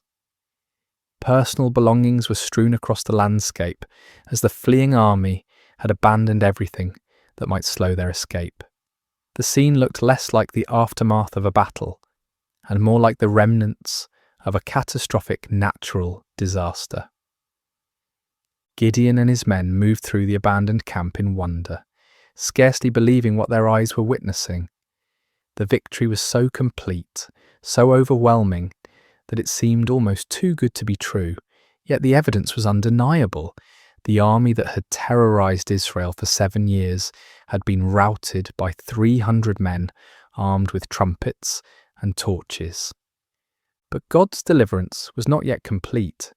Even as the 300 marvelled at what had occurred in the valley, word of the miraculous victory was spreading throughout the hill country of Israel.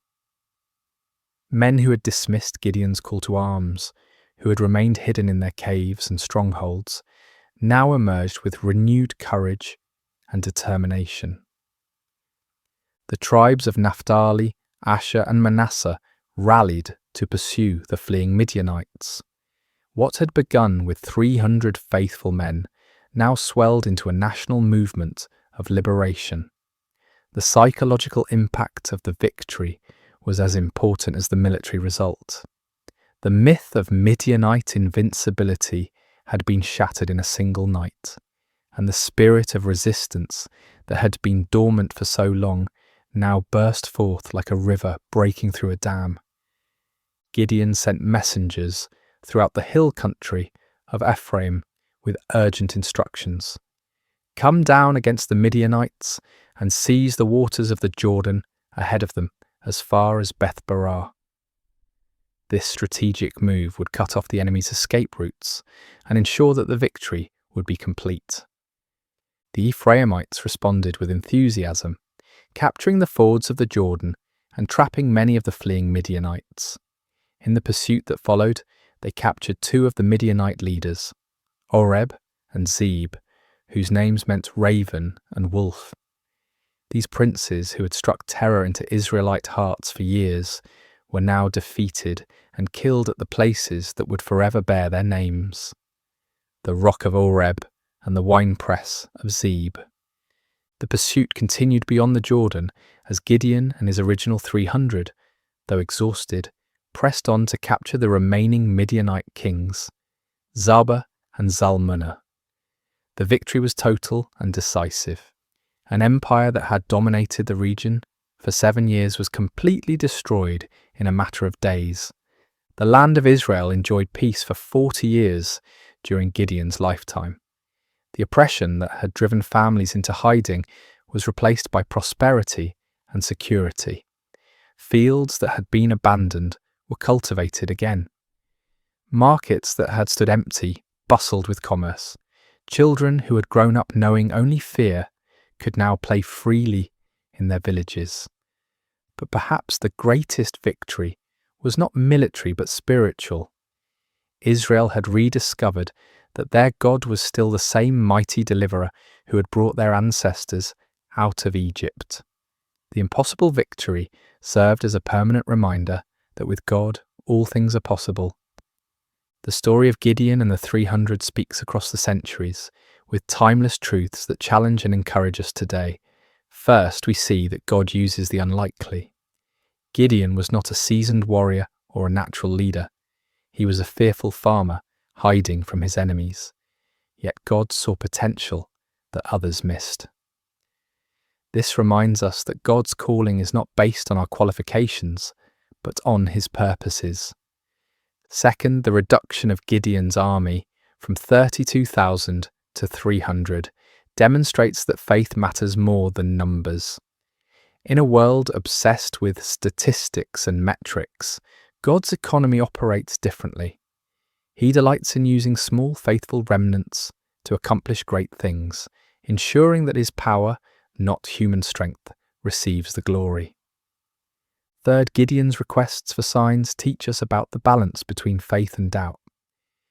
God was patient with Gideon's need for confirmation, showing us that honest questions and requests for reassurance are not signs of weak faith but of a heart that desires to walk in God's will. Finally, the story shows us that obedience in the face of fear is the essence of courage. Gideon was afraid, his army was outnumbered, and the strategy seemed foolish. Yet they obeyed, and God honoured their faithfulness with victory.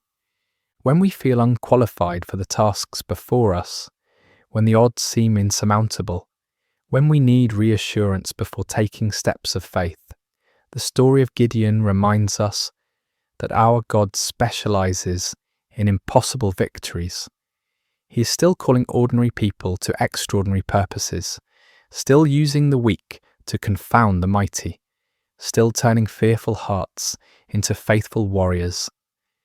The God who met Gideon at the winepress is the same God who meets us in our hiding places today, calling us to step out in faith and watch him work miracles through surrendered lives. Just as the 300 trumpets and torches became instruments of divine victory, our simple obedience can become the means through which God accomplishes his purposes in our generation. May we have the courage to answer when he calls, the faith to trust when he leads, and the persistence to follow when he sends us into battles that seem impossible to win. For with God, the 300 can defeat the multitudes, and faith can move mountains that seem immovable. The story of Gideon reminds us that our greatest victories come not when we feel strong and capable, but when we acknowledge our weakness and depend completely on God's strength. In those moments of surrender, we discover that we serve a God who delights in doing the impossible through the most unlikely people.